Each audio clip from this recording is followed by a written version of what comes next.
Sacred Symbols, a PlayStation podcast, is brought to you by, well, you.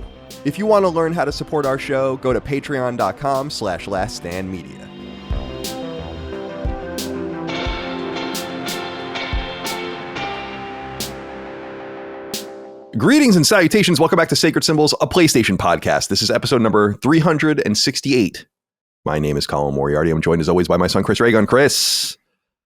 What do you, I don't know, like the shirt golfing maybe? Or going to the golf club? Yeah, maybe. Maybe. Taking no, a what swing? this is the end of a laundry cycle. And I've been putting it off a little bit. So now I'm at the point where I'm on my clothes that I never wear. You know? Do you have in-suite laundry or do you have to go somewhere? It's not in the unit, but it's so close as to be, it might as well. Like it's like literally like a couple of feet away from my door. It's in your building. Yeah. That's good. When I lived in San Francisco, I lived up above, or below the Chinese guy Johnson for many years, as I've talked about many times. And he had it was a normal house, like kind of, and he had a garage underneath with laundry in it, like a washer and dryer. We weren't allowed to use it. So I had to go like bring my shit to the laundromat, which was so annoying. Yeah, no, that's hell. I could never. Apparently, that's what we did when we first moved out here, but I have no memory of that. It must have been so traumatic that I just completely blocked it out. I was talking with my roommates from back then. They're like, yeah, we didn't have a dryer. We didn't have a unit in there. I don't even think there was a unit in the building. I was like, is that possible? But then I was thinking, it's like, I don't think there was. Yeah. But I also feel like if I had to lug all of my clothes to the nearest laundromat, which was only 2 blocks away, but still, like, I feel like if I had to do that every week, I would have probably killed myself. Yeah, it's awful. I used to just put everything in a rolling suitcase and like a huge one and just go to the laundromat and I hated it. Having like washer and dryers inside your own house is revolutionary. And that's why I wear the same 5 shirts over and over again, because we do laundry so much that shit just finds its way on the top of the pile over and over again. And who am I trying to impress, really? Yeah. Certainly not Dustin Furman, executive producer. How are you today, my friend? Good to see you. Welcome. Hello. I'm doing okay. No major complaints. Last night got another big rain here. Yeah. So I go to check on the basement because we've had some different water issues. Almost no problems. Great. Holly's, the walls, the mortar she did, holding up fantastic. One issue though. I look in the corner of the room. There is water dripping out of my electrical box. Yes. So that was a little freaked me out. Called my dad up. He came over because I don't want to fuck with the electrical box. No. So he's looking at it and he has a little bit of experience. I think he helped put in that box. So like we take the cover off and we realize, because I was like, how the fuck is there water getting in this thing? It's actually coming down through the mains from the outside. Like it's finding a way in. Yeah. So no problems though. I mean, I don't have any power issues. Put a box fan on there. Gonna have to call an electrician. So yeah, that's not looking forward to that. No. So the house problems, they just keep coming. Yeah, now. Man. I mean, One old houses. Yeah, it's. I mean, like I said last week, I even in newer houses, we were having a problem with the AC unit. Mm-hmm. Did I go into the guy like dumping rusty water outside my house? Did I go into that somewhere? On maybe it was on the stream. Yeah. Maybe it was on something. Dude, I wanted to fucking kill this dude. Like, he was a really nice guy. I didn't even report it to the company because he was nice. I'm not trying to get anyone in trouble, but like, he wet dry vac the fucking water out of the pan in my attic from the AC unit, and then we have like concrete driveways and then like concrete runners that bring the water to the sewer, and he just dumped all of it, and it's just rusty. It's like it just stained the fuck out of the concrete and my neighbor's concrete and my neighbor's concrete as it was trailing towards the sewer. It was just another excuse for me to use my power washer, to be perfectly honest with you.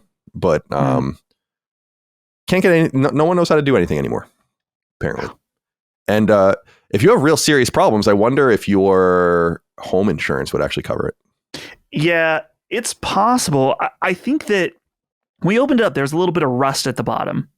It's not the first time that water was coming into the electrical box, which is concerning. So I think if we just get it sealed up, we'll be fine. Right. Water's a fucking destructive element, dude. It's like it's it's like insane to me. And someone's gonna say it's not an element, it's made of two elements. I mean like an element, like the earthly element. Right, like a avatar. It's hydrogen and oxygen. Those are the elements. Just save it. All right. I'm not in the fucking mood for it. I'm not in the mood for the chemistry, the periodic table. Not in the mood for it. But the water finds its way. Yeah. It's incredibly destructive. And it freaks me out. Like I was saying when I got water from the AC unit, I was like, fuck. That's like the last thing you want to see where it doesn't belong. And for me, it was around the smoke detector. So that was fun. It's like, I don't think there should be water here. Well, good luck to you. Yeah. They'll probably raise your premium if you did that or whatever, but then you could just probably get new home insurance with some other company. Yeah. I've never had to use it before, thankfully. But yeah, me neither. Thankfully, I actually this is my 5th year in the house, and so I actually got a thing saying like because you haven't used it for 5 years, you now get like X discount. Like, all right, that's nice. Yeah. Now, Colin, when we joined the call, you're looking, and a little bit of frustration with the potential chemists that could be writing in that we don't know if they exist or not. Are you a little? They got their fucking Bunsen burners, Yeah. Are you a little eepy today? What's going on? Yeah, I'm sleepy. Yeah. Are you up late playing delivering packages? Oh my god! Oh, I gotta deliver them parcels. The parcels. Gotta deliver those parcels and build those roads and those trains and the monorails. The combat's so good. We'll get to Death Stranding too. But I actually wasn't up that late last night for me. I went to bed at like 3. But yeah, I am tired. The day before I got up at 2 in the afternoon. The day before that I got up at 3 in the afternoon. So yeah, I've been staying up really feeling good. Feeling good at night, hanging out.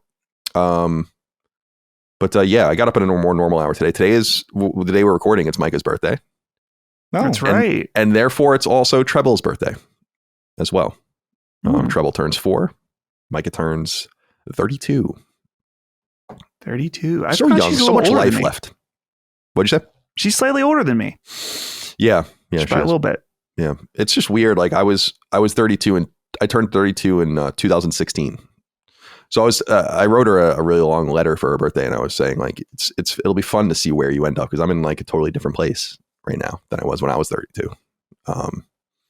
So yeah, we're just hanging out and otherwise just chilling out. We've gotten a lot of rain here as well, like an enormous amount of rain. Plants like it. Everything's green and bursting and looking healthy, but I'm not really feeling it personally. But the dog days aren't here yet, and it probably won't rain for like a month. So I'm enjoying it while I can, whilst I can. So tired. Yeah. All right. Is there anything else to say? Yeah, I don't know. I don't know if there's anything that's really. I don't know if there's anything that's really happened. Yeah. For me personally, I guess I saw Superman. I saw Superman twice actually. Oh, twice with 2 different people. Yeah, I liked it way more than I thought I would. I hope so. If you saw it twice. Yeah, and I had some people who were like, "Oh, I want to see it," and I was like, "Oh, I'll see it again." And it occurred to me when I was watching it, where I was like, "Wow, I'm 31, and my entire lifetime up until this point, there hasn't been a Superman movie that I was like, oh, that's fun. That's a good movie." Right.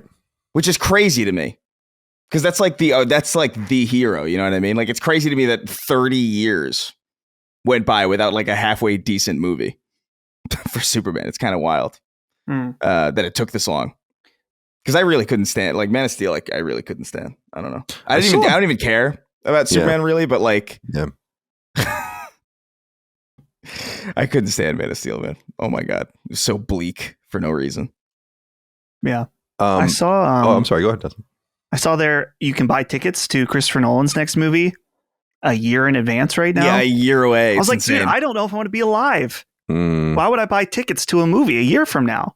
It is crazy. Like they showed, because before Superman they showed a trailer for it. I was like, the Odyssey. The Odyssey, with there's John Bernthal, Tom Holland's in it, I think, a bunch of other people in it. But it's like a teaser trailer, and it's like, oh, Odyssey, yeah, I'm down to see a Christopher Nolan, rendition of the Odyssey. That sounds sick. And it's this like August 2026 or something. And I'm like, what are we doing? Like, this is like, that's like video game. Yeah, pre-ordering. Yeah, it's ridiculous. It's like a teaser trailer. It's like, hey, we're working on this movie. Come apply for a job here at Christopher Nolan Co. You're just like, yeah, that's not really how this works, man. It's insane. I still haven't seen. What was the last? Dunkirk was the last one I even saw of his. So I think I'm 2 behind now. Yeah, I didn't see Tenet. Tenet sounds really cool. I heard it's like really heady and weird, and I'd like to see it. But I think all the time I'm like, oh, I'll watch this and I'll do this, and then I just play video games, basically. Yeah. Who has time for anything else? There's no movies you're not like curious about. Like Naked Gun doesn't curious. I am curious about Naked Gun. I would love to see it with my dad, especially because that's a movie that that those 3 films, and I know you're a huge fan of those too, and Airplane and all that kind of, Leslie Nielsen's fucking iconic. Absolutely iconic. Like absolutely the funniest. When he showed up in, was it Scary Movie when he shows up as the president? And I was like, but no one knew he was in it. And I saw it in the theater and I was like, dude, it's so, and he's like, everyone calmed, and the aliens are like fucking everything up behind him, almost like Baghdad. I think it was actually making fun of Baghdad Bob and the Iraq War, because that timing would have been. Was that awesome? He's so funny, dude. Was that the Nothing to See Here? Or was that? Or am I thinking of a different? No, that's Naked Gun. That's still Naked Gun. Nothing to See Here, and everything's exploding behind. Yeah. Oh, maybe that's the finger too. And what I remember from Scary Movie is he's putting like aliens like putting the finger in his mouth or whatever, or something like. Yeah, and they pee out of their fingers. Yeah, it's so stupid. I used to love going to the movies and just watching them. And dude, movies are great. It's just I just kind of fell out of it. But yeah, it seems like it's going to be, and I think people have already seen it. If I people were saying like it's really good, like it's very true. And what I loved, the response I saw was like it's not really inappropriate either. And that's kind of the same thing with Naked Gun. Like there were some sexual things and whatever, like the condom scenes and stuff, but like generally speaking, it was just silly. And that's why I was able to watch it with my dad when I was 10. And right, yeah, me too. And it wasn't like a huge deal or whatever. But my dad was a huge fan of those films, and he loves who is that? Leslie? Who is that? Liam Neeson? Yeah, I was gonna say Ewan McGregor. I always put them together because of fucking Obi-Wan and Qui-Gon. He's a fan. Like my dad loves film and stuff, so I'm sure he'll be into it. But yeah, that does look funny. And there are other things. I'm sure that I would love Oppenheimer. I'm sure that I would love Tenet. I'm sure that I would love all these things. I don't know. I feel like part of me feels like I have brain rot to such a degree that I can't do it anymore. But actually, like it's anti-brain rot, where I'm like really just focused in on, I'm not trying to like watch TV or watch movies or anything like that anymore. It's just not even a part of my life. So, yeah, whatever. Did you guys see this thing that's going around recently of the Coldplay concert? Oh yeah. I just saw that my God. Before I woke up, and like, I was like, still like my eyes were like still half shut. And I was like looking at it, I was like, I don't know what the hell's going on with this. I tried to decipher it for a good like minute, and I was like, I don't know what I'm seeing. Basically, so good. It's at this Coldplay concert. They're like highlighting couples together, and it shows this one couple, and they freak out, and like the guy literally ducks down, like there's a fucking blast going off, like jumps to the ground. Yeah, and people found out that it's a CEO of some company, and like the human resources head or something like that of the same company. Naturally, they're both married, but not to each other. Here's my question. I've never cheated on anyone. So I don't understand the mindset of a cheater. Yeah, me neither. But if I was going to cheat, I don't think I'd be going to big public events. But are they getting off on the idea of possibly getting caught?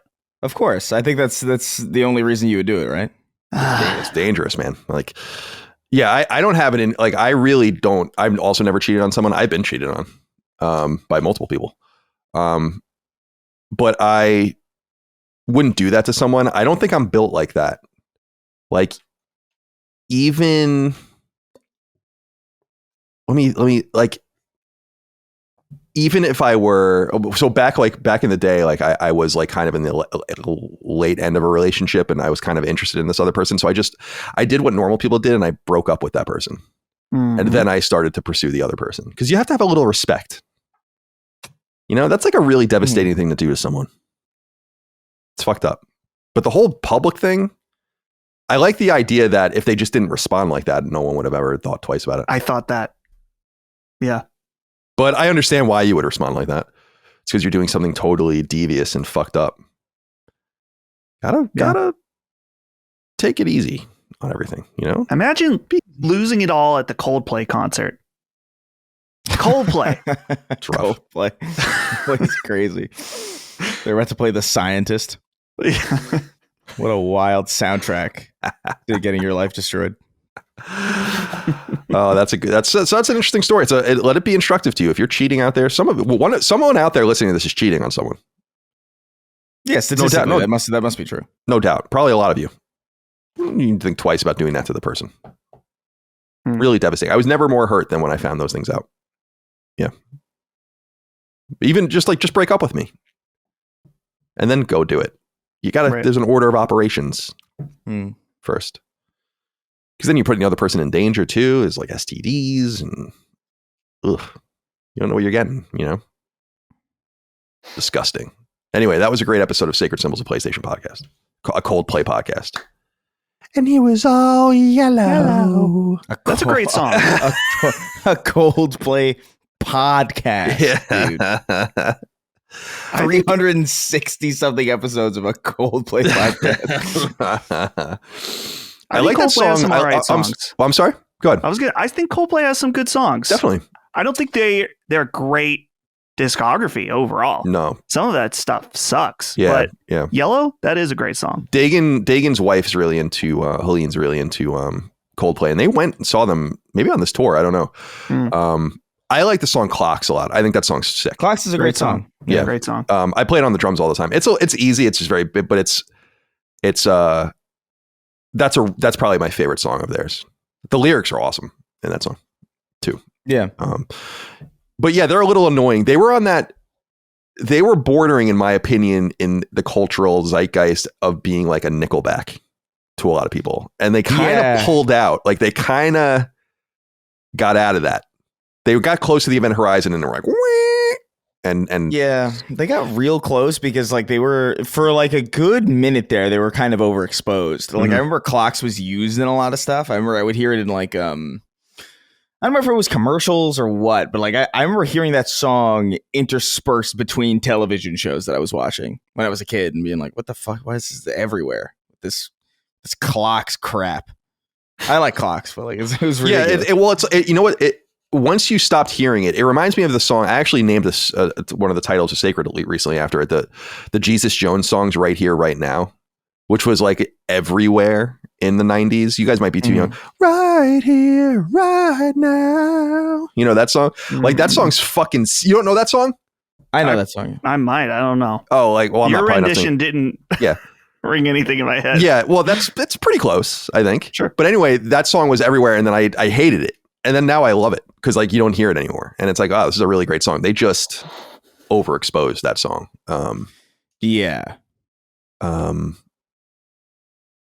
that was fun for a Coldplay episode of number 368 of the Coldplay podcast. Yeah. The Scientist of Coldplay podcast. Those are the only songs I really know. I feel like I only really know like a handful of songs. It's like all the like early stuff off those first two records is all I know as well. Right. And which is true with many bands. I guess that, yeah, Viva La Vida, the one that like, I think that was the one with all the controversy about being stolen from Joe Satriani or something. Yes. Oh, right. Back in the day. I remember that was a big deal. There was like a lawsuit over that, wasn't there, or something? Yeah. Like the chord progression in it. Yeah. And I remember like I remember at the time listening to it, I was like, I guess. But like, I was like, it was so strange because like, I think like Joe Satriani might have been right, but also like it seemed so trivial. Like, I don't know. I don't understand really, unless it's really blatant. Like it's just like one for one rip, like Vanilla Ice and what is it? Under Pressure or whatever. Oh yeah. Like, no, it's not. It doesn't go dun dun dun da da da dun. It goes dun dun dun dun da da da dun. It's completely different. Like unless it's like that was insane. By the way, I love that. I love that clip. Yeah, that is the craziest clip I've ever fucking seen of like a person explaining like, that's fine. But But that one, I just kind of was like, I mean, I guess it's there, but like, is this enough to sue? I mean, I guess I don't know. It just seems like there's only so many notes. Like I don't really. Yeah. Well, no. I mean, there's like the chord progressions there's like those guys that do that little thing where they play one song into the next song into the next song into the next song. You know what I'm talking about? And it's all the same chords, but like they're distinct songs. There's only so much you can do. It's like the color wheel. You can't invent new colors anymore. There's no new colors. It's just we know all the colors. What are you going to do? You know? Yeah. And I appreciate I don't know, I appreciate a good sample. You know, I appreciate good sample. Dude, I found out recently, like, what is it? There's like a Linkin Park thing. I can't remember if it was like, I can't remember the name of the song. Oh, but like I know what you're talking about. For Faint. Yeah, and like they sampled like this old James Bond film, like this one snippet of an old James Bond film, and then they reversed it. Right. It's just like, yo, that's pretty insane. cool. That's it. That's crazy to even register that as something. It's like, yo, this James Bond lick here, this orchestral lick, this will be great in reverse at the beginning of our Linkin Park song. Right. And it works. It's like, that's crazy. Like that's a level of I can't even understand. Yeah. How someone's that brilliant. A lot of the suing over music stuff, I feel like, has gotten out of control. Like a few years ago, there was that court case with Marvin Gaye and Ed Sheeran, which I don't like Ed Sheeran at all, as far as his music, but I respect the hell out of him because he like showed up to the court, explained how chord progressions work, and was like, I didn't steal this song. This is just a chord progression. And basically was like, if I lose this case, I'm quitting. Like, I'm just quitting music because you can't make music because you can't own a chord progression. And that's why he was in Game of Thrones. And then, yeah, he was in Game of Thrones. Testing the waters. That was I do remember. Yeah, because he brought a guitar and everything, right? Didn't he? Or no? Am I thinking? Yeah. Yeah, well, Marvin Gaye's estate, they sue like everybody they can. And they win sometimes. They won against Blurred Lines. Yeah, and that was also dubious to me. Oh, yeah. There's only really been a handful. There's only been a handful of songs that I've been like gobsmacked by how obvious it was that they just completely plagiarized it. And one of them is, do you guys remember Rob Thomas from Matchbox 20? Yeah, he did this song like "Lonely No More" in like 2004 and 2005, and it was just a very catchy song. I actually really like it. I haven't heard it in a long time, but there was this song called like "Me and My Broken Heart" by like I think Braxton or something, and it's just straight up like that is exactly the same. Like it is really blatant, and I think to the point where like I think they added him later as like a writer because it's like you couldn't. Like Rob Thomas was like retroactively added to it because it's just like you can't not. But it's so blatant, it's crazy. But that was the only time in my life that I'd ever heard something where it's like, that's a straight up ripoff. That's what they do now. There was that Olivia Rodrigo song that suddenly Haley from Paramore, Haley Williams, is now a co-writer of. Oh, yeah, so I'm guessing they got a letter from a lawyer that was like, I think that's the new thing now. Instead of suing, you just kind of like, you got to add me you got to put me in the credits for this. And I guess like a split of, yeah, you get the money. A split of the royalties or something, because it's like, maybe it like qualifies as like it borders on, I guess, cover maybe territory. But even that one, that Olivia Rodrigo one, I remember like, listen, I'm a big Paramore. I like Paramore a lot. Haley Williams, I think, is fucking amazing. I don't know if I hear it. I don't know if I hear the Paramore in that song specifically. I hear the inspiration kind of, but I don't know if I hear like enough. Right. I don't know about that. But God bless. Since Vanilla Ice came up, I should enter into the record. Although we've probably entered it in some other way, maybe not on the show. The second record I ever got like myself, cassette tape, was Vanilla Ice's "To the Extreme," his first record. That was my second. My first tape that I ever got, the seminal 1990 MC Hammer record. Please Hammer, Don't Hurt Him. That was the first record you got? Yeah, that was the first. Like, so I got like I think I was in. It was probably first grade. My parents got me like a cheap boombox that had a cassette player in it because my brother was really into music and everyone was into music and I wanted to be into music. And so they got me that and Please Hammer, Don't Hurt Him. as my first tape. Hell And then yeah. my second tape, was the first Vanilla Ice record. That's so as well. funny. Yeah. Do you remember, Dustin, your first like CD or like your first the first piece of music that you owned? It's really hard to say because my dad collected CDs. He had like over 1,000 CDs. Mm. And we listened to the same music. So I had no need to buy my own CDs for the most part. So I can't really think of... there was, I'm sure, a situation where I bought a CD that he didn't want, you know? Like maybe... I remember buying the third Linkin Park album, the one that's not very good, Minutes to Midnight, one summer. And that's about it. Yeah. So... Yeah. Yeah. I was kind of... Oh, good. I was kind of in a similar boat where like my dad owned a lot of CDs and he owned a lot of music, but I was like, that's his. I can't touch them. So like I remember very distinctly when I got my first like only CD. It was like a gift from like a cousin. And it was Dare to Be Stupid. Oh, hell yeah. That's a great first CD. Which is, in retrospect, a really good first CD to get because it's like, it just kind of like throws you into like a bunch of different 80s songs. Mm-hmm. Which like I would either, which previously I would have had no reason to even remotely be interested in or check out. So it's just a weird first. That's the one with like a surgeon on it, right? I think so. Yeah. Yeah. I don't remember the track list all too well, but I remember the vibe of it was like very like a this surgeon. Dude, it's funny you bring up CDs, Chris. I sent a text to Colin over this past weekend. I was at a family reunion. So it's actually a really interesting family reunion because it was the actual Furman reunion. And the context for that is my dad's dad, so my grandpa, died when he was 7. So we don't have a lot of strong connection to the Furman side. So anyway, interesting family reunion, but my cousin was there and he's 15, 16. But I see a Walkman CD player with earbuds, and there's a stack of about 4 CDs on there.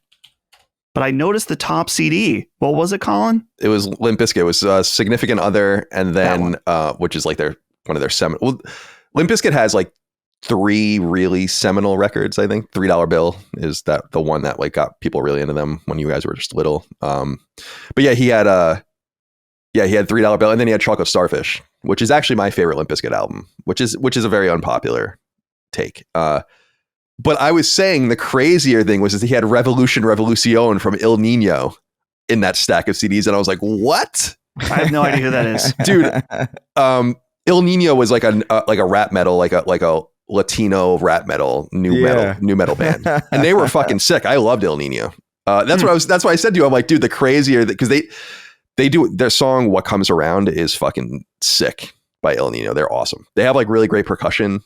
Like, drums and then percussion. It's like very Latin kind of feel to their songs. Yeah, they're a New York band. Yeah, they are.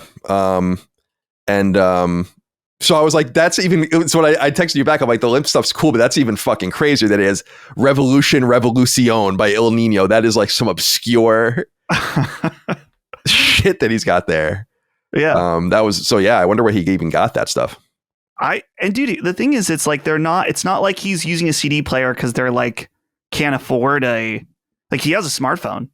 So the kids, the Gen Z are into physical CDs again. Very interesting. Yeah, because it's retro. It's retro now. It's retro now, dude. And so it's it is interesting. He's in a bunch of music. My dad took him to see Cannibal Corpse about a month ago. Cool. I never saw them.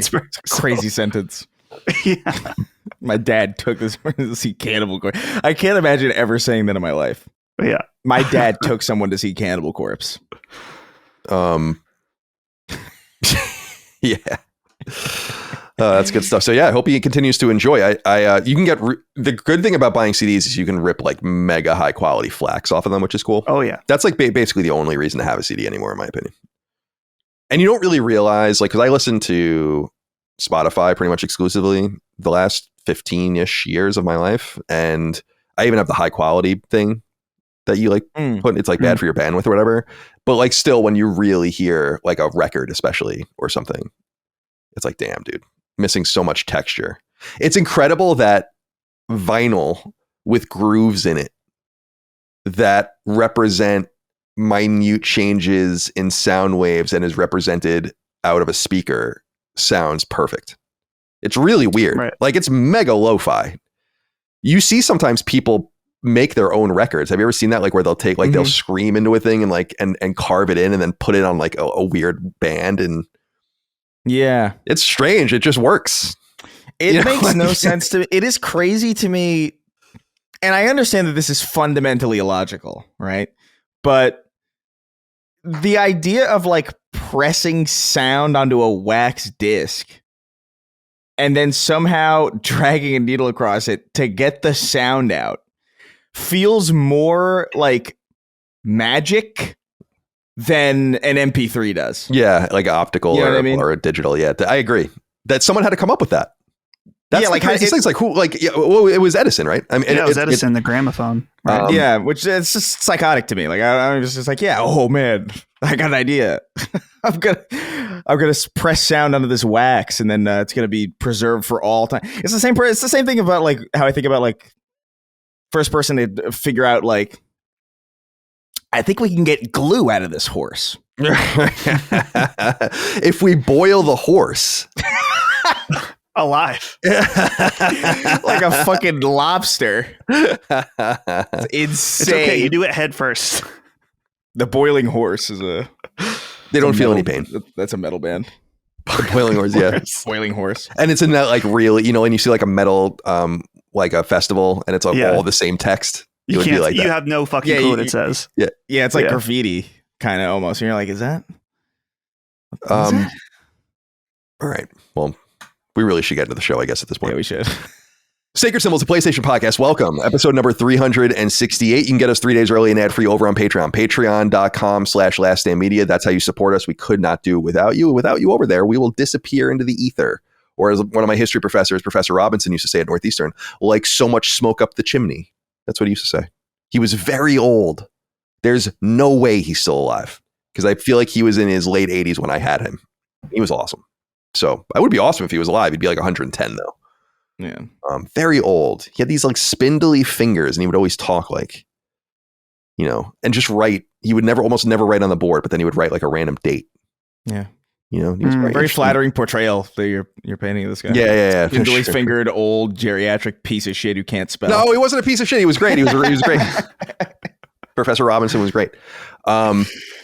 So your support on Patreon, essential. It obviously, your support is not only for Sacred Symbols, but for Sacred Symbols Plus, and all the other shows in our network. So Defining Duke is the Xbox podcast in our network. Punching Up is the Nintendo podcast in our network. Summon Sign is the gameplay and game experience podcast in our network, and so on and so forth. You can also get RSS feeds and the ability to connect to Patreon. So you just get the podcast right into your Patreon or to your podcast app of choice or Spotify. You get access to the Discord, the ability to submit your inquiries. You'll hear them throughout the show. Just go to the threads in the newsfeed on Patreon and submit there to the various shows, and we go through them, comb through them.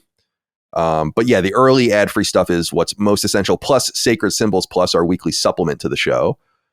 We did a few interesting conversations recently, including an entire conversation on 14 potential PlayStation games that might migrate to Xbox. We did a full, lengthy, nearly 3-hour review discussion on Death Stranding Director's Cut. I had Reese Elliott from Alinea Analytics on recently to talk about game numbers and data, which was really fun. I'll be talking with Jaffe for this Saturday for Moriarty Cross Jaffe. Just waiting to hear back from him on timing. By the way, as far as Sacred Symbols Plus is concerned, I'd like to have Rick Hogan in the coming weeks. You'll notice conspicuously that the Subnautica 2 news that has been going around is not anywhere in our show. For people that don't know, there's like a huge problem with, what is it? Unknown Worlds is the studio. And Krafton, which is the South Korean publisher that owns them, a $250 million issue that lawsuits are being filed and all of the rest. It's a very complex and fluid situation. And I'd like to have a conversation with Hogue about it when it settles down a little bit more. As far as I understand, the lawsuit that the Unknown Worlds founders that were fired from the company have been filed and people are reading it now. So we'll be able to talk about it in a few weeks. I just feel like covering it now doesn't really make any sense because once all this stuff comes out, then it's going to take fucking forever for it to actually anything to happen. And then so it'll be in stasis and we can analyze it from there. So please be patient. For people that don't know though, you can go look it up. basically what happens is the claim is that Unknown Worlds is claiming that Krafton is arbitrarily delaying Subnautica 2 out of this calendar year to avoid paying a $250 million bonus to the studio, which is an enormous amount of money. Like crazy level. And I believe it. But we'll see. We'll see what happens. So that's why, by the way, it's not in here. So keep an eye out for that in the coming weeks. The Uncharted Wolf wrote in and said, "Hey, Sacred Crew, Colin, I really enjoyed your crossover with the Dukes on debating what PlayStation games could come to Xbox. Any chance we can get something similar with the Punching Up Crew on what PlayStation games could come to Switch too? I know you said you think everything from the PS4 is feasible, but I'd be interested in knowing what games you think Sony would prioritize coming to Switch too. Thanks for the great content each week." It's a great idea. I've made note. We'll do that in the coming weeks as well. So keep an eye out for that on patreon.com/laststandmedia, merch at laststandmedia.store, t-shirts, sweatshirts, hats, stickers. You can also buy a copy of Habroxia on disc if you'd like. Ed H wrote in and said, "Gentlemen, I trust this missive finds you well. I just received my copy of the Habroxia special edition, and I have to say it's a wonderful little package. The highlight of unboxing it was the new manual smell, which took me back to my childhood, sitting on a bus heading home from town, opening a new game and reading the manual cover to cover while willing the bus driver to get his ass in gear and get me home sooner. Anyway, I just want to say thank you. And if you can figure out a way of bottling the new manual smell into a room fragrance or cologne, you'll get another purchase from me. Cheers, fellas." That is my favorite thing. And when I was young, when we still got physical games, which was most of my time at IGN, I was famous for taking them and immediately sniffing the manual. It's probably the reason why I'm so retarded. Actually, I probably lost 5 to 10% of my brain cells doing that. Right. But it does smell so good. That is that iconic. You'll never get it again because everyone's so cheap and they won't put instruction manuals anymore. Yeah, you can get it again. All you got to do is purchase a copy of Habroxia. Buy Habroxia. That's there true. You go. Yeah, touche. We are selling that. Touche. Does it have that smell? That's what he was saying in the letter. Yeah, that it does. That does have that smell. That's so crazy. I guess I didn't really science. I feel. Yeah, well, I think it's just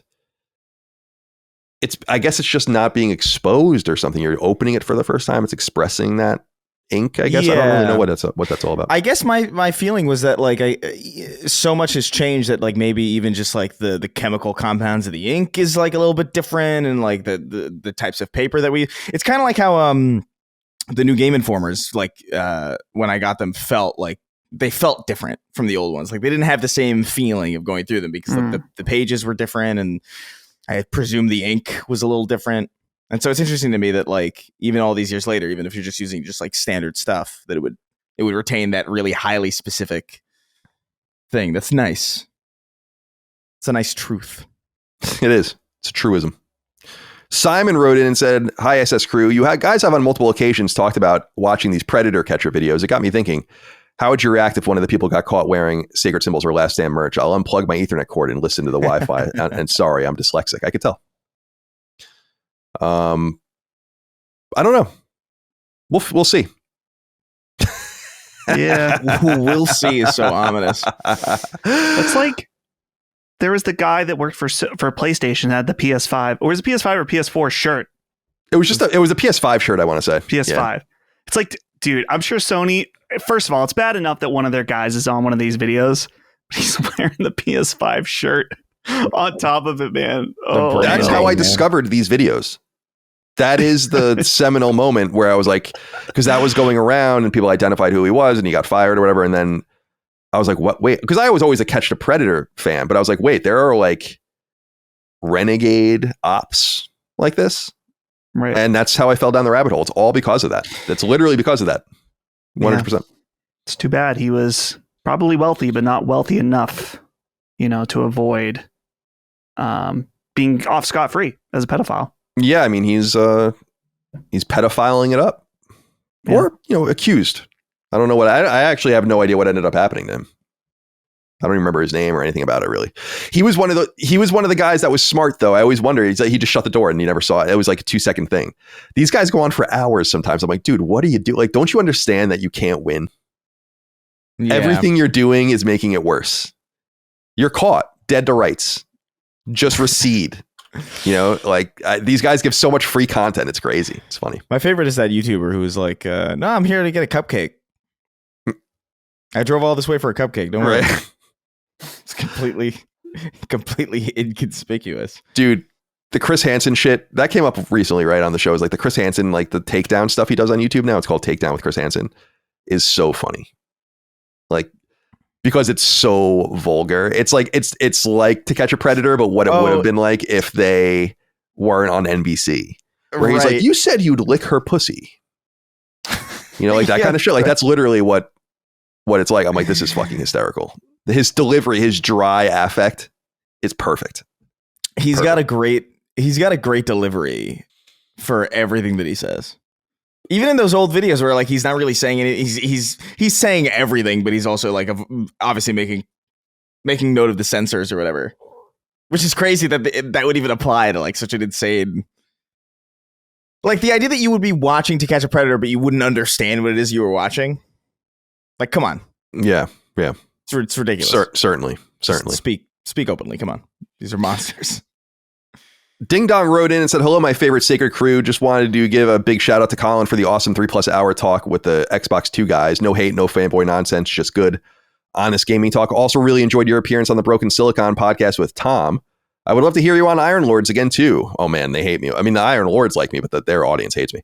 Appreciate all that you do. And Colin, I can't remember if you ever got the platinum for Returnal, but I'm going for the collectibles now, and apparently they spawn more consistently these days. I've heard of that's happening. I will probably get back to Returnal around when Saros comes out, so that's still on the table. Yeah, so thank you. I did some big guest appearances in the last week if people want to check those out. I was on Xbox 2, which is a big Xbox podcast. 3-hour conversation, really good. And yeah, I was on Broken Silicon for over 2 hours with Tom. Tom, of course, appeared. That's Moore's Law is Dead. He appears on our shows from time to time as well. So go check those out. Should I do more guest appearances? I don't know. Are they good? Are they bad for me? Or I think it's probably good to spread the field. I think it's generally a good idea. I should do some of those like fanboy shows on YouTube. That would be fun. The last time I did that, I ended that dude's career. Does he not make videos anymore? I don't think so. Oh boy. that was a bad day for Saltiest Gamer or whatever his name was. I remember that. What I remember, Dustin, you know what I remember about that situation is you texting me during it and saying, I think you said verbatim, I think we're done here. That's exactly what you said. And I was like, yeah, fair enough. All right. Wasn't it one of his main like cards against you was a timestamp? Like he was saying like, well, you wrote this timestamp here. That sounded like you hate Xbox. You're like, I don't write those. I pay someone to write them. It was like, oh. And he does hate Xbox. Yeah. Something I can't remember what it was. Yeah, I don't. I kind of shied away from doing more of like conversations in quotes like that because as I've said in the past, I did kind of feel bad about it because that guy was way outmatched, and like dealing with Jez and Rand, like professionals, like Jez and Rand know a lot. People bust their balls, but they are like deeply knowledgeable Xbox people. And obviously Tom, a prolific, leaker of tech information, and like talking with people like that is one thing. They can hold their own. They know what they're doing. But when you're getting into like the casual part-time YouTube space, these guys are vastly outmatched. And I felt bad because I was like, I really embarrassed you. Yeah. And I know that's like say like it's like a quaint pat on the back for myself. I'm like, no, I really did. It's like it was like an expert level person dealing with like a novice. It would be like me playing chess against Gary Kasparov. Like what's the point? And that's why I stopped doing it. I'm like, it's like you'll stay in your space, I'll stay in my space. But it doesn't stop these guys from talking enormous amounts of shit anyway. Like they know anything. So. You can find these guys pretty easy if you search your name and then sort by like last month. Here's a guy that is making YouTube shorts. Colin Moriarty hates Xbox. Drama explode over game sales. Explode. Colin Moriarty hates same guy. Colin Moriarty hates Xbox. Parentheses and doesn't get it. Here's the thing about you. I've gotten things wrong, right? Like no doubt. But here's the thing about Xbox specifically is that I got Xbox in their entire thing for the last 7 or 8 years more right than virtually any Xbox content creator. So put that in your fucking pipe. Put that in your pipe, Chris. What do I do with it? What's in my Smoke it. pipe? Smoke it. Ah, of Light it up. Of course. Bidets rule, but I'd rather Colin Powerwash my ass wrote in and said, howdy, dildos. Dusty, I heard that cry for help last week. I leave no thirsty man behind. If you are still missing Holly, call me for a meetup and 15 to 20 minutes of vivacious and velvety man-on-man diddling. Let me be the Colin to your George Washington. He left a phone number. Do you want me to call it? Yeah. All right. Hold on a second. I mean, you're going to give him your phone number. I'll star 6-7 it. Okay. Totally, he didn't say where the meetup could be. I'm thinking Taco Bell parking lot. I don't like this. No? Should I not do it? No, do it. Do it. No, go ahead. Star 6-7 blocks your number, right? Is that foolproof? He's a patron, so I don't think he's going to try to fuck with you. There are patrons that have my number. Is star 6-7 still a thing? That's what came up.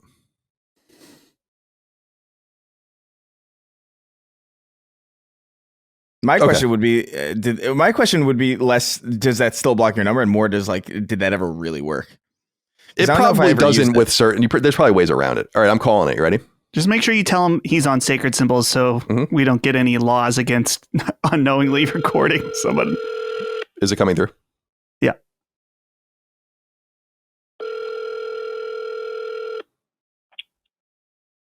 Hello? Hello, is this Mr. Bidet's rule? Indeed.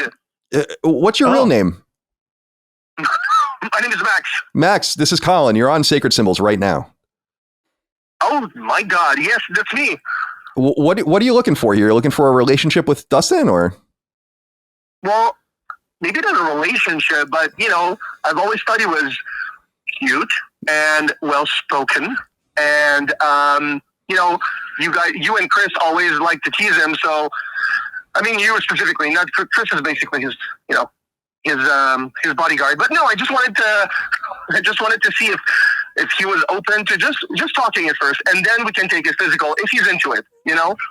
Okay, Dustin, he won't be able to hear you. So yeah, what do I tell? Right. What do I tell him?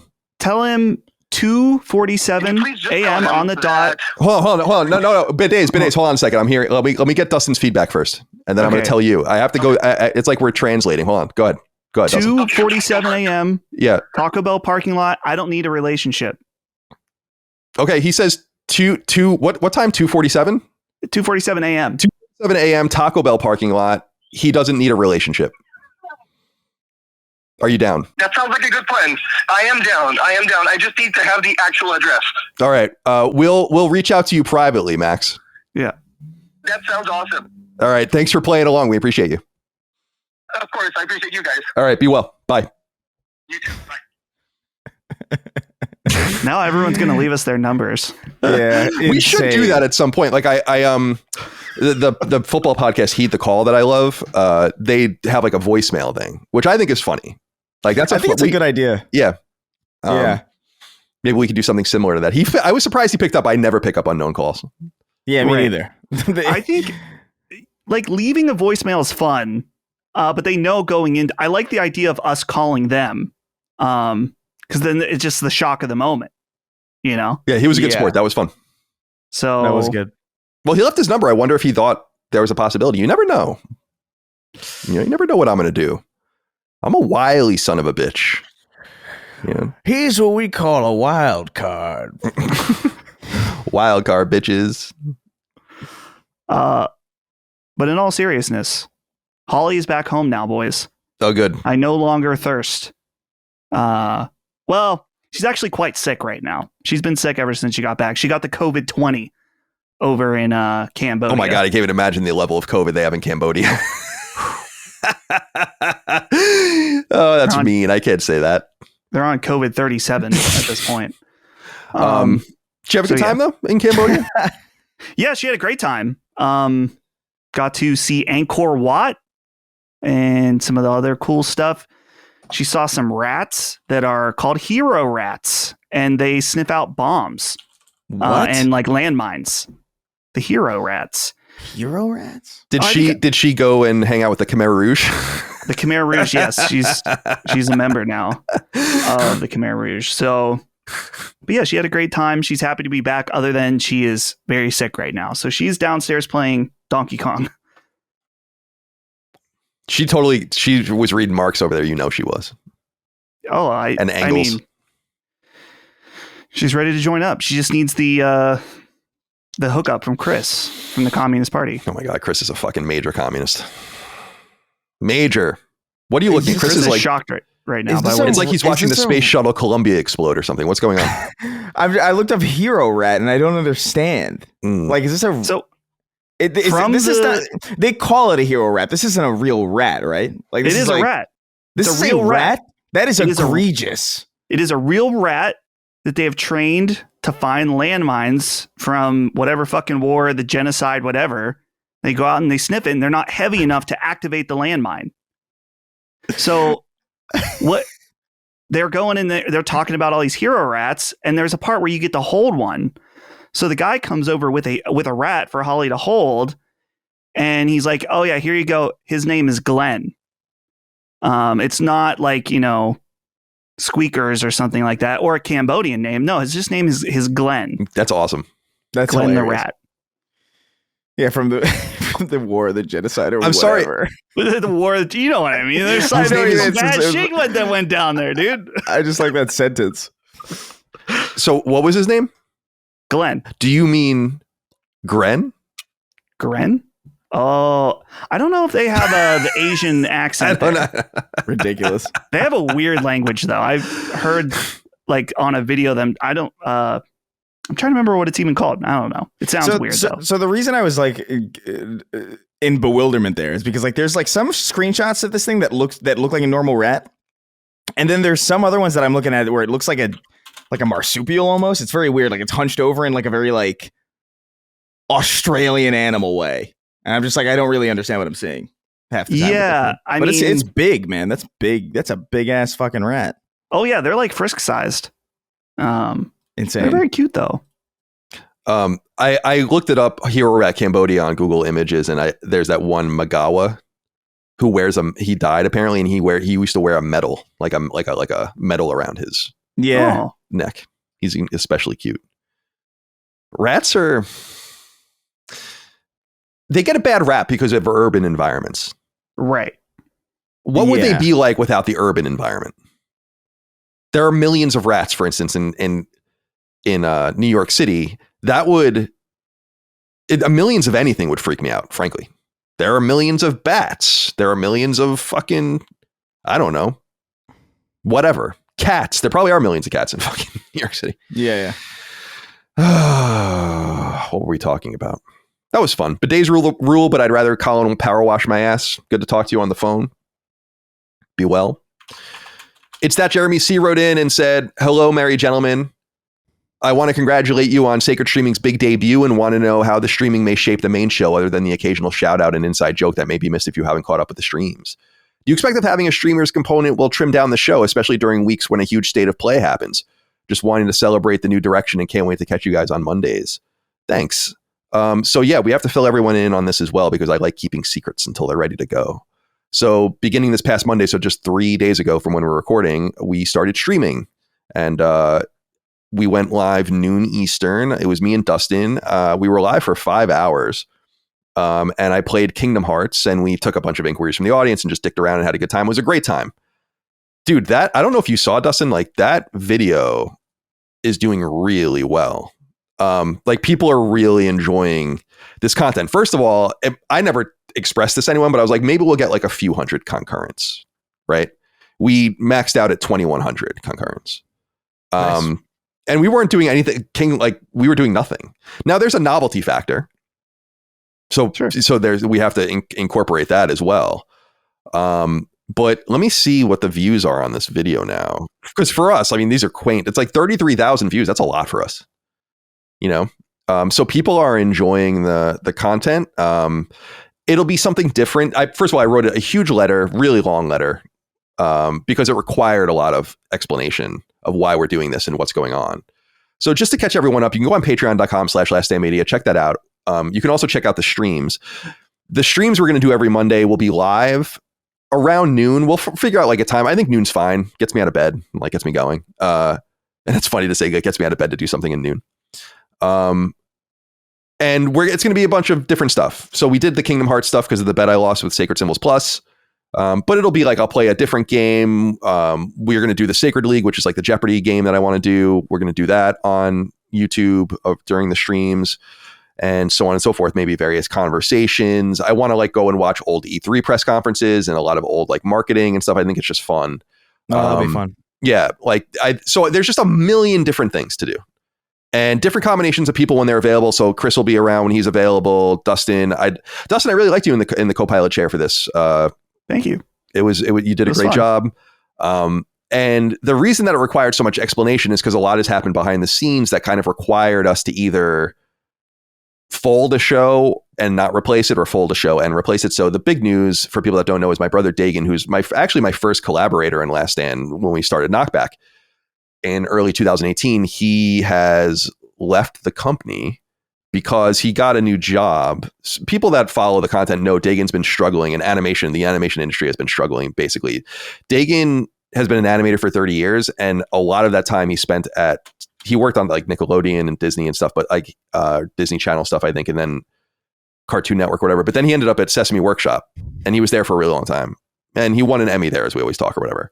And then he ended up leaving and kind of bouncing around from project to project. And it's just getting worse and worse out there. So he finally scored a job at like a fairly renowned marketing firm. And it's like a full-time like in-house animation design creative role. But Dagan's assignments, Dagan has worked remotely long before COVID. And this is not uncommon at all in the creative field, but it's like, I'm just using this as an example. Like, here's the episode you're working on of whatever. We need everything by Sunday at 8. However he does it is up to him. He can like work really hard, get it done in 2 or 3 days, and then like sit around for 4 days. He can spread it around or whatever. That kind of flexibility allowed him to do the shows with us because he works like a real job, but he's like, I'll just not work when we do Knockback. I'll take Fridays to do Constellation or whatever, but that is no longer possible. So with him leaving and not really being available anymore, I'm like, I don't really want to host Constellation. But I also don't want to, and it's not doing great. It's like it's the only show we do that is shrinking, frankly. So you can go read the letter about it and so on and so forth. But I was like, well, ultimately what we're doing is replacing it with this weekly stream, sacred streaming, we're calling it. The streams will be live on our YouTube channel around noon Eastern every Monday, and you can watch live for free. If you miss it, you have to support us on Patreon in order to get the VOD. And we're also, I talked to Lockmore, our video editor, yesterday, and he's going to do cut downs of these. So we'll have those available so people can kind of get a little sample of them and so on and so forth. So yeah, that's like what's happening with that. I'm really excited about it. I thought it was really fun. And a major component of the letter I wrote too is that I'm kind of bored and complacent. I'm comfortable. I don't like it. Like I need to do something different. Something that's unpredictable. And so this is what it is. And I think it's great. So we'll see what happens. But that's the initiative moving forward. And I imagine I'll be even streaming, frankly, more than just Monday. But Monday's the day I'll definitely do it every day. And like I said, too, we'll start streaming states of plays and conferences and big events like that as well. Although I don't know exactly how I want to play it. Because like, wouldn't it be more fun to do like a state of play stream after it already aired, and then we can watch it together, pause it, examine it, go into it, as opposed to just watching it live and reacting? I just hate React content. I just feel like it's so lazy. It's like it's only lazy if you're just reacting. You know? Yeah. People like, dude, it's one of those. I get it that it comes off as lazy when you're just reacting, putting it on like throwing it up. Obviously, we would do so much more than that, though. The way we would do it wouldn't be lazy. Yeah, but I wonder, it's like, so I guess we could do both. Like we could watch it live, but then we can go back through it and scrub through it. Yeah. Because that's what I would really want to do. That would be more. And we used to do things like that at IGN Rewind Theater. Yeah, that's what I do. Whenever like there's like an E3 thing, or like if I happen to be streaming, I haven't streamed like a live conference in a while. But like if there is something, I usually like will react in good faith on stream or something, and then I'll go back and scrub through certain things and I'll talk about it. I think there's like a way to do that kind of content that isn't just like, bottom of the barrel. Do you do this, Face? Yeah. What is it? Oh The yeah, pointing? dude, the soy jacks like. I love that photo. I love that photo because it really is. It's probably so. Those guys are so famous. Mm-hmm. Like those people, because I think they were outside of like a chicken restaurant. Yeah, it was like a vegan chicken restaurant. And they were just like, they probably just thought, hey, let's take this stupid photo. And they probably understood in the moment when they were taking it. It's like, this is a dumb photo, right? This would be funny. And then the internet was like, we're going to crucify you forever now. Mm-hmm. You're done. You're done, bud. The other one I like too that's newer is the bartender handing the note to the patron. Do you know what I'm talking about? That Wojak. It's the guy. It's like the hipster looking bartender with making a weird face, and he wrote a note to a woman and said like, that guy next to you is creeping me out. Put your ponytail on your other shoulder if you want me to kick him out or something like that. And so people have Wojacked that, and it's so funny. The Wojak thing is just so funny because it's perfect. It's a good idea for a format of just like taking an image and then just like distilling it into like a really awkward trace. I like that. I like the thought process of that. And how disrespectful it is. It is disrespectful. I like it. I also feel like some of them overdo it. Like sometimes it's like, there's too much detail. You can tell when some of them aren't done well. Like where there's too much detail in this one, or there's an art to it, I think. Mm-hmm. Like a good one. I don't know what the fuck we're talking about. This is Sacred Symbols of PlayStation podcast. You can talk about whatever you'd like. Yeah. Garrick Groover, wrote in. Maybe it was Grover. That would make more sense, but maybe it's Garrick Groover. I don't know. Hello, Sacred Crew. This is my first time writing into the show after being an avid listener for many years. Last Stand's newest venture, Sacred Streaming, has me excited due to the plethora of possibilities it can provide, whether it be seeing Colin struggle through Kingdom Hearts or having you guys watch past E3 conferences. My question is this. If either of you guys were caught jerking off on stream like DSP all those years ago and found out your moans of pleasure were being broadcast to thousands of people, how would you react? Would you fess up immediately or deny you were whacking your gack and try to sweep everything under the rug? I'll hang up and listen.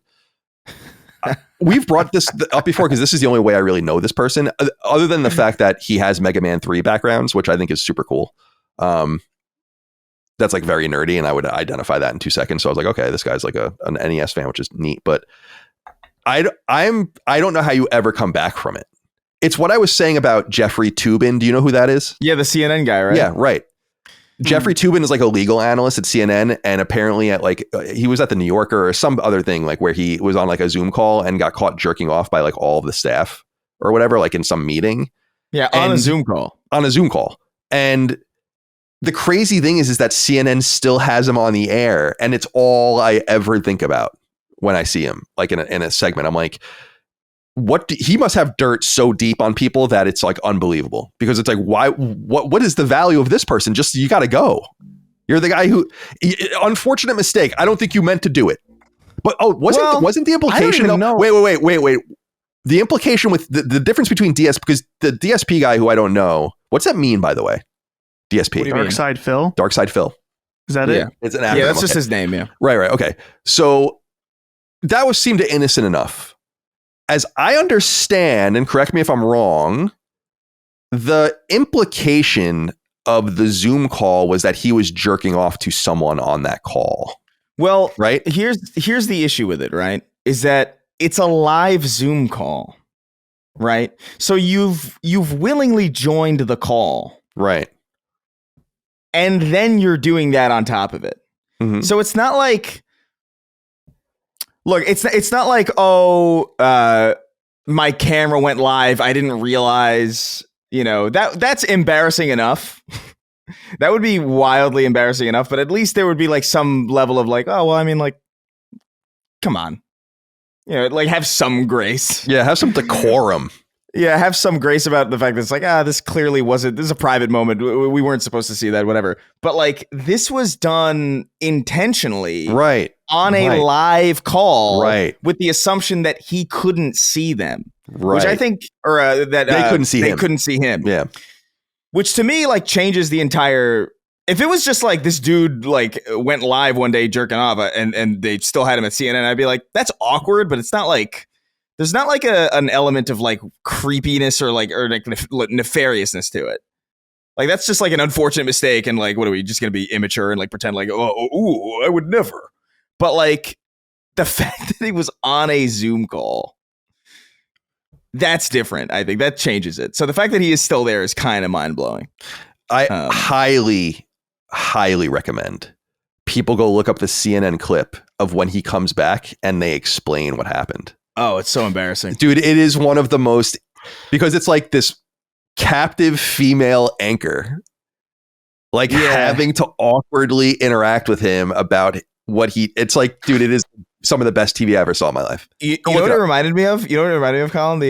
It reminded me of when Michael Richards went on, I think, David Letterman or something, or when Jerry Seinfeld went on David Letterman to apologize. And everyone was laughing or whatever. Yeah, and they just had to like sit there and like awkwardly like. That's a really awkward. That is a really awkward moment in television. Yeah, it definitely is. What Chris is referring to is like Michael Richards, who played Kramer on Seinfeld, had his like, racist thing at the comedy club or wherever the fuck he was, the Comedy Cellar or whatever it was. It's the only thing I think about when I see the Laugh Factory logo. So it's the first thing I think of. It's like, oh, Kramer. And that was like, what was funny about that is I recall, I mean, it might have been like a digital camera video, but it might have even been a flip phone video. Like that's how old it is. Because I think I was in college when this happened, or like just leaving college. So that's how long ago it was.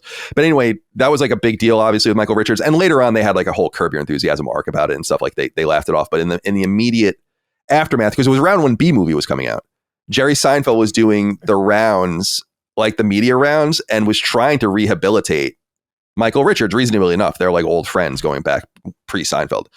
And there's like what Chris is referring to as a Letterman appearance.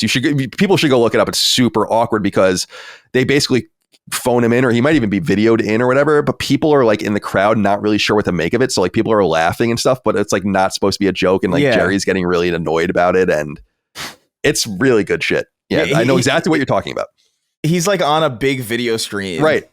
And he's saying like, I lost my temper, and people are laughing because it's funny.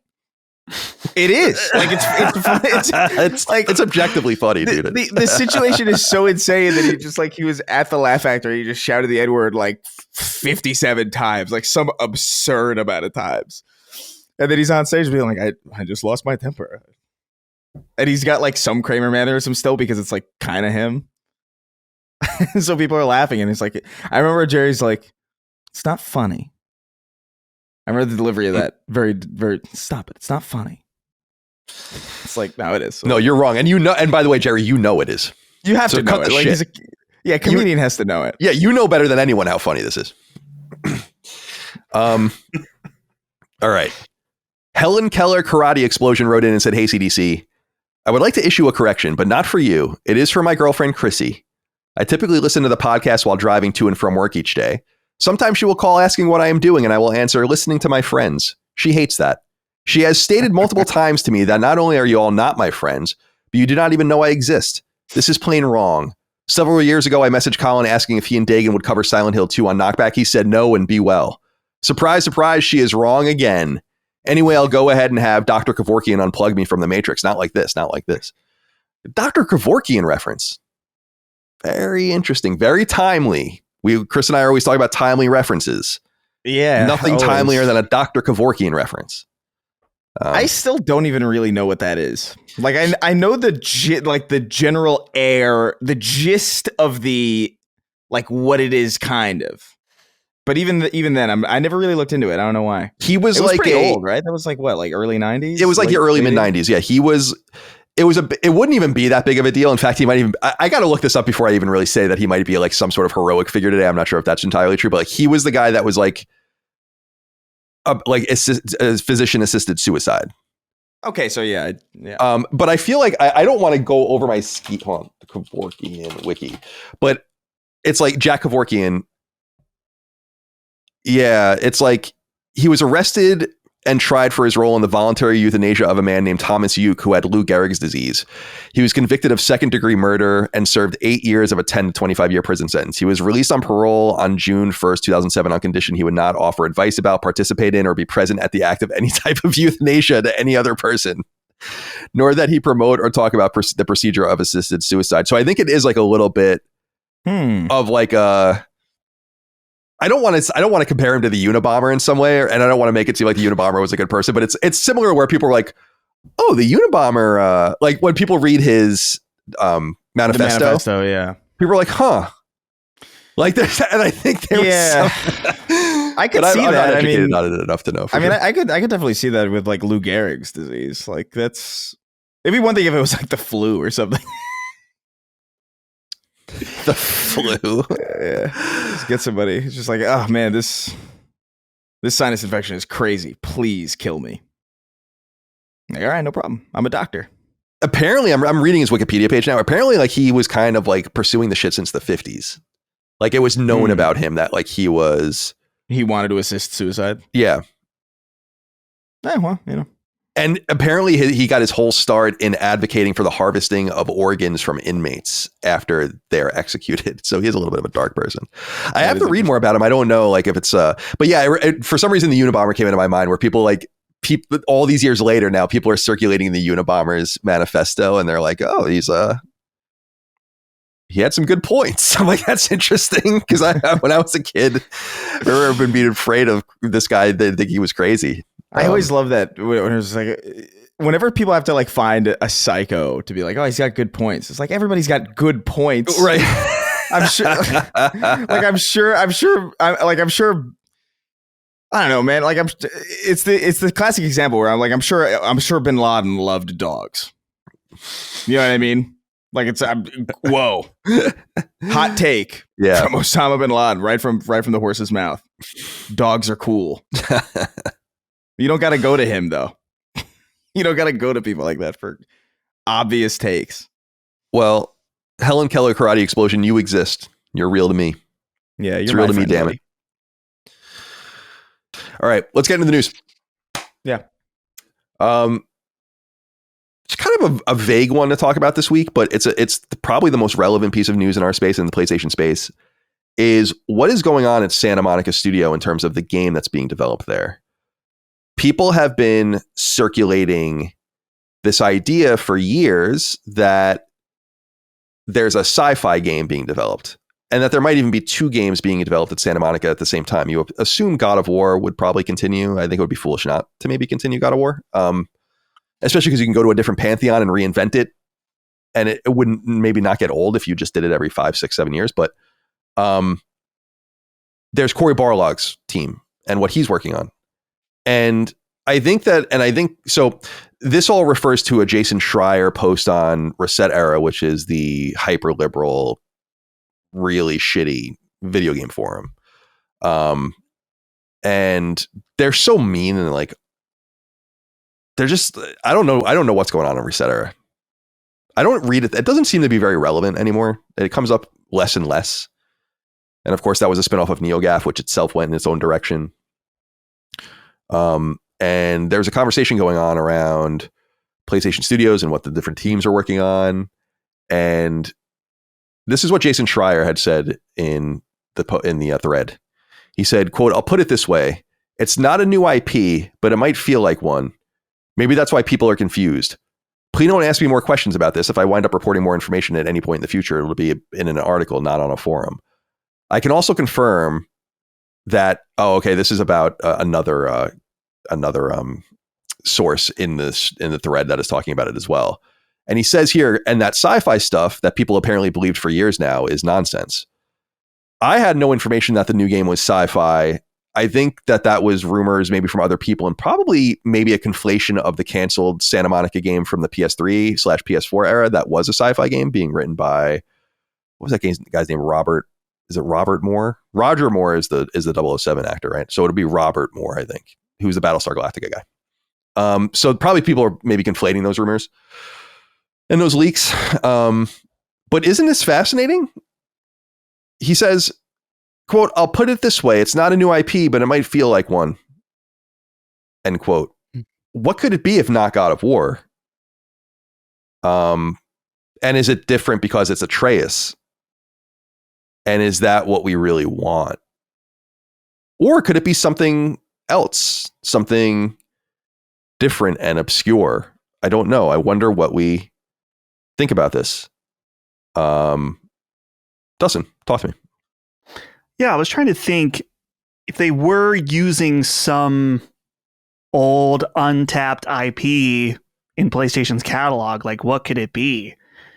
And I was having a hard time thinking of something that makes sense. I was thinking about like, well, is it possible that some of these IPs that maybe were with different teams are being moved around? Like, could they be working on a Siphon Filter game since there's been some activity with Siphon Filter with PlayStation Plus?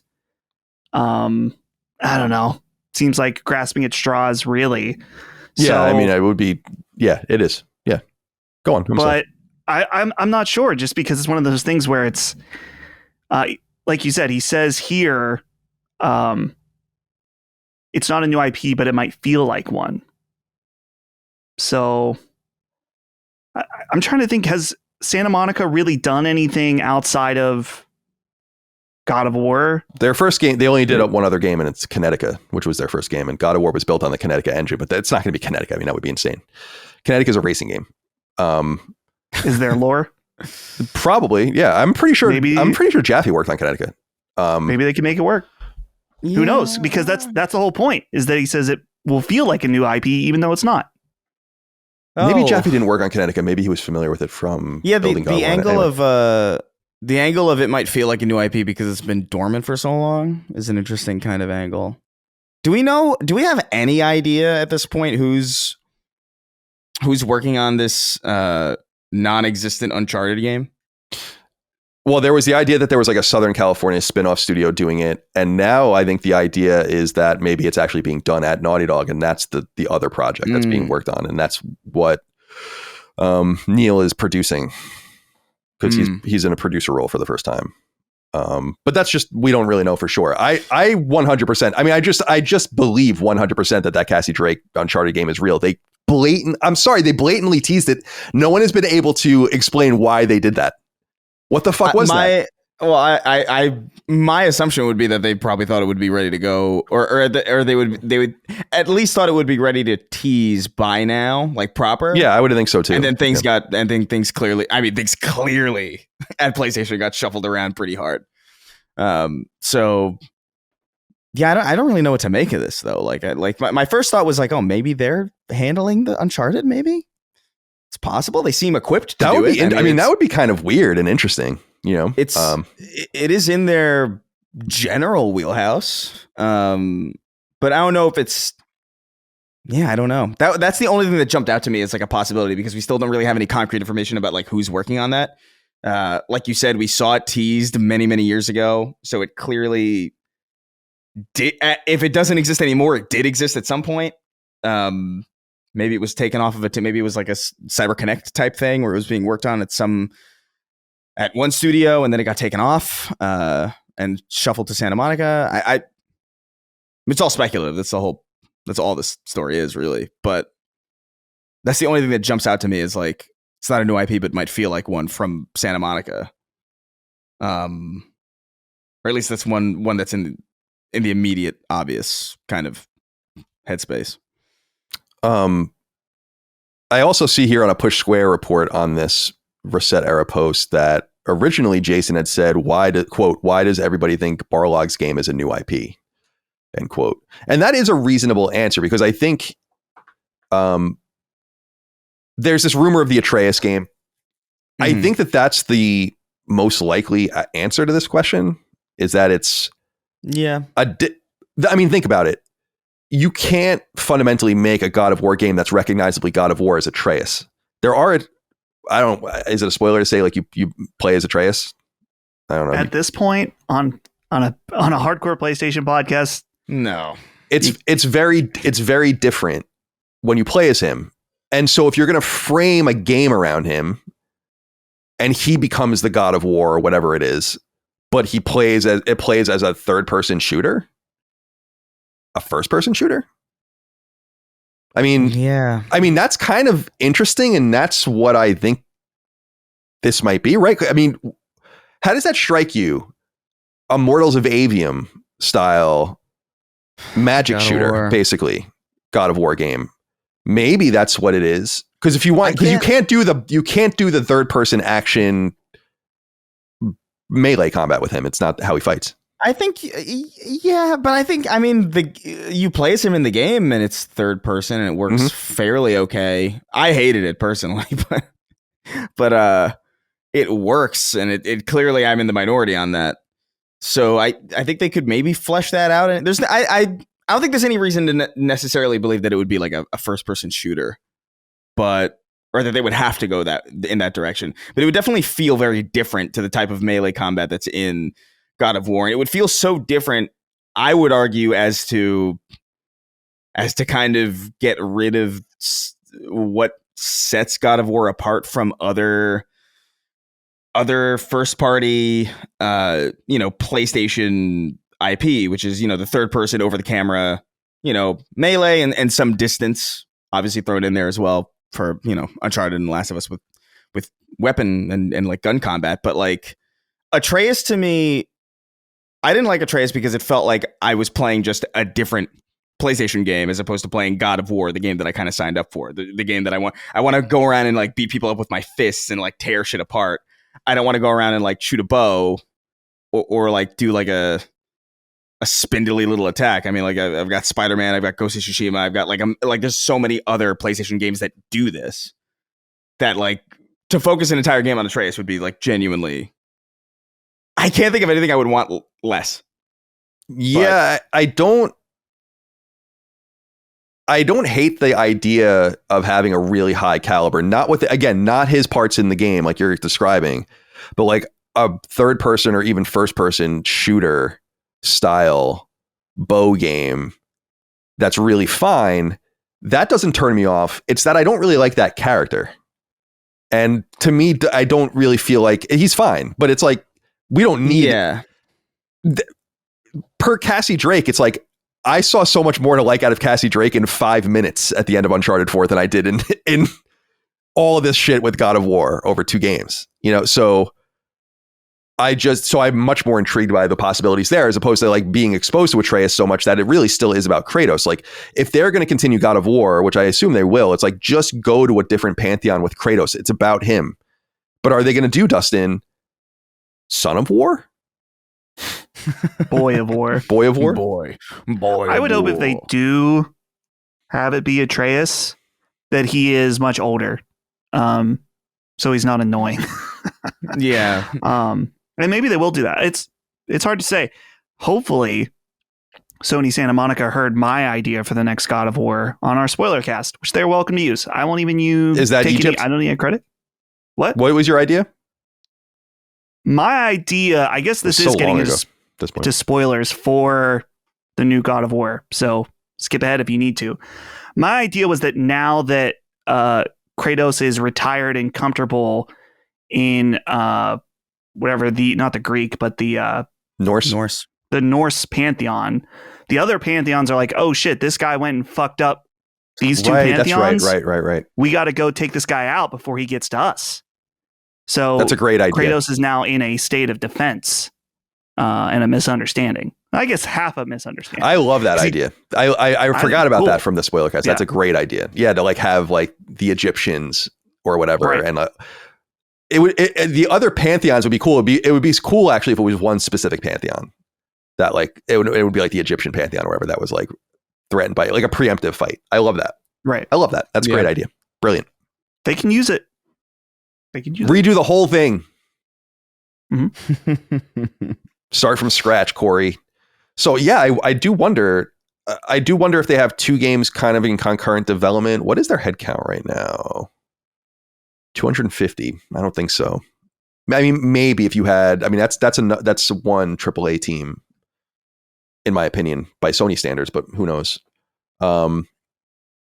If it's something that's Atreus based, I think that'll be fine. I want to see what it is. And I love magic shooters. So the idea that, and that's I think in my opinion, an underserved kind of market in FPS or magic shooters. That's what, and part of what I thought made Immortals of Avium so special was how different it felt, like fundamentally different from other games, even though it's a first person shooter at heart.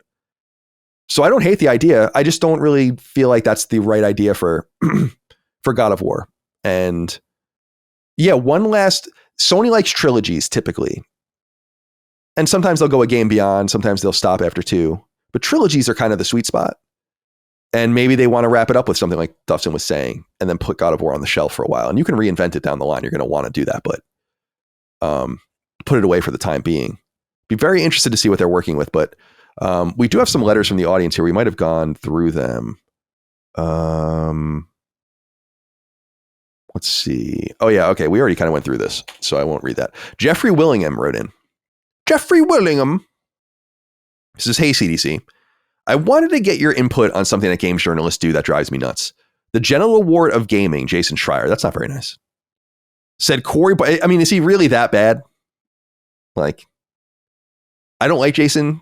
I used to like him, but he's just not been nice to me, and he's been a weirdo to some people. But just like weirdo is the wrong term. He's been not nice to a lot of people.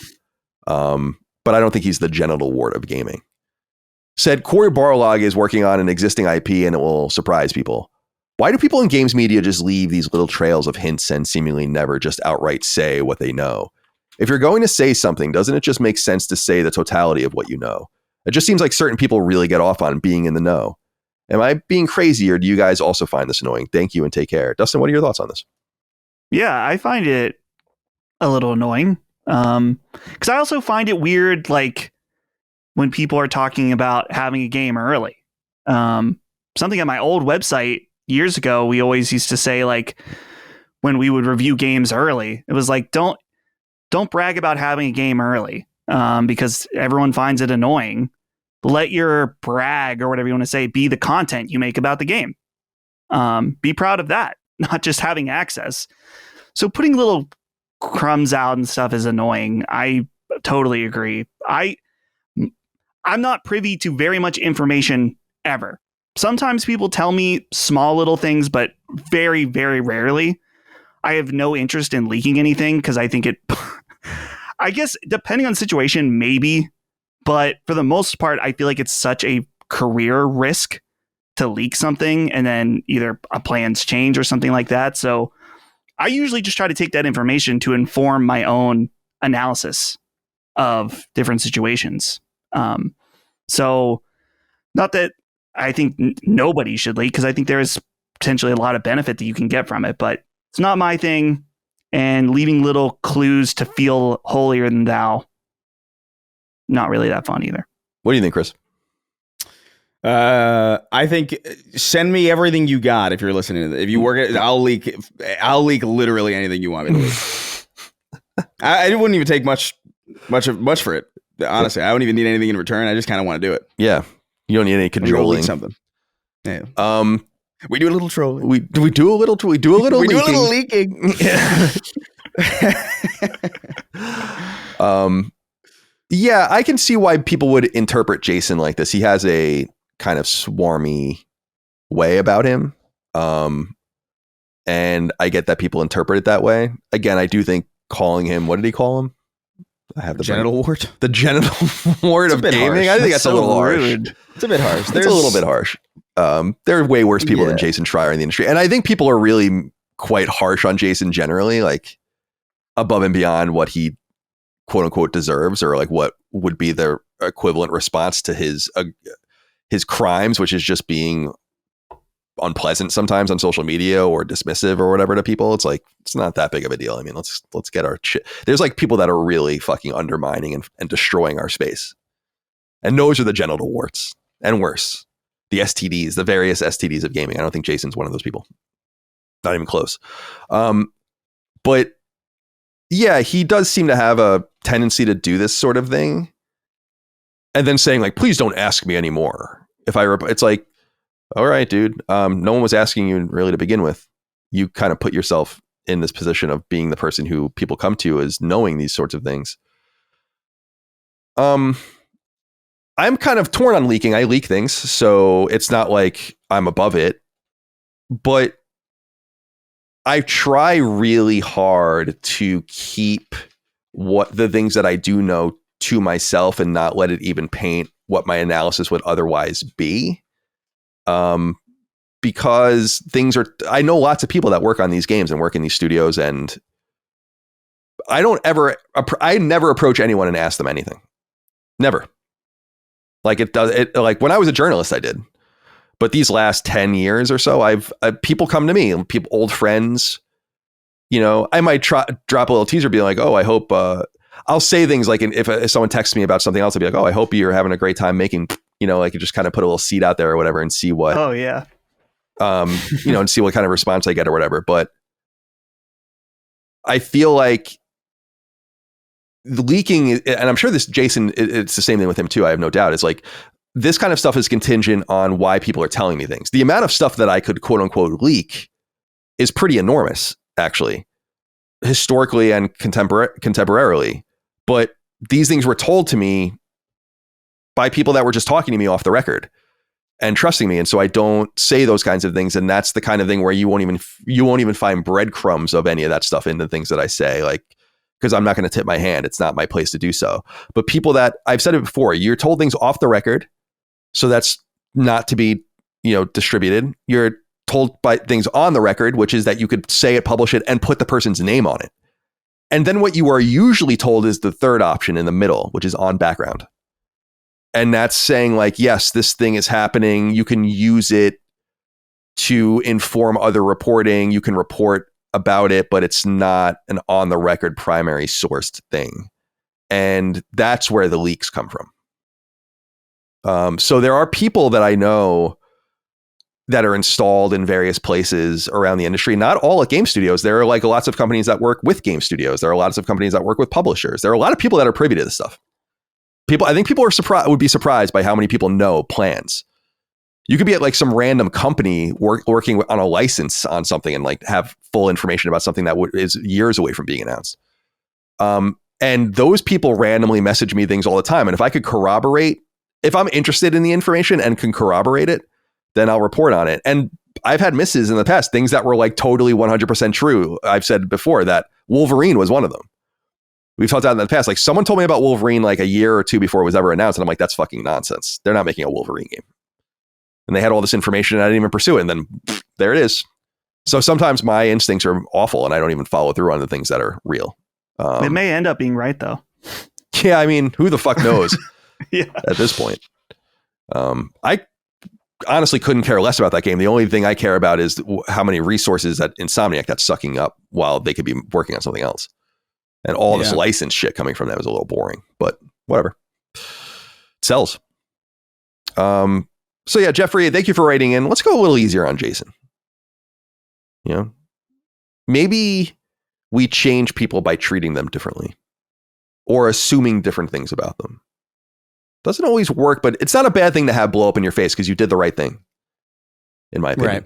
So like, okay, so you were wrong and he really is a awful person. It's like, okay, well, at least you gave him the benefit of the doubt and you can say that and internalize that as part of your equation. All right. So we'll keep an eye on what's going on with the Son of War.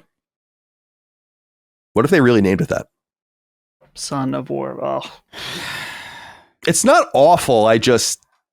Yeah, it is. Yeah, all right. Yeah. Yeah, it is. Yeah. It's pretty bad. Son of War, dude. Son of War. Atreus of War. Baby of combat. Baby of combat. It's ridiculous. Oh God. All right. This so last week there was the I just remembered that God of War clone on the Xbox store was like God of Zeus War Child or something. Yeah, and it was just trying to get all the words in for the search. So when someone searched God of War on Xbox, it would come up. Oh, you can see through that shit a mile away. It's so funny. Awesome. So last week there was a state of play for Ghost of Yotei. Did either of you watch that? Nope. I skimmed it because I honestly I don't know. I haven't seen that much of Ghost of Yotei, and I'm kind of interested in it. I'm kind of excited about it, but I'm not married to the idea of like a media blackout on it. Mm-hmm. So I did watch a little bit of it. There's some interesting stuff in there. Yeah, the state of play has 3.1 million views, 172,000 upvotes, which is great. 12,000 downvotes. Pretty nice for PlayStation these days. They'll probably take it. They'll be like, oh, thank God. They're not upset. They They don't want to fuck the samurai character. What are we gonna do? Yeah. She's not fuckable enough. It's like, oh my God, shut the fuck up. Can't take it anymore. But yeah, I'm on media blackout just because I'll play it. And I'm not that excited about it. I think it's going to be great. I wasn't really that into Ghost of Tsushima. I thought it was a great game. It just, I don't know. I'm just not that into it. But I'll play it day one and I'll buy it. And I don't need to see any more of it. And that'll be more surprising and more fun. But that did happen. And it's there on, it's 19 minutes long. It's on PlayStation's YouTube channel. And you can go check that out there if you'd like. So watch that. But as part of that entire thing, they also revealed, and this is more newsworthy for us here on the show, is there'll be a Ghost of Yotei limited edition console launch, as well as controllers and covers for your PlayStations. So the PS5 console, they write, Ghost of Yotei Gold limited edition bundle will be available globally and is inspired by the Japanese art form kintsugi, a traditional process of repair broken ceramics with lacquer and gold. The design captures the essence and aesthetic of kintsugi, symbolizing beauty and imperfection and mirroring Atsu's own personal journey of healing and resilience amidst the adversaries she'll face along the way. It looks really nice, actually. White with gold accents, some gray accents. The controller is nice. It's a little messy. This is not a controller for me, especially because there's another run of controllers I want to talk about after this. But the good news is the console itself will be available at direct.playstation.com. But obviously, if you already own a console, they've done the right thing here and made it so that you can buy the plates for either the PS5 Slim Edition or the PS5 Pro. So not for the original PS5 model. And the controller will also obviously be available separately. So you can check those things out. The options are PS5 console, Ghost of Yotei Gold limited edition bundle, the PS5 console covers, the PS5 Pro console covers, and the DualSense controller. And then, of course, you can also buy the limited edition games as well that have already been announced.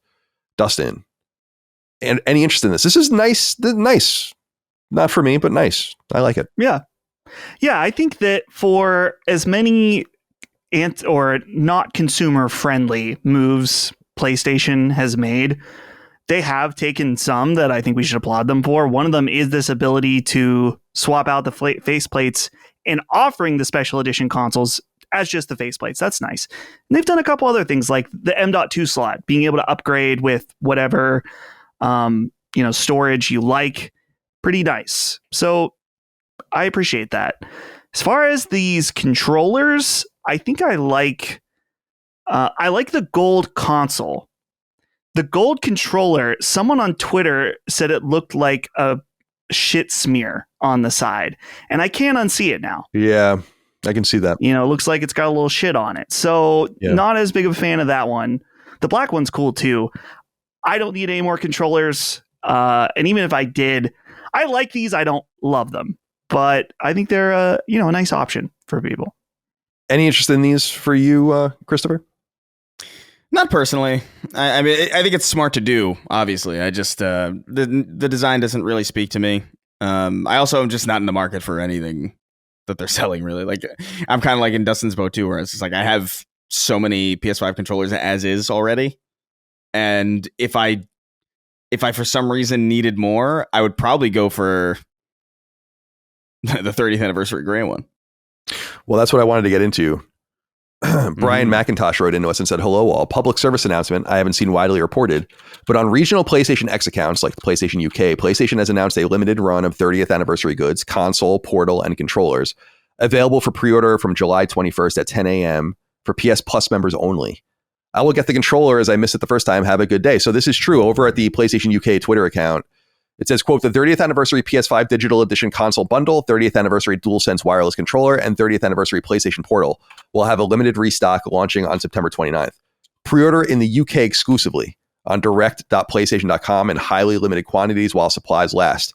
PlayStation Plus members get pre-order early access on July 21st at 10 a.m. And that's British Standard Time, with pre-orders for all players on July 23rd at 10 a.m. I couldn't find this replicated on the American the US account. And so and the language is I don't know exactly what they're saying, because it says, quote, pre-order in the UK exclusively on direct.playstation.com. Are they saying that it's only for UK customers, or that the UK customers have to exclusively use direct.playstation.com? You know what I mean? It's unclear exactly what they mean. In other words, will this be available in other regions? And my assumption is no, because they probably have such a limited quantity that maybe they're only selling it in one territory, and that's why it's not being more widely reported on these other platforms. But I'm wondering what this is all about. I assume that this is probably excess stock that they've had the entire time, that maybe they were waiting for returns, and you don't want to oversell, obviously, and then you have to get rid of the rest of the shit, because you all wouldn't print this again in a limited way. I don't know why you would do that and undercut the entire purpose of it. It's not the 30th anniversary anymore. So again, that portal is so tempting, but I don't even know if this will be available for me at all. So, because we're not in the UK, obviously. I could use another controller. I have dropped my 30th anniversary controller on the hardwood floor so many times at this point that I think it's I think the engines inside, like the rumble engines, are starting to they're loud, and I'm like, it shouldn't be this. Something's broken in here. Totally my fault. I mean, I've dropped it. Like, Micah just looks at me now. It's like, it's just drop, because I have it on the arm of the couch. Yeah. Or the chair. And then I just always just elbow it off. Like, it's so stupid.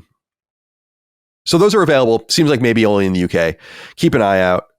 July 21st, so in the coming days. Actually, July 21st will be the day that this goes live for everyone on free feed. So you'll know. So if you're on Patreon, you'll have a little bit of time to adjust.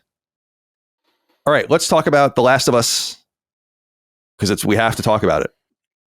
The Last of Us season 2 on HBO. Corey, our friends over at Push Square, gets 16 Emmy Award nominations. It received 24 for the first season, so it is 8 fewer, as they note here. However, 16 is still a really incredible number.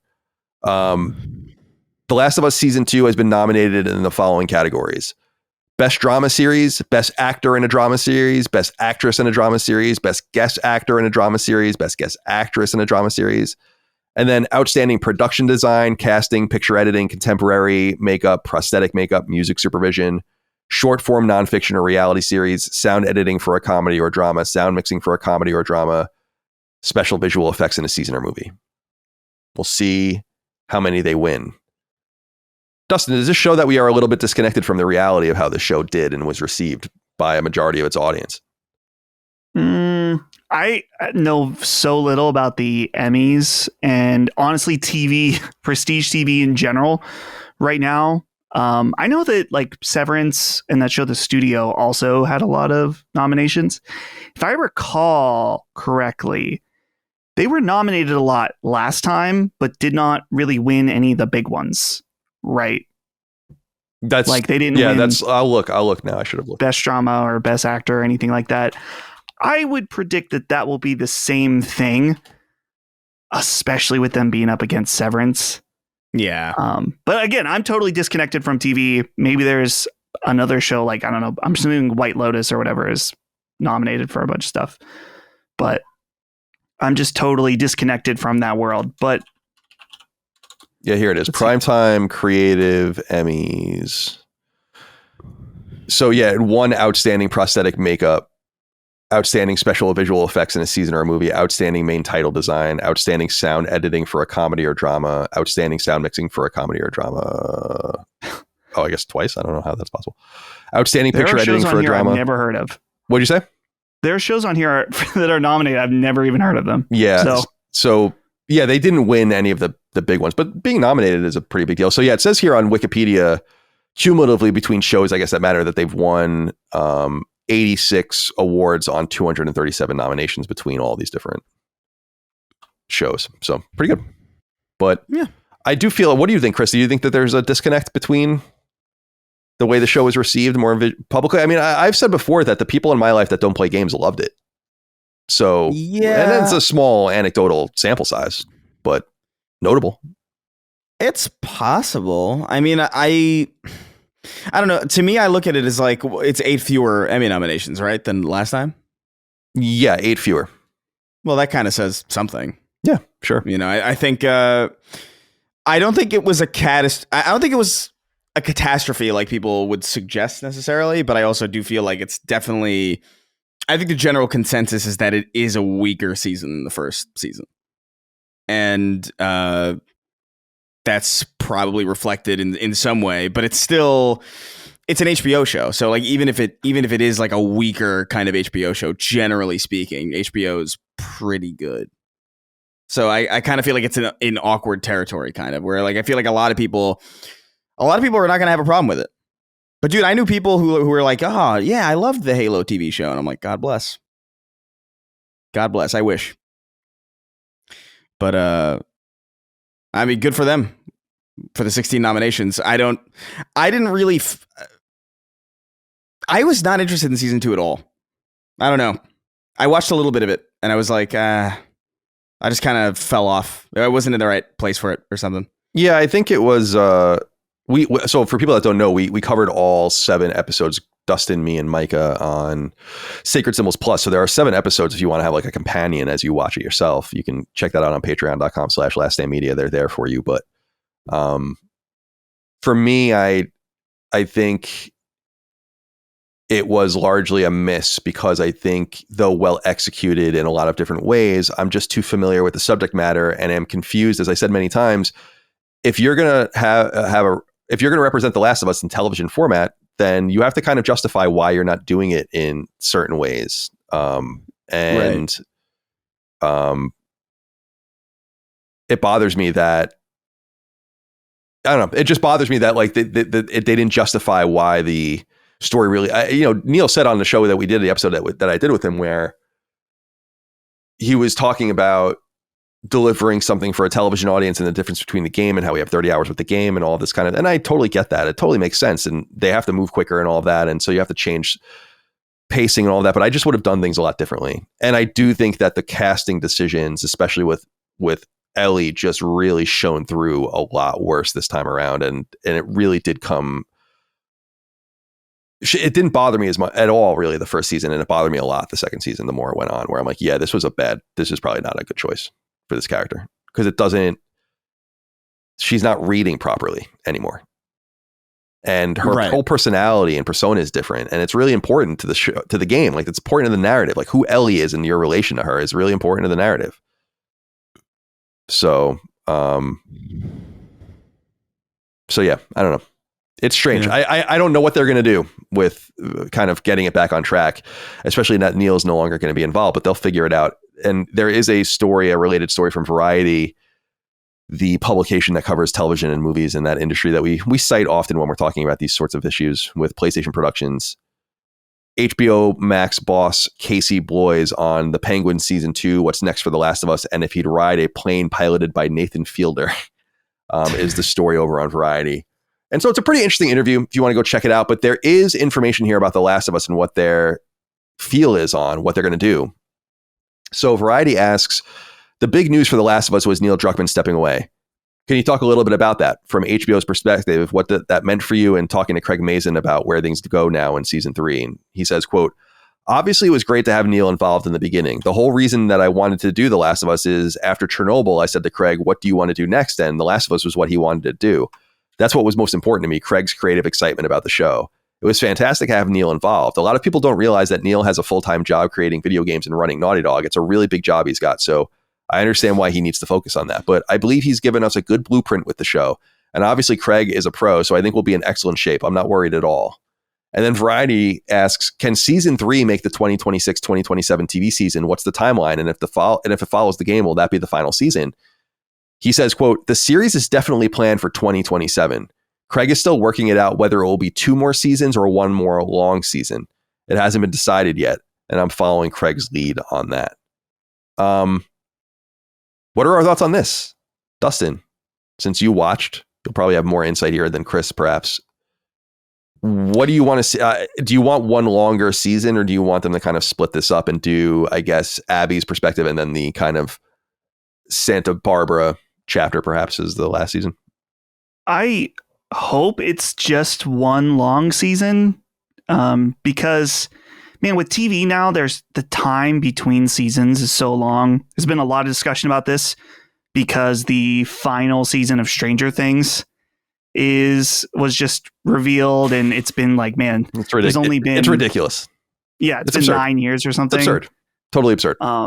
It should have been done in 2020 or something. Yeah. Yeah. Well, And from a personal perspective too, I just watched season 3 of Squid Game, and they broke that season up. Like, it was clearly meant to be like season 2 and 3 was meant to be one season, but Netflix being Netflix chopped it in half so they could get 2 subscription months out of people like me. And it fucking worked, unfortunately. But when I started up the 3rd season, I was like, man, I would have just liked to watch this all at once. There was no reason for them to do this. And now I'm sitting here trying to fucking remember what happened. And so I would like it to be just one season for Last of Us. But why would you do that when there's an incentive to make it 2? You know, because then you can double the amount of people that sign up just for that. 2 marketing blitzes. So I guess they do run the risk that if people don't like the 3rd season, that you might have diminishing returns with the 4th season, but probably not, based on how overall people have received season 2. So it'll probably be 2, and it'll probably be fucking, I don't know, 2030 when this is over. Yeah, 2027 is crazy, but I get it. They probably won't even be written until early next year. Then you got to get it going. Obviously, post-production on a show like this is probably extreme. Maybe not extreme, but heavy. Extreme would be like a sci-fi show maybe, but definitely heavy. Because I was saying that when I was talking to Sony, when I had Neil on, they were saying that they were sending screeners out without special effects in them. Like done. Because like they were so close to the line of getting things done. And that's pretty interesting. Especially because I know so little about television production that it's interesting that the same exact shit happens there. Yeah, you get like early access. Yeah. It is interesting. And remember we were talking about, what was that? Oh, Cats. When they like, they basically, remember the movie Cats, and they like patched and they CGI'd, they patched the buttholes off the cats. I forgot about that. That is a classic. That was like just at the beginning of the pandemic, right? Like, or like something just right before, around just there. Yeah, after. definitely. It was just before. It was that Christmas. There was the Christmas before, I think. And it was like, man, that was the last big hurrah for movie theaters before the world shut down. Yeah, it was like that's what shepherded us into the epidemic. Couldn't hope to catch a better vibe going into COVID than that. But yeah, it is interesting, man. Like, because I've seen over where I am, it's a very like movie kind of production centric place, and so like you'll often get like things in the mail or just like people kind of on the street being like, hey, pre-screening for this movie that's not going to come out for another like 6 months or whatever, and you'll get to see it. They take your phone or whatever, make you sign like some thing. You're not going to say anything about it, and then you'll see like straight up just like unfinished. It's weird seeing an unfinished movie in a theater. It's a very surreal, like very strange experience. It's just like, oh, it kind of feels like you're in the editing room almost. It's very bizarre. It's cool. I like that kind of stuff, like exposing people to work and seeing. You gotta, if you have the means, if you're spending a lot of money, especially on something, it's like you really should spend some of that money on making sure people are going to like it.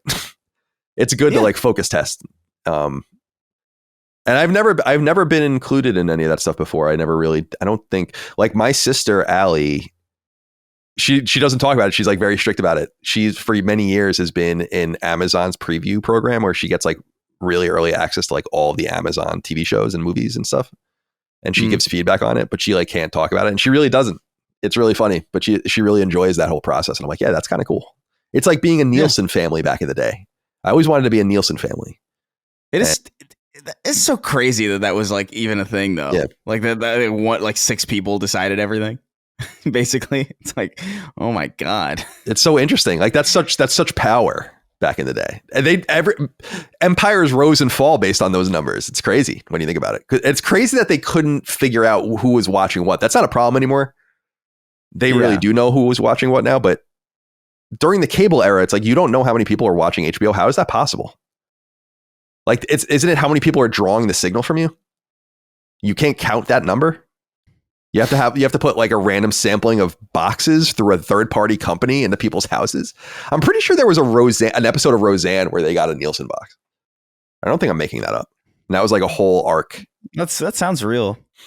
Yeah, never happened to us though. Never happened to the Moriarty family. I always wanted to get that knock on the door. It was always Jehovah's Witnesses. I only ever gave feedback on one I saw Why Him, which is like a Bryan Cranston, James Franco like comedy in like theaters like 6 months, and I gave notes, and I remember there was a scene that I hated, and it's not in the movie. Oh, interesting. It's interesting. Yeah, That is interesting. so it's funny. I saw recently that the Fantastic Four film that is coming out with Pedro Pascal in it, that they cut like an entire villain out of it, apparently. And I wonder if that came through feedback. I don't know enough about, but I just saw that on my feed where they're like, this character, he's like some red character. They're like, they just cut him out of the film. Oh, cool. I'm sure that bodes very well. Yeah.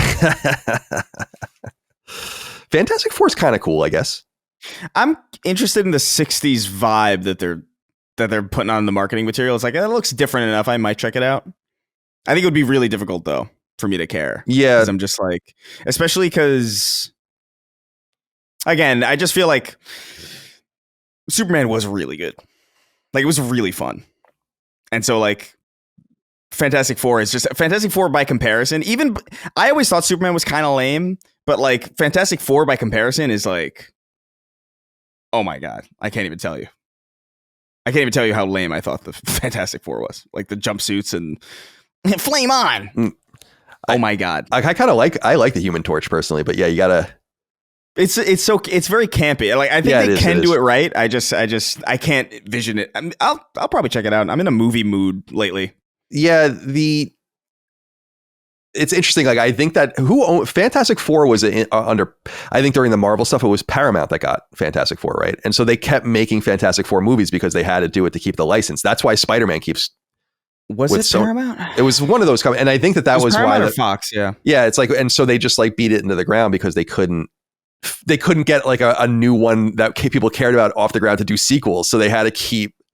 It's like, shit, it's been 7 years. If we don't exercise the license, we lose it. We got to just make a Fantastic Four movie. And yeah, I'm pretty sure that's why those things happened for so long, which is so funny. For sure. Which is so fun. But I don't blame them because they got when Marvel was in the shit, those companies got amazing deals that are like, I think perpetual or 99 years or something crazy like that, as long as they keep exercising them. That's why Sony makes Spider-Man movies, and it's right. The X-Men movies, which I think X-Men finally is getting incorporated into the MCU, right? Which is like a huge... Yeah, because Fox owned the X-Men and Fox was bought by Disney. And so now they did that whole Deadpool and Wolverine movie that kind of set all that stuff up. Right. It's so funny that these companies are so stubborn that they didn't realize very early on that they should have all been collaborating with each other. That it shouldn't have been something that you like have to extract. Spider-Man appearing in Civil War or something. It's like, what are you doing? Like, this should have been something that happened. Sony should have been like, we got to get involved in this now. As opposed to, it's just crazy to me that they like can't figure out. We can all make billions of dollars, and it's like it's not good enough. No, screw that. I want to make a Venom trilogy with no Spider-Man in it. Right. They did that. Like, right. That's crazy. Like, I've not seen a single Venom movie like at all. Like, I don't know anything about them. But the fact that there is a live action Venom trilogy where hundreds of millions of dollars were spent on it. There's a Kraven the Hunter movie. That's right. It's crazy. Beating it in the ground. Commerce, crazy. Man. Commerce just fucks everything up. Dude. People can't just be rich. They don't know how to just be rich. Just make a little bit of just make some millions, tens of millions, hundreds of millions of dollars. Just, we were talking about Mike and I were walking the dogs last night, and she had brought up that guy that was touring with like the Annabelle doll or whatever died. Do you know what I'm talking about?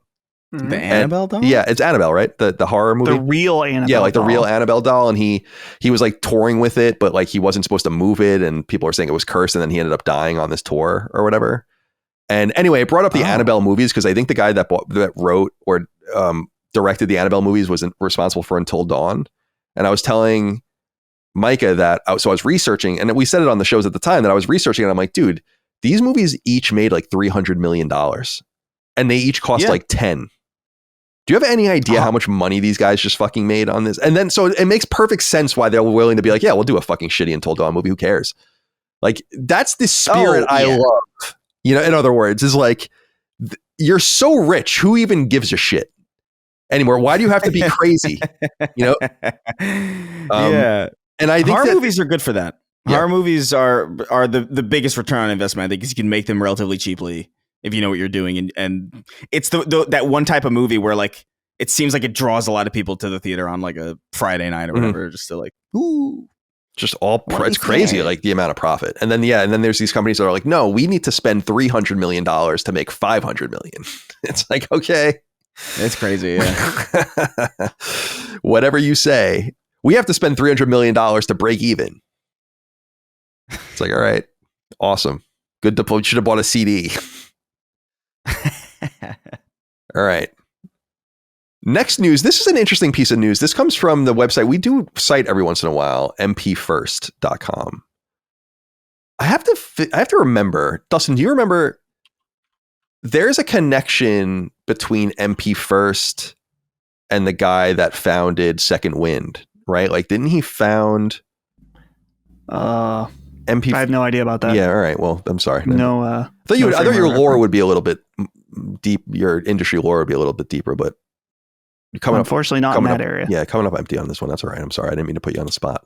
Anyway, MP First wrote in, report, concept art emerges for Deviation Games canceled PS5 shooter. And they basically point to a Imager account with 13 images from a concept artist. Hold on a second. Oh yeah, continue with that.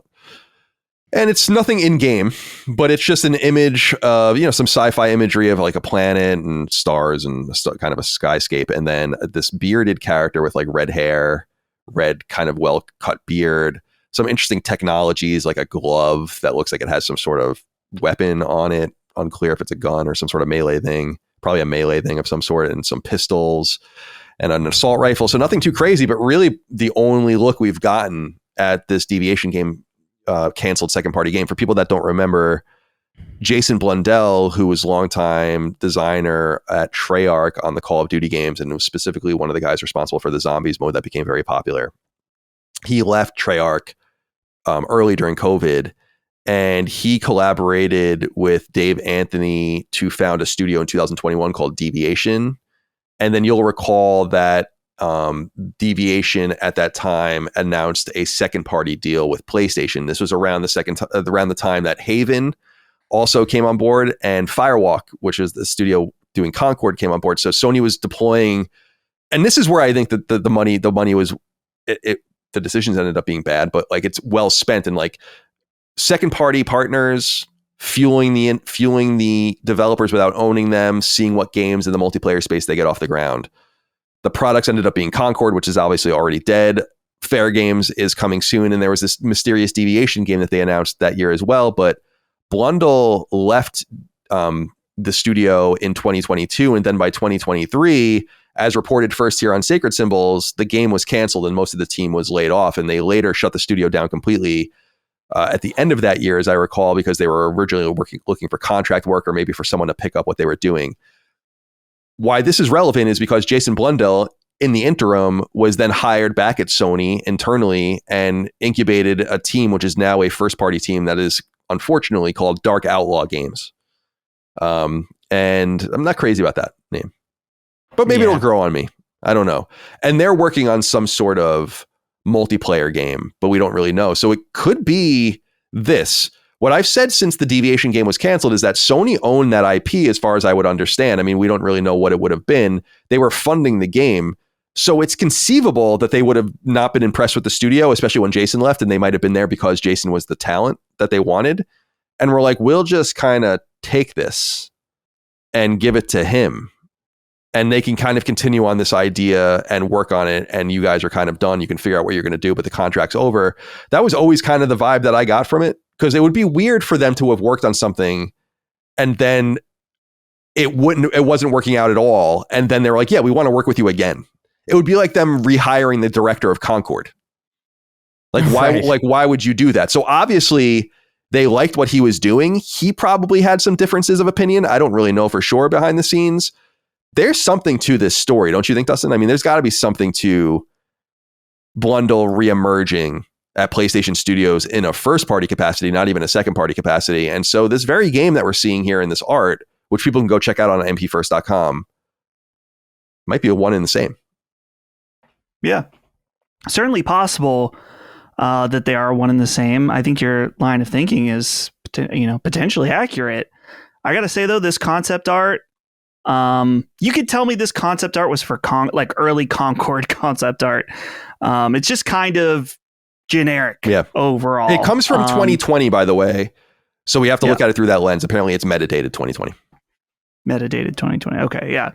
But yeah, I mean, the concept art, certainly nothing about it is bad, but I don't think there's really anything to read into it other than it's definitely sci-fi inspired guns and gear. And there's a hipster looking guy, So it's cool that we get to see this, but clearly at this point, seeing this art, what I gather is that this game didn't have much of an identity. At this point, this is probably still in the trying to figure out. Yeah, they were probably pitching to Sony at this point, and to others maybe. Yeah, right. Chris, any thoughts here? Do you want to see more of this? What Dustin has deemed generic sci-fi shooter work? I agree with him. I don't see anything unique here. But again, this is not unlike what any game looks like when it's in this level of pitching. It's not even pre-production because it's not been probably greenlit yet. Yeah, some of this looks generic. I think the shot of the guy looks generic, and the space clouds. Like, okay, sure, I've seen that. The glove looks kind of interesting, but that kind of is bordering on that. But like this, I have to say, there's something about this pistol with like the green, almost like 90s like calculator or like cash register screen like on the side of it that looks kind of interesting to me. Like, I don't know what it is. I think it's like this like weird mash of like retro. It reminds me of like old Doom, like Doom 1 or something. Like this weird screen on the side. Like I'm kind of into that. And this one thing with like the rosary beads kind of that was around cool. The gun. Yeah, that's cool. I don't know. It's generic, but there is something here. I dig these like little like analog tech flourishes, but like that's really only with the weapons.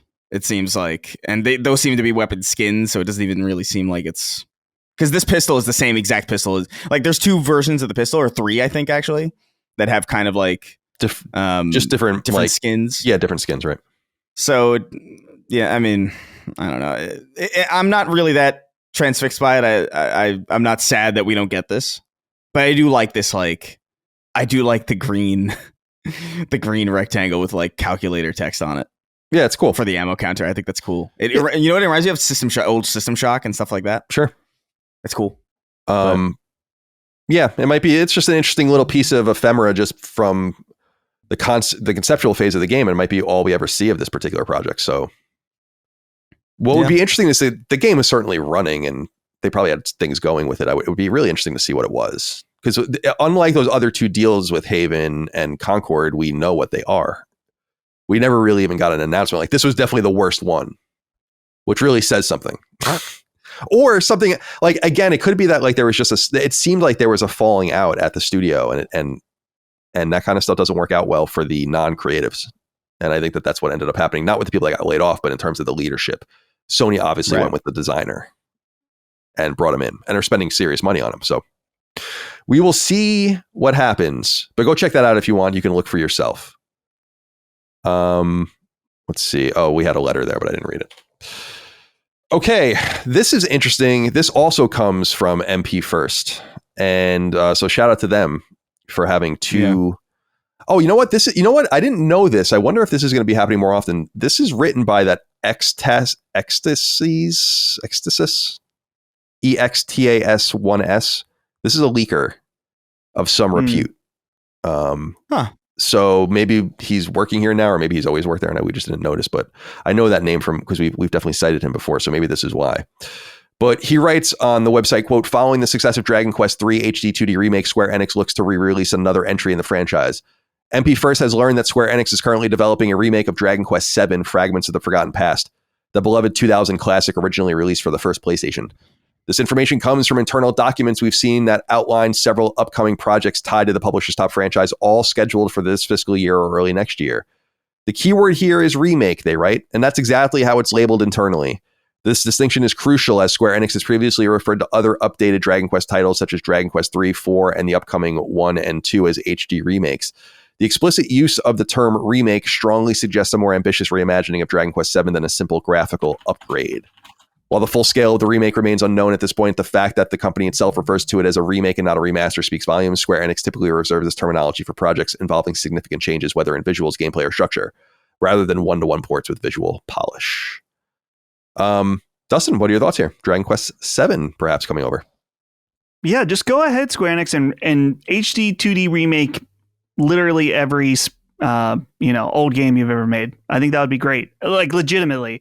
I think it's an awesome way to modernize these games and bring them for a new audience.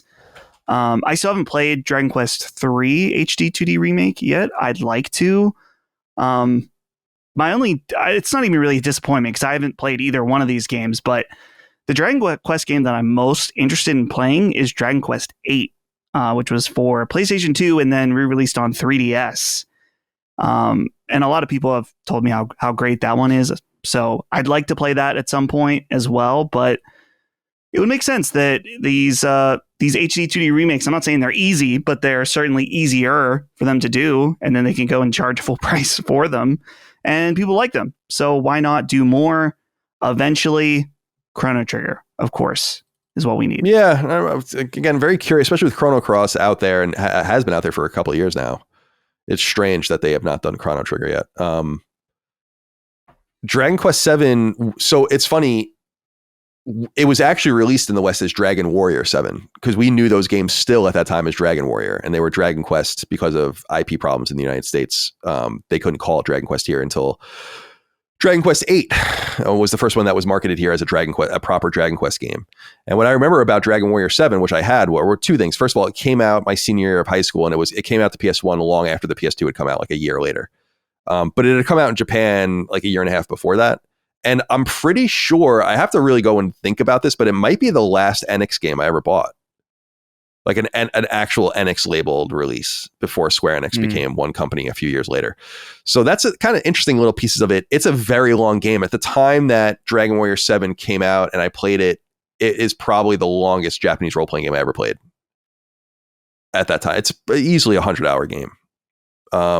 Jesus. And I have not played. They re-released it for 3DS actually years later. I think that came out in like 2016, 2015, something like that. And I never replayed it there, so I haven't played it in a long time. But here's the thing about what you said, Dustin, is like the 2D HD remake thing is like, this is a PlayStation game that would actually be going backwards to do like a more clean SNES-esque style, in my opinion. That like works in capturing the essence of a 16-bit game, in my opinion. But I do wonder, or 8-bit obviously, but I do wonder if the 32-bit a little bit cleaner, like Dragon Warrior 7 or Dragon Quest 7 is not a pretty game by any stretch of the imagination. It looks like a Dragon Quest game. But that's why I'm interested in this idea that it is some sort of remake. And again, I don't think it's a Final Fantasy 7 remake kind of thing, but I don't think they can do that aesthetic with this game per se. I think they have to do something different. So I'll be very interested to see does that make sense to you? Yeah, I'm looking at the gameplay now, and you're right. So like the characters are sprite based, but there's 3D models for the environments, kind of like Suikoden. Right. I don't know. I think you could do it. You could do it, and I guess that would also term itself a remake because that would really be a fundamentally different game. But it would be almost demaking it. In other words, I wonder if you have to just kind of actually do a prettier 3D game for Dragon Quest VII with obviously 2D fights. I'm pretty sure in Dragon Warrior 7 you still don't see the party. I could be wrong about that when you fight. So how they reinterpret it will be interesting. But Dragon Warrior 7 is a maybe underrated game because when Dragon Quest 8 came to PS2, that was a level 5 game, obviously, and people really did love that. And then Dragon Quest 9 was a DS game, and it was different in a lot of ways. So the series started to really change from there. 7 might be like the last kind of truly traditional Dragon Quest game. And it's also worth noting in the West, we didn't get Dragon Quest 5 or 6 at all at this point. So it went 1, 2, 3, 4, 7. And there was probably, I would say Dragon Warrior 4 probably came out in 93 in the West, maybe 92. So it would have been almost 10 years between those games. And 5 and 6 were obviously Super Famicom games. Those later famously came to DS, and those are great ports. I have all those games, and because they did 4, 5, and 6 on DS, which were great. So check those out. Will you play when it comes out, Dustin? 100 hours? Probably. If I'm being honest, probably not. Because I got to play the Lunar. I got to play Dragon Quest 2. 1, 2, and 3, I guess, HD remake. So we'll have to see. Okay. Fair enough. Let's see here. Just wanted to talk about this really quickly.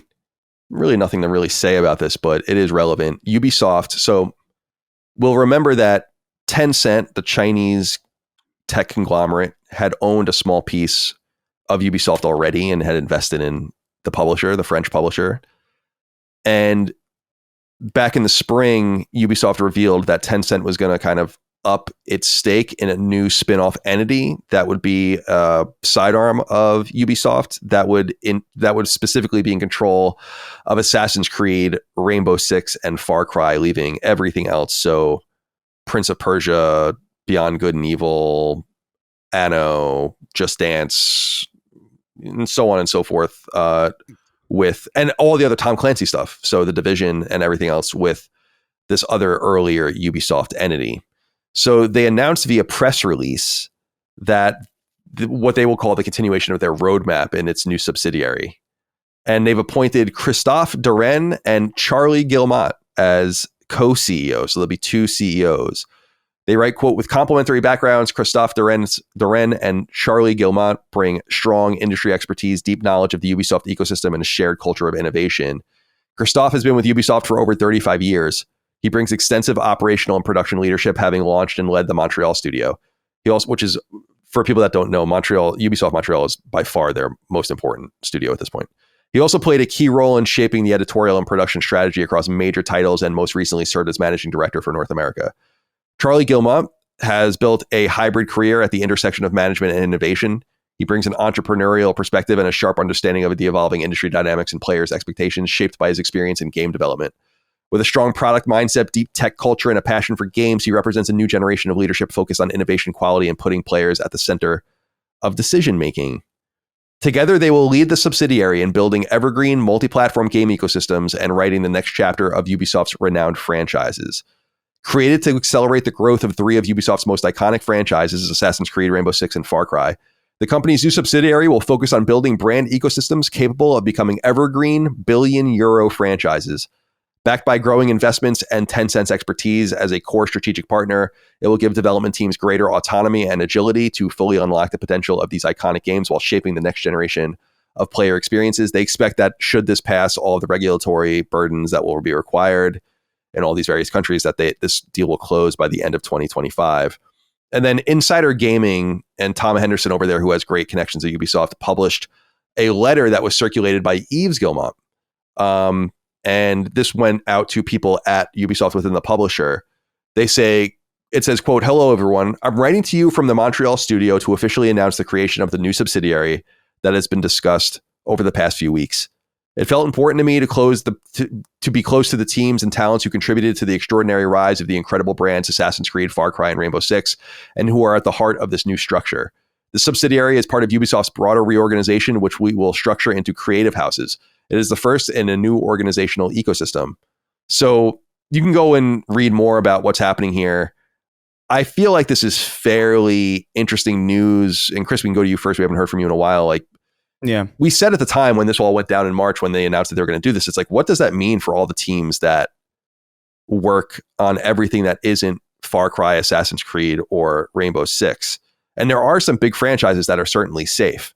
I brought up Just Dance earlier. Just Dance is like a huge success story for them, for instance. Like, I'm sure those guys are totally safe, but how would you feel if you were working within the structure when it's clear that they're going to gut what was there, probably burden it with all their debt, and then have this new subsidiary?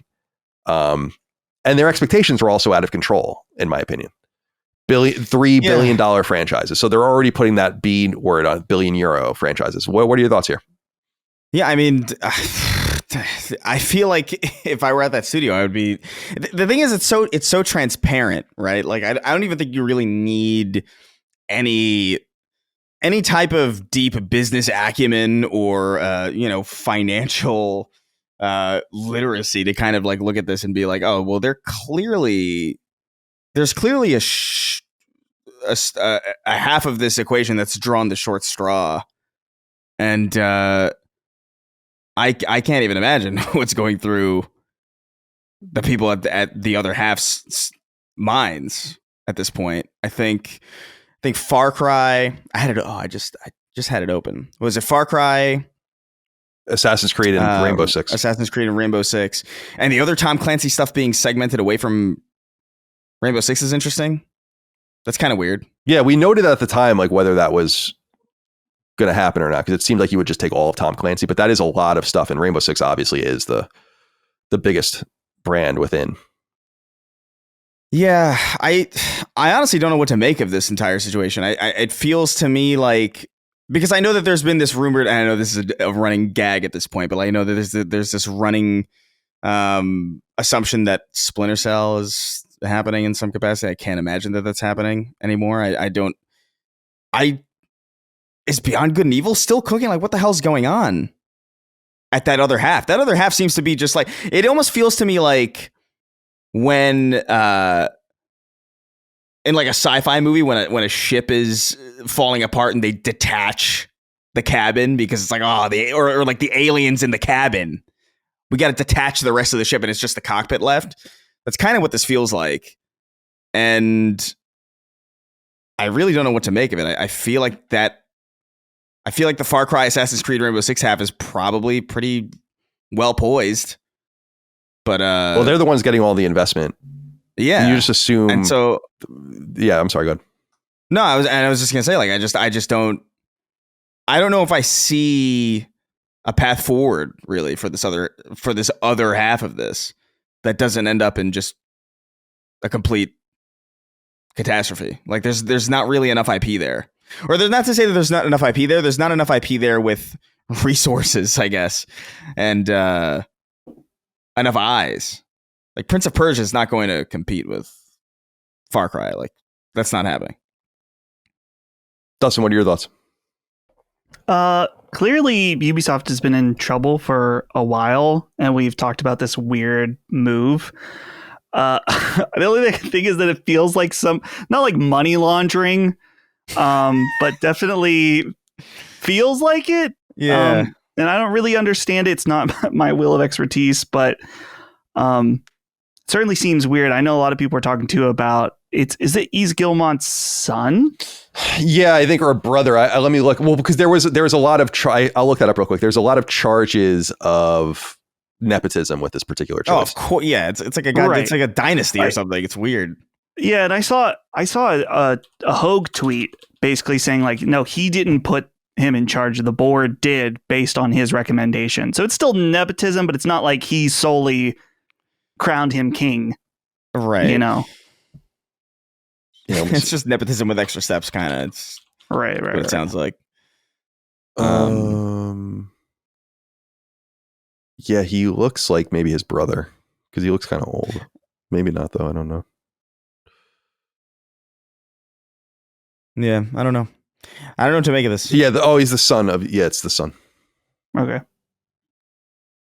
Yeah. Well, I mean, it just does seem pretty ominous for the other part of the. Again, there will be things that survive, but it's clear.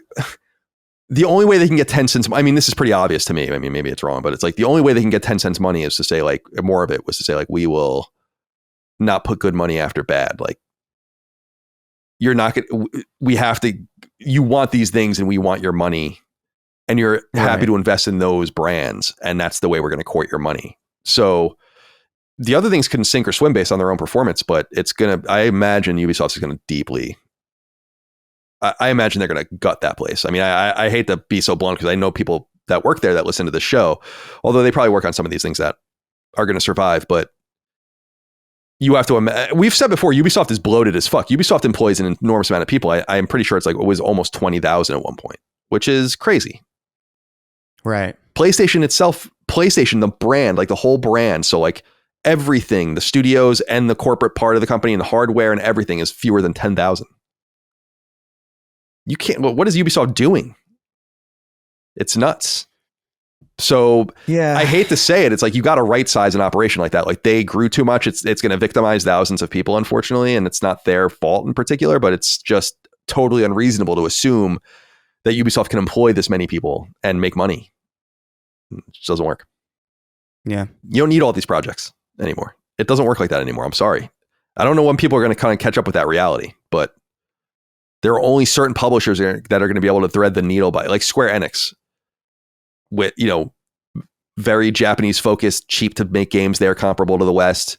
You have this old, these classic IP like ActRaiser and all these different things. You could constantly just churn that shit out for pretty cheap, making enough money to keep it going. But most companies can't invest new money or good money in new products and expect to compete on this market. You have to really be selective, more selective than ever in what you're putting out into the wild, and really understand if there's a market for it. I was reading an interesting story on, might have been on Games Industry Up Biz or something, about Expedition 33 and why there's like a theory that that game did so well in part, not because it's so good, which it is, but because it found a market.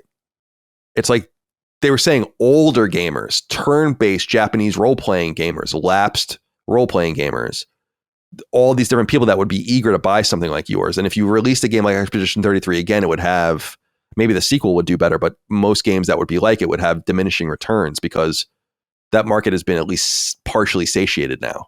You have to find angles in. If you don't, right, why even bother? I was saying this on Xbox 2 when I was on the podcast with those guys, where I was like, if you're going to spend hundreds of millions of dollars on a game to make $100 million in profit, ultimately, you really are better off just buying a CD for 5 years, which would make you almost $100 million at 5%. With the same amount of, it's like that's the whole point, is that you don't make so they'll figure it out, but it's gonna be bad, I think, for the rest of the company. Yeah. For most of it. It should be it should be noted that, like, not only were they a bloated company, but like their projects seem to be cursed or something.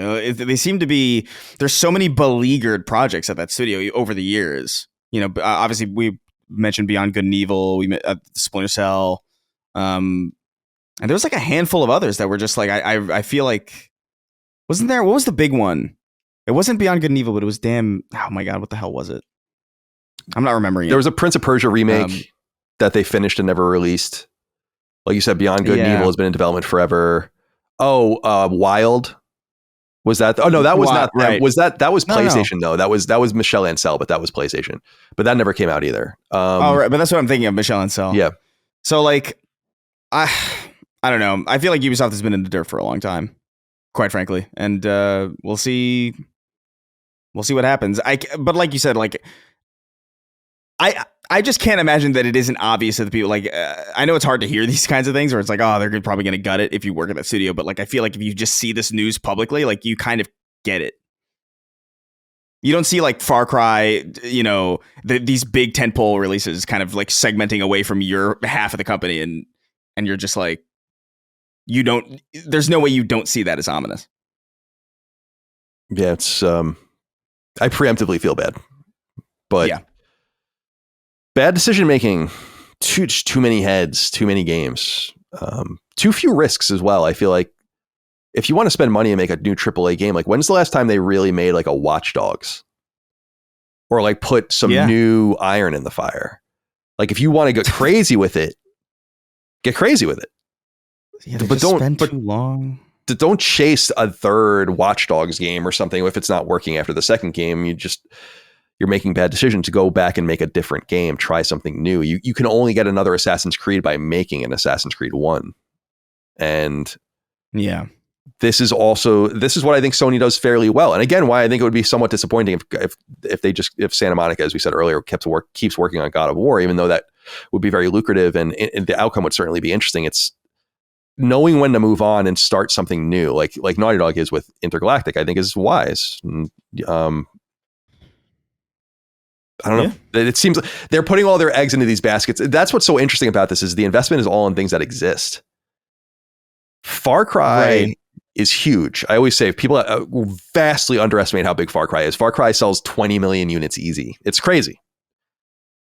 But what I hear about Far Cry, especially from Insider Gaming and their reporting at Ubisoft, is like they're definitely fucking with it.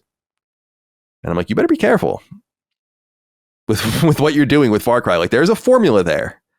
We like it. We like it exactly the way it is. Just do Far Cry. Far Cry 6, dude, is so... I'll just say it again. Far Cry 6 is sick. That game fucking rules. I love that game. It's so fun. It's so zany and crazy, like what you can do in it. And it's just so exciting to play. And it's such a joy to play.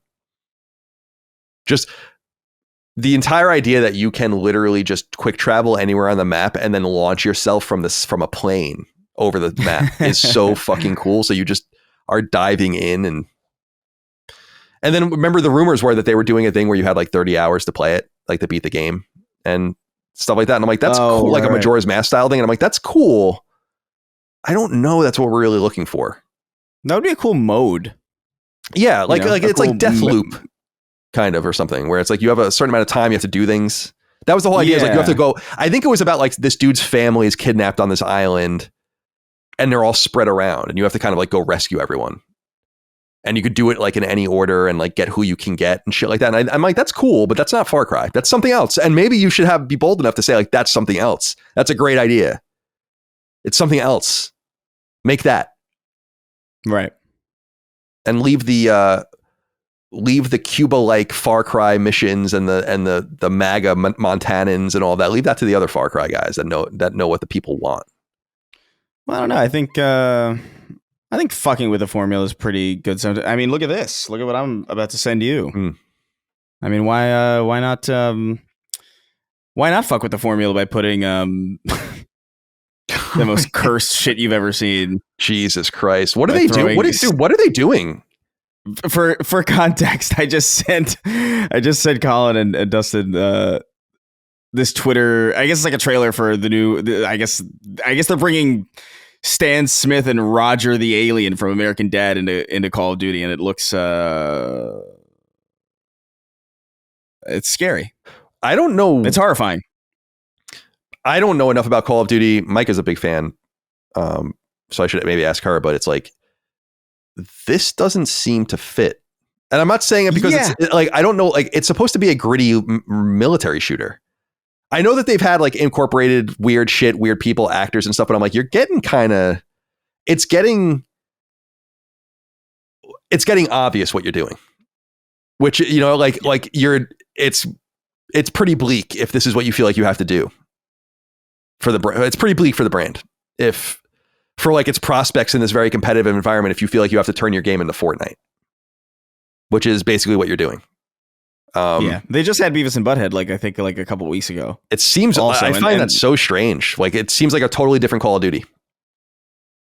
Yeah, I'm not that invested in Call of Duty really at all, but I thoroughly hate this. I saw this pop up on my screen. I felt like a little bit nauseous when I saw it because I was just like, oh my god, it looks so out of place. Yeah, that's what I'm saying. I mean, it's cool. Like you want to make money, but I don't know. You're ruining your game. That's the thing too about it is that like Fortnite, for as insane as it is, I swear to God, their models look better than this. I swear to God, like they do it better. They seamlessly integrate the characters better. Even if they're just, you could put like Tom Holland, like the actor, next to, like in that game. And I'm pretty sure you can just play as Tom Holland straight up. I wouldn't be surprised. And you could put him next to like, I don't know, Finn from Adventure Time, and they for some reason work. This, it looks like botched. I don't know. It looks like they look like people in like mascot costumes almost. Am I off base on just feeling like this is getting weird? No. I know some of the audience, definitely not our audience, but I mean the Call of Duty audience does feel this way, where it's like, what are we doing? And this has been going on for years, but it's getting, I think, more extreme, and it reeks of desperation to me.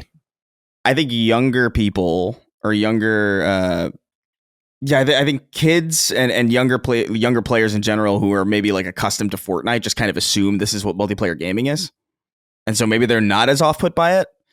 But I did not appreciate Call of Duty 4 and Modern Warfare 2 as much as I should have, clearly, because this is not This is not good. Oh my God. I hope Battlefield's good. Yeah, like so they might have these kinds of things make me feel like there's an opportunity for them. Yeah. But what do I know? I mean, Call of Duty is obviously huge. I mean, it's a fucking huge game. When I say it reeks of desperation, what I mean is like, yeah, like the attention economy, microtransactions, seeing where the money's being made, seeing how much more money people are making, how they're doing it, crossover licensing, all these things. But that this all waters down your brand. It's weird. It's what I've said over and over again for years about Fortnite. It's like I don't play Fortnite. I don't give a fuck about Fortnite, but it is brilliant that it came up with the idea of the metaverse of metaverses where everything makes sense in the world. Not everyone can do that. When you start copying that idea and being like, yeah, we'll license anything too. It's like, but it's something that we already have, George. Right. Yeah. It's there's no point. It's not servicing anything unique. It's right. Just, it's like SpongeBob and Oscar Schindler coming to fucking Call of Duty next season. It's like, okay. Oscar Schindler would be awesome. He's all in black and white. Yeah. Why not? Yeah. I mean, it's fine. It's fine with me. Doesn't offend me at all. All right. Where were we here? Oh, just a couple of quick things. Did you see this thing? I circulated. This is a Reddit post of the Tony Hawk's Pro Skater subreddit. And Dustin, we're going to talk to you briefly coming up because I know you're playing Tony Hawk's Pro Skater 3 and 4 remake. There's this thing going around about a trash can in Tony Hawk's Pro Skater that has a Guitar Hero box in it, like an asset. And it was posted on this Reddit, and Iron Galaxy is the team kind of behind, the external team behind this remake, and they're removing it, and there's like this all fake kind of sorrow about this. Like, why would anyone be upset about this? Dustin, did you see this? Have you found it in the game? I haven't found it in the game, but I did see this. What's weird about this post, it says, copy of parentheses legally distinct Guitar Hero in the trash on Water Park goes to show Iron Galaxy's respect for Neversoft.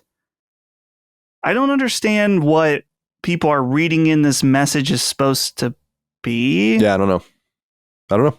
But Iron Galaxy being like, oh, we're going to remove this. Thank you. We have the respect for everybody. It's like, I don't know. It just seems like a funny little reference. Yeah, who cares? To me. Who cares? Who gives a shit? It's just so weird, especially because it's not even like it's another company's thing. It's like it's Activision. I understand Neversoft is gone and all this. It's like, come on, man. And then the other thing I wanted to bring up, this isn't in the notes, but this happened, and I pulled it up is because there's a lot of coverage of Ghost of Yotei going around right now, and over on GameInformer.com, which has returned as reported by Push Square. They spoke to creative director Nate Fox. Nate Fox, of course, was the longtime director of Infamous as well over at Sucker Punch. And he was asked about Infamous, and he said, quote, I would love to work on more Infamous. I would love to see a trilogy re-release. But Sucker Punch is a one game at a time shop, and right now we are very focused on finishing Ghost of Yotei, end quote. Chris, what are your thoughts on this? Yeah, so would we. That would be very nice. I don't know, man. I feel so weird about Sony. Just granted, I know it's just this guy, and he's not making any promises or whatever. But like, I still feel like this tinge of anger about like all of these like these posts about like here's a chimera. Yeah, they're just nothing. They're just doing it over and over again. It's crazy.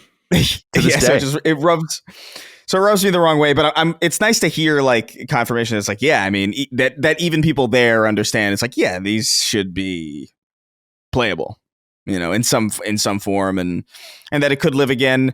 Infamous, I never got super into Infamous, but I always appreciated it. There was something about I liked the style of game that it was trying to be, and I played actually. I think I beat Infamous Second Son for the first time. I think sometime recently, like in the last year, and I enjoyed it. I had a really good time with it. It was like a really fun, well-paced game. And I really enjoyed my time with it. And so it would be nice to see Infamous live again. I just don't know if that's... I don't know. I don't like getting my hopes up for those things. Yeah, I understand. I'm interested in this happening. I'm reading the quote again. I would love to work on more Infamous is an interesting quote in and of itself. But then I would love to see a trilogy re-release, but Sucker Punch is... It's like someone else could do it, dude. I know they did release... I don't know if you guys remember when there was rumors about Infamous and Sly Cooper Sly, of course, being their first franchise with Sony, they basically released a statement saying like, though Sony, in so many words, though Sony owns these IPs, like these are our games and like no one else is working on them but us. So if there is no Sly Cooper or Infamous being worked on anywhere, it's not happening here. And I think this is especially notable because as people know in PlayStation lore, Sly Cooper 4, developed at Sanzaru, was done in secret for a while without permission to see if they can get, and that's where the Sly Trilogy collection came from on PS3 and all of the rest. So at that time that was all happening, Sucker Punch had just purchased by Sony around the time of Infamous 2's launch, and obviously their power within the family has grown since then. And so now they have that kind of power to I guess hold people off. But it just seems like a waste of time for them to make old Infamous stuff. It would be cool for them to maybe make a new Infamous game. But Dustin, what are your thoughts here? Yeah, I agree with you that when it comes to a re-release, remastering, whatever, definitely they can let someone else do it. And I think that, they can have their checks and make sure that it's up to what they would want it to be or whatever. But it's never going to happen if they're the only team that can do it, because they're going to be working on, they're finishing up Ghost of Yotei. But is their next focus going to be remastering 3 Infamous games? Seems like a waste of their time. No. Yeah. Total waste of time. So it's never going to happen. I mean, a portion of their team could do it, but he's saying we're one game at a time. So yeah, like you're saying, if that's true, then it speaks in one direction. Would you want to see a 4th Infamous game? Maybe go back to Cole. Yeah, I've only played the PS4 Infamous. Oh, Second Son. Second Son, and I thought it was fun. I liked it. Yeah, I think that's the worst of the 3 personally, but I do like it as well. I mean, what was cool about Second Son, in my opinion, were the weird powers, because you always have like water and electricity and ice and stuff, but this was like concrete, neon. Yeah, concrete, neon. It's cool. Oh my god, what the hell? Yeah, it was a cool. It was unique in the way that they smoke that they and video. Up. Video, yeah, that's cool. Idea. Like that's cool. Like that is a dope. That's dope because obviously coal was electricity, but there was something really fucking good about the first 2 Infamous games where it's like these games are dope. These are really, really, especially the second one, really, really fun. Yeah, man, it would be so cool to play them. Yeah, I know. This is. I'm not turning on a PS3 to play those games, man. I'm just not. No, nor should you. Nor should you. And I mean, just have Nixus do it or Blue Point. Blue Point. Like, I don't exactly know. Literally, yeah, exactly. It is crazy to me. You watch at some point, like that's how they'll get you on board with the PS6 or something, because they've waited so long in this generation that they'll have like, I don't know, they'll get some Peter Molyneux fuck ass to come up on there and just until the PS6 we didn't have the power to run PS3 but now we do. And you'll see like Cole up there, you see every goddamn pore on his face. I don't know. I just want these old games to be playable. Like I don't think it's too much to ask, especially because they do have dedicated port studios and they purchased a dedicated remake studio and then they put them on a fucking live service God of War game. So I just think if you allocate your resources correctly, you can have all of the big things from your previous I was gonna say administration, your previous generations like playable on your modern hardware in kind of like no time, because it's really just, I mean, I guess it's Infamous, it's Resistance, and then I guess what, like Little Big Planet and like Killzone, Little Big Planet, yeah, and that's it. Yeah, I was saying that recently, where there might be like 10 to 15 games at this point that really need to come over, and that's it. Yeah, and like we've noted recently, Metal Gear Solid 4 is going to come in that Konami collection. That already takes care of one of them. It would be like Infamous 1 and 2, Killzone 2, 3. I would say Killzone 1, which was ported to PS3, but really it would be easier for them to re-release Killzone 2 as a PS2 game, which it was, as a PS2 classic, which I'm surprised they haven't done yet, because they even released Killzone Liberation, which was like, what?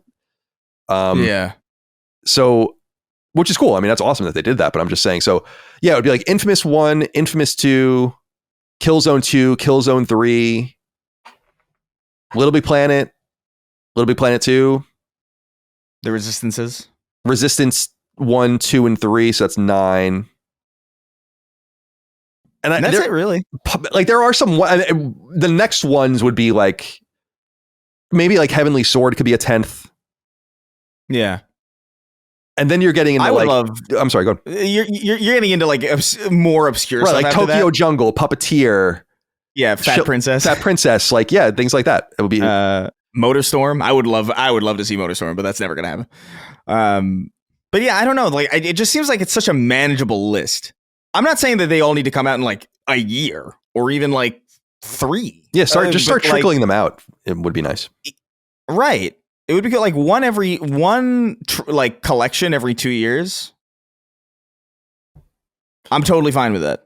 I mean, even with the dearth of first and second party releases where they're saying they're really only aiming at least for one tentpole a year now, which is so dire for the first party. It's like you really could get one of these going a year and almost count it as a tentpole, because it would be a huge deal if you had a Resistance trilogy. It would be a huge deal if you had a Killzone trilogy or an Infamous trilogy or anything. Like, you would really just need the Infamous duopoly, I guess, or duology, I should say. So it's like, use that to your advantage.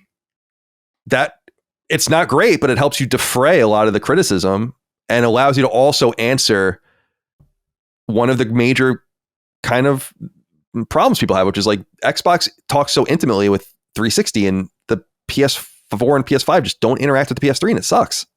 We need to do something about it. Like, we need to do something about it 10 years ago. Right. Nonetheless now. And I know, and this is what I keep saying, is I know it must be a deeply complicated problem, but as I've also said over and over again, I refuse to believe that you can't fix it. I refuse to believe even on a game, but I know for a fact on a game by game basis it can and is done. So just do it. You're wasting so much time looking for technological, solutions. It's like, you really could have just ported these 20 games and been done with it, and then ask people like, what the fuck do you want from us? Binary domain or something? Like, leave us alone. We gave you Infamous, we gave you Killzone, leave us alone. But instead there's just all of this fodder. And the PS1 and PS2 games they're it's awesome. They're releasing the new Twisted Metal 3 and 4 this month and everything. It's like, cool. But there is that generation that's really important to people. It's the smallest of those 3 generations, no doubt. But come on, man. I would love there's a new generation of people that are ready to play Infamous, that have never played Resistance, that never owned a PS3. And they would have no access to these games, and they don't want to play their fucking games on PlayStation Now. So, God, Jesus. And it gives them an opportunity with games like Heavenly Sword and the first Resistance. I mean, this is just for me, but a lot of others too, is like those games never had trophies. There's like a bunch of different things that you could do to like, get this going. Did Metal Gear Solid 4 have trophies? It got patched. And remember, it got patched like, as I recall, Dustin, you remember this? It got patched like 5 years later or something like that. Like, it was like this thing that just happened later. And everyone's like, whoa, Metal Gear Solid 4 has fucking trophies. Did you have to go in and get them again? Or you had to go in. Yeah, you had to do them again. And they're hard. Damn. I mean, Metal Gear games are typically have hard trophies, which is what's so interesting about Death Stranding, where they're not hard, they're just time consuming. But the game, like, I remember Metal Gear Solid 2, which wouldn't have really had anything, like, that was Konami and Bluepoint back in the day, but like, you had to get all the dog tags, and it's like really I mean, that's complex. That means you have to hold up every fucking soldier in the game, every one. That is actually insane. And I started to try to do it on the Vita version, and I'm like, I cannot play this game on the Vita. It's too bad. That's so funny. I love the Vita version of Metal Gear Solid 2. I ended up borrowing your copy, Dustin, for PS3, right? Or something.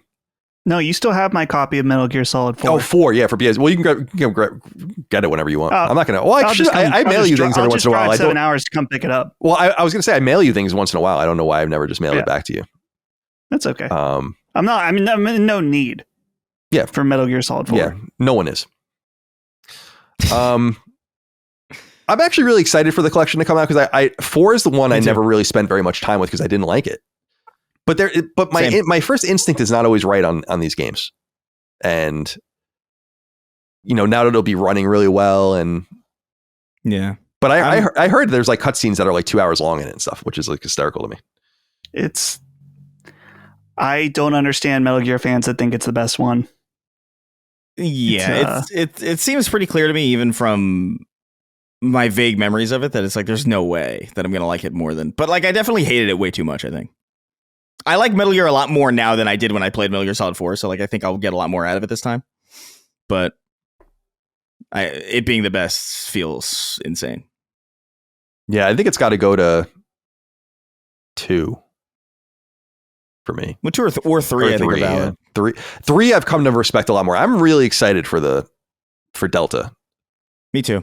I'm really looking forward to it. When they did the little vignette of all the boss fights, which I saw, like the different bosses in the new version, I was like, oh my God, this looks so fucking good. I would die to see Fat Man treated with such respect, with such reverence, with his little wine glass. See that thing on Twitter recently where people were like, some dude was like, I can't believe people glaze Kojima, and there's this guy named Fat Man. Yeah, we were talking about that. Yeah, and it's like it's ridiculous. It's ridiculous. He's like that's like the epitome of what he's capable of. Him and what's that? Yoji Shinkawa or whatever, the artist. Incredible. Yeah. What are you, crazy? You don't get it. If you don't get Fat Man, you don't get it at all. That's cool. Like you don't get it, but you don't get it. Well, he did that like.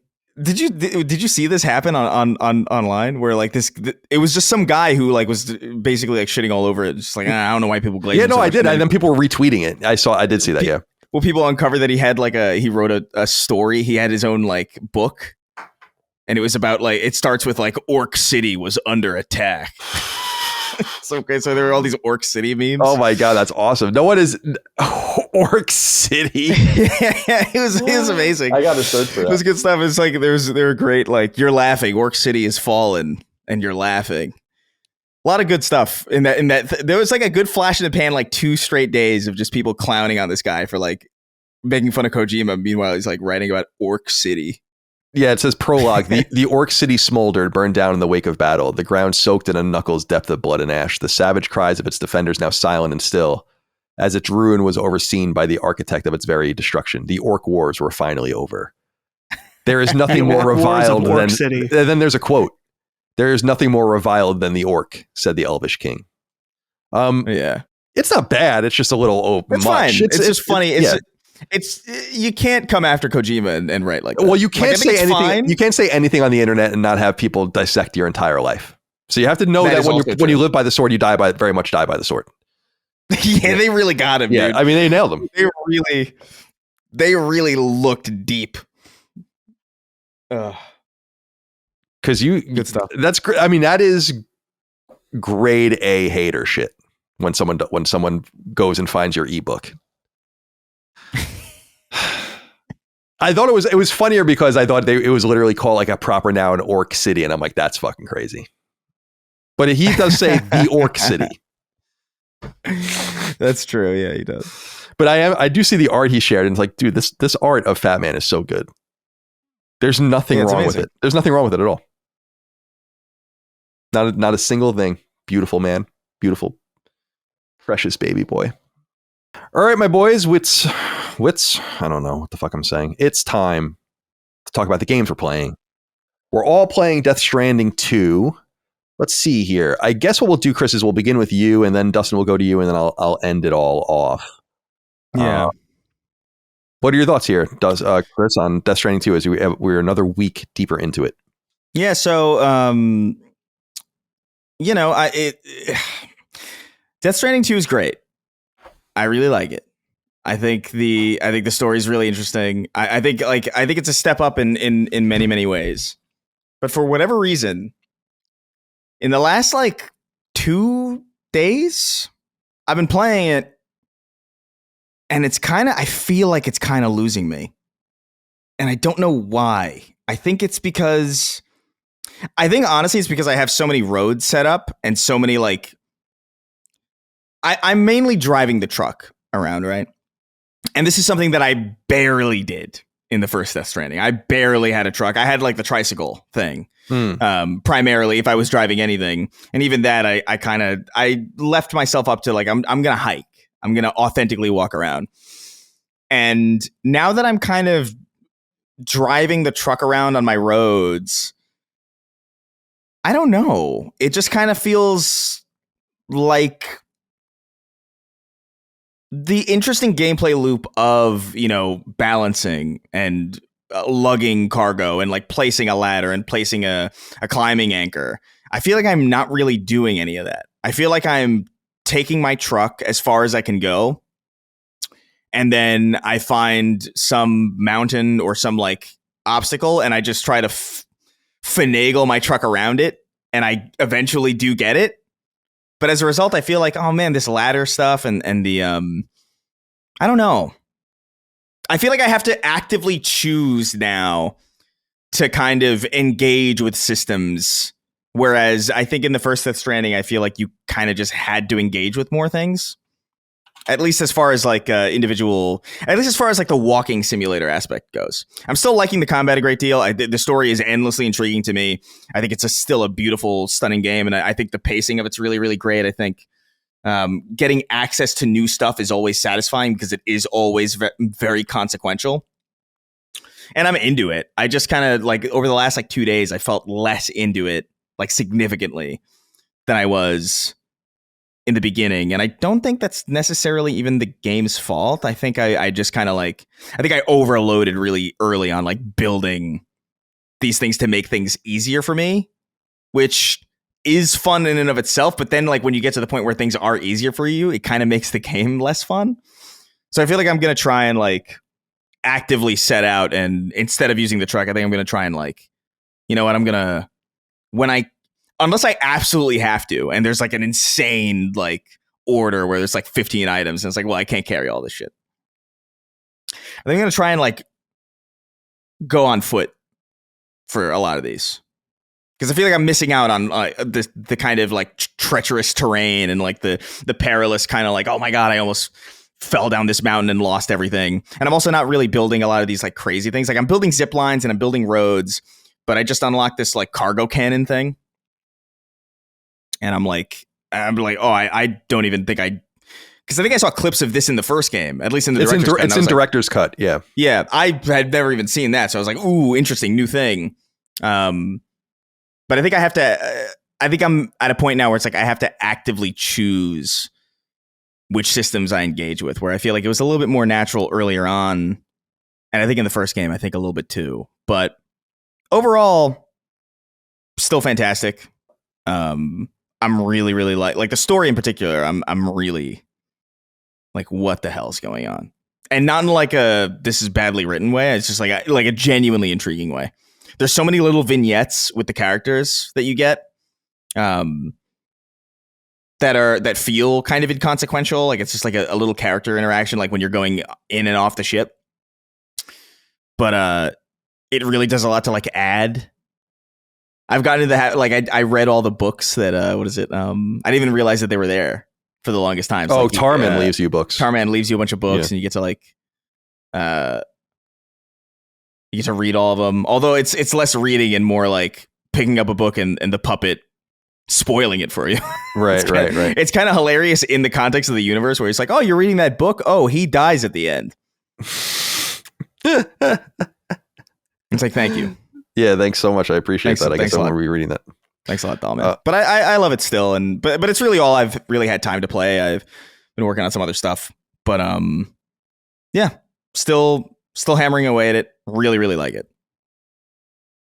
Derek Beek wrote into us on Patreon and said, I'll be the first to admit that I'm a tier 1 Kojima glazer and have loved just about everything he's put out over the last 20 years, but I feel like something is missing with Death Stranding 2, and it doesn't really seem to get talked about much. The move from mostly walking, at least in the beginning of the game, to entirely driving in the second feels like such a downgrade. At no point in my 40-hour run of the sequel did I ever feel challenged by the environment. I feel like I'm just driving in mostly straight lines the entire time, and while the first game wasn't brutally hard, there was a small puzzle with every delivery, and here that seems totally missing. Everyone's talking about how much better the pacing is because they give you so much equipment right away, but I feel like so much of Death Stranding 2 is on autopilot and has taken away from the stuff I loved from the first game. Am I crazy here, or did I entirely miss something about the way the way delivery is handled in this sequel? It's been a rather disappointing few weeks playing this game, as I was already let down by the gameplay, and the narrative sort of felt like Kojima's version of the Star Wars prequels with confusing plot lines and unearned reveals. So there's some agreement with you here from this particular person, Chris, from Derek B. Yeah, some. Being let down by the gameplay of this game versus the first one, I think is kind of crazy. I feel like the gameplay is way better, like across the board, combat in particular. But yeah, I don't know. There is something to this where like I just felt a lot more engaged by the environment in the first game, I think. Whereas now I'm more engaged in like building a highway system, which is arguably, something that I should have been more invested in the first game, and I just wasn't. So maybe you could look at it from like a couple different ways, where it's like maybe the second game is better at getting you on board with that system that they really wanted to push, or it's worse at getting you on board with the walking sim element, which I really loved the walking sim element.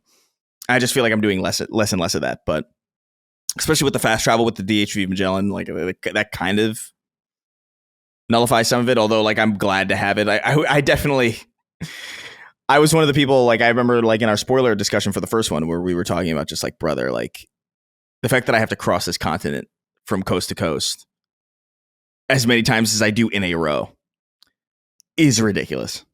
So it's nice to have like some kind of levity there. But I wouldn't say it's like a major complaint. I think it's just I have to like approach it differently. I don't fast travel much in the game because I'm just try to set things up if I have to go a long distance, be like, well, I can do this while I'm there, and then I can drop off these supplies and I can do this. So I'm always driving everywhere. With the Magellan, are you able to take your cargo with you? Sometimes because I think you can have a private locker. I think it's like certain things are restricted. Like they'll have like story reasons for why, like, oh, this is contaminated with tar, we can't, or there will be some. They will usually tell you ahead of time, like, oh, you can't use the Magellan. Yeah, but I feel like I've traveled.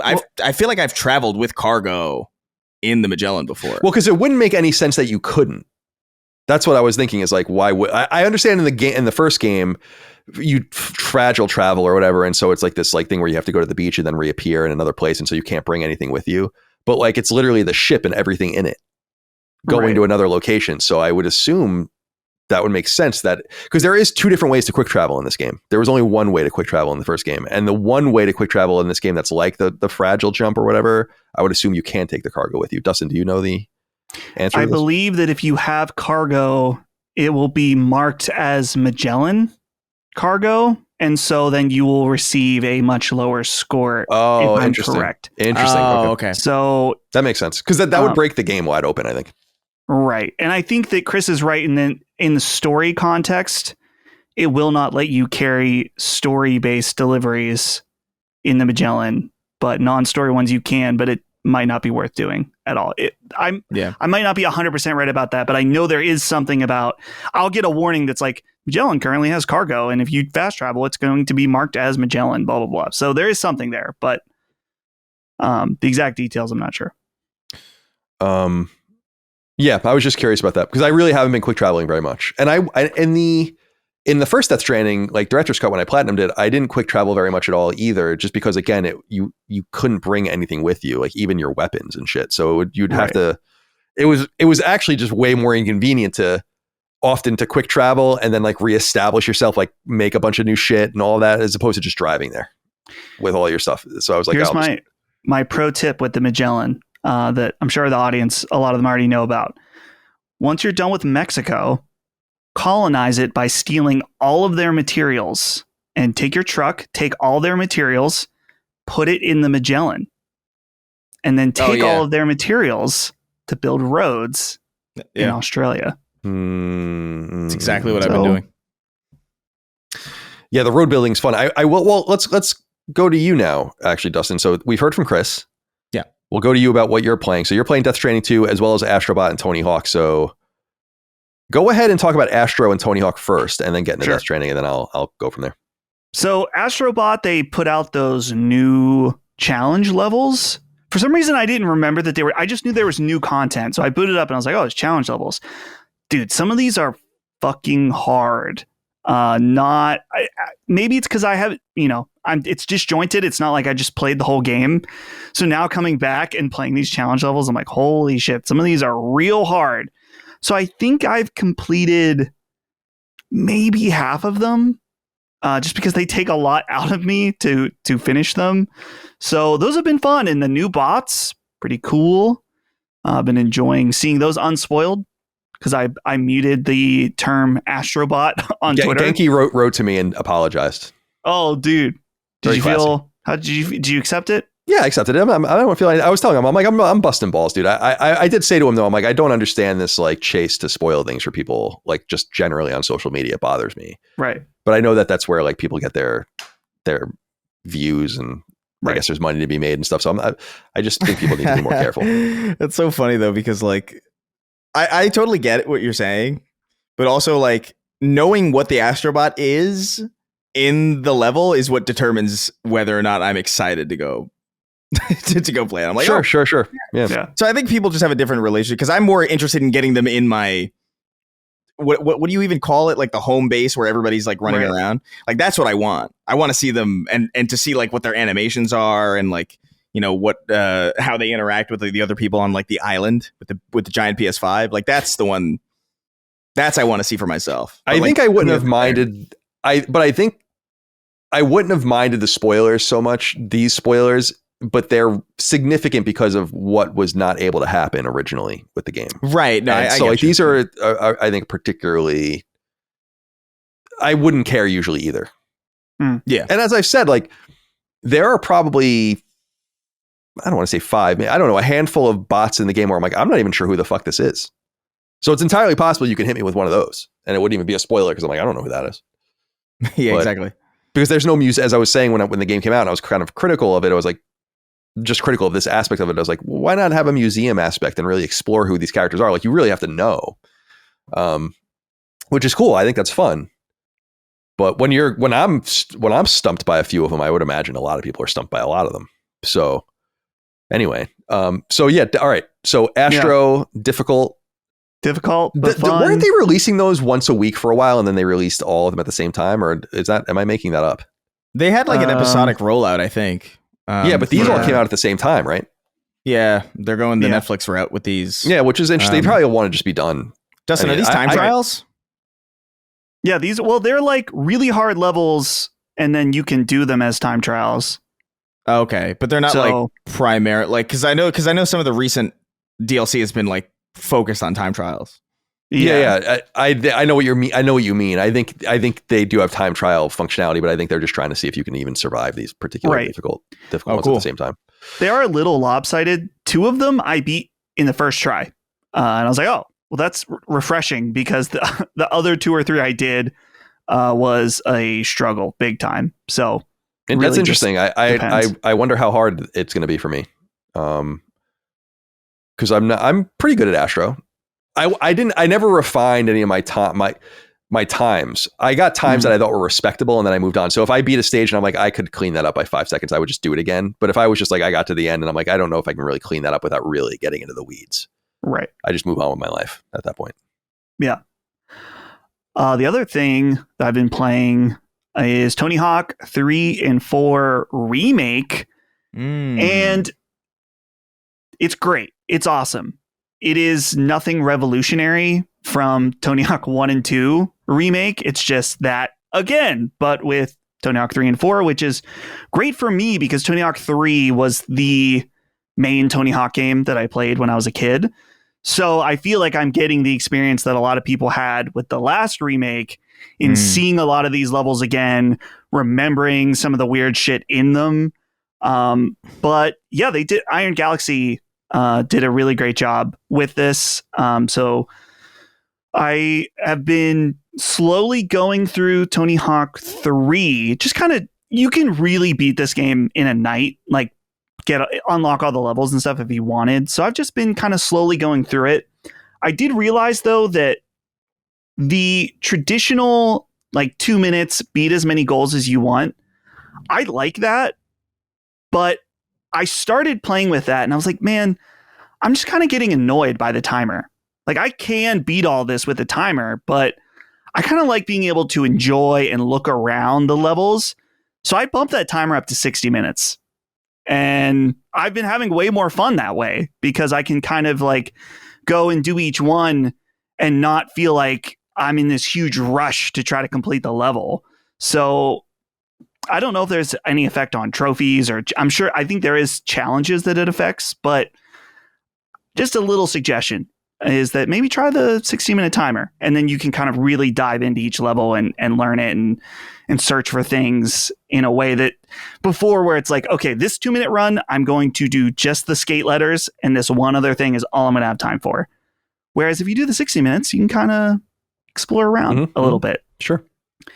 Then Death Stranding 2, I posted about a week ago that I was starting my journey of 5-starring everything.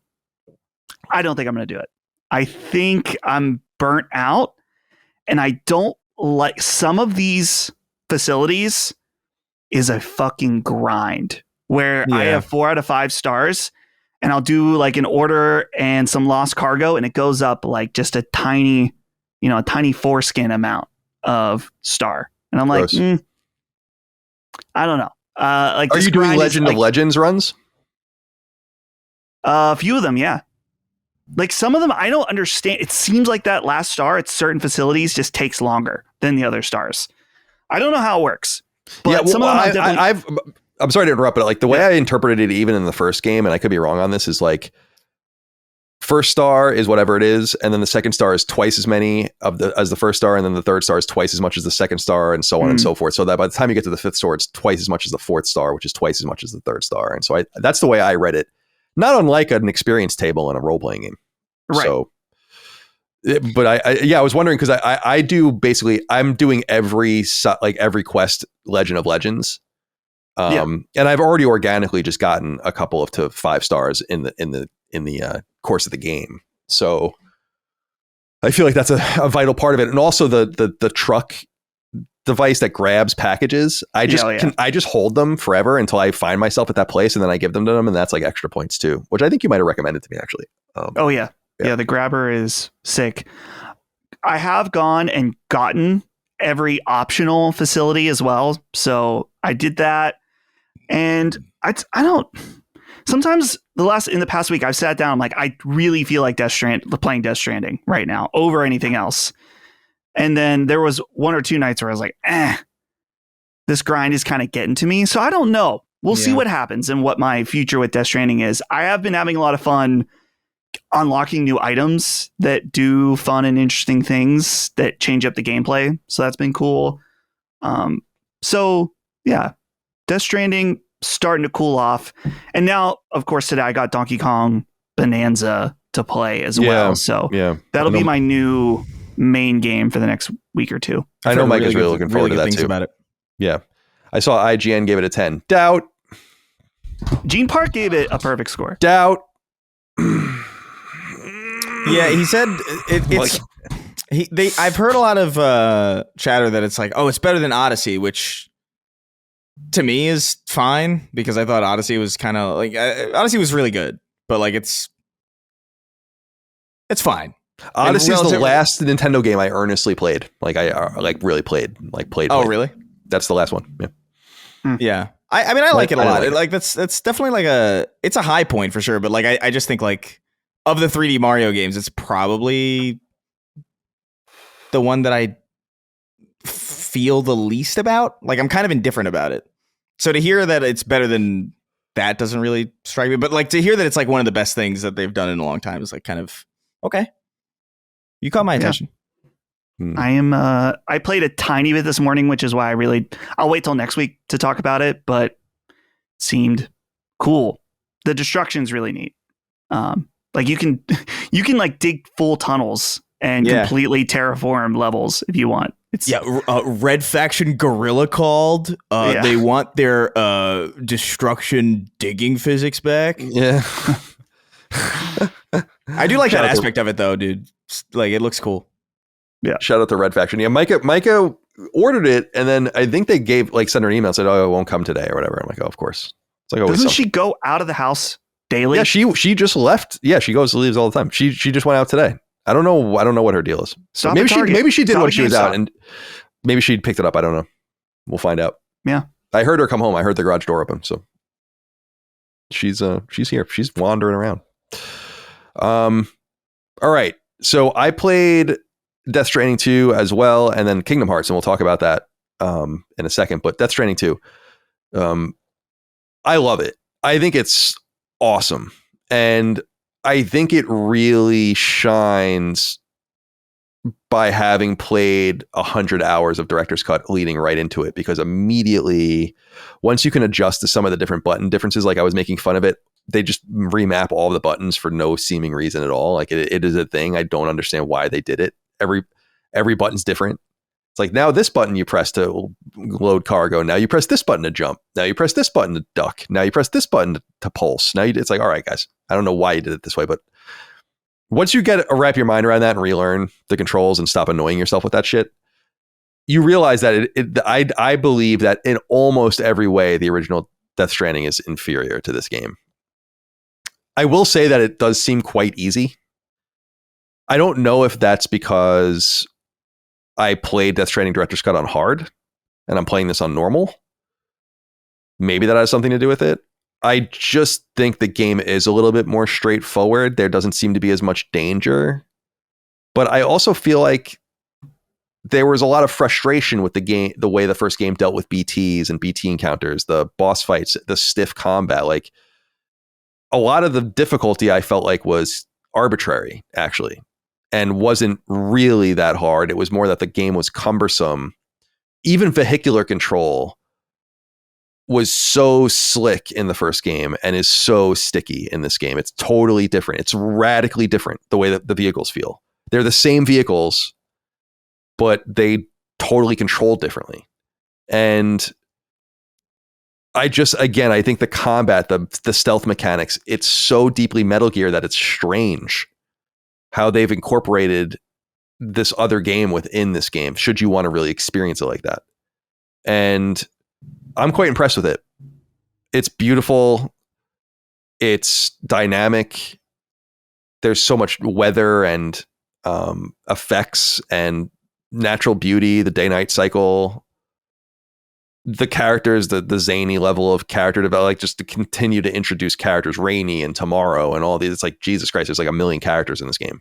I really, really like it. I think it's pretty easily my game of the year so far. Maybe it falls apart. I'm 30 hours in. PSN tells me I'm 58%, I want to say, through the game. I'm on chapter 7, so there are 16 chapters, I think. And I was looking at the percentages, and you can see that again, there's like a cascade of trophies you earn. It's like 20.2%, 20.1%, 19.9%. So you can like see that people just earn them back to back to back. So things move a little quicker. I was going to see where everyone was to maybe record the spoiler cast this coming week. And get that out for next week. Mm-hmm. So maybe we'll do that. We'll see where everyone is. I'll go on Discord and find out who wants to participate. Maybe we'll do 2 of them again. I don't know if that's necessary. I don't know who's interested in sounding off on it, but I'm trying to think. Like the one thing I will say that is worse about this game is I think that this game in a lot of ways has a snappier interface, which I appreciate, but the maps are still really crowded and busy, and there is a weird hiccup, like loading time thing going on. Oh yeah. Which I earnestly have not encountered a problem like this in a AAA game since Borderlands 3. I want to say. I was about to say. And I'm playing on Pro. I assume you are too. Yeah. And I'm a little confused by why it's having such a hard time. Like sometimes it'll take like several seconds where it seems like the game froze. Yeah. Like, and what I mean is like you'll go into the menu and go to orders, and then it'll just freeze. And then like 3 seconds later it'll load, and I'm like, what's going on here? And I think you need to tone down all the effects and like all this crazy shit that's going on here. It doesn't need to look like this. It's more important that it runs better. So I find that a little frustrating. But it's whatever. I mean, that can be fixed, and it's a small quibble. It's not as bad as Borderlands 3 either, I would say. Because it's not consistent. It doesn't seem to happen. I don't know if there's like something going on where like it gets worse as the longer you play. If there's like, what would you call that? Like a memory leak or something. I don't know if like something like that is happening. I doubt that would be like that significant of a problem, but it's noticeable. And so I would want to throw that out there. But I think the pacing seems pretty good. The road building's fun. My world is so deeply populated with shit that I don't need to build anything else. And I do agree that does seem to be like something's missing. However, I have been playing it completely. So I've been doing all the aid requests as they pop up. There's like scores of them. And those have you do a lot of like building like put a ladder here, or put like a climbing anchor here, or build this timefall shelter or whatever, which I think is kind of cool. So it forces you to do everything.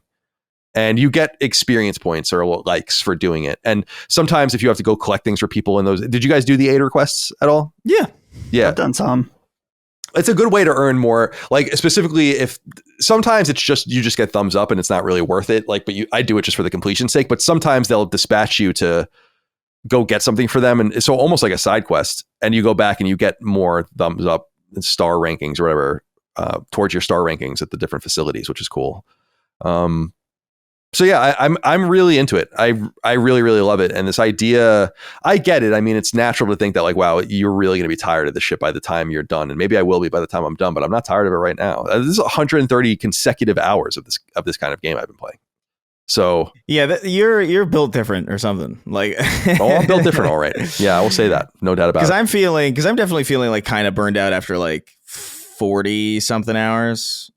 Like I'm like, all right, I like this. I like this, but I think I'm at a point now where I really just want to know what happens. You know, like I'm at that point where I was just like, I gotta know what's the story beat now. Like let's get this rolling. But that's kind of where I'm at with it. Right Sam, now. it's tall man. Sam, that's my impression. it's Tar Man. It's Tar. Every time he's like, just so you know, it's Tar Man. Yeah, like I know, like, I get it. You're fucking Tar Man. I know, I get it. It's like when my dad calls and says that it's him, and I'm like, but I know because I'm looking and I can see that it's you.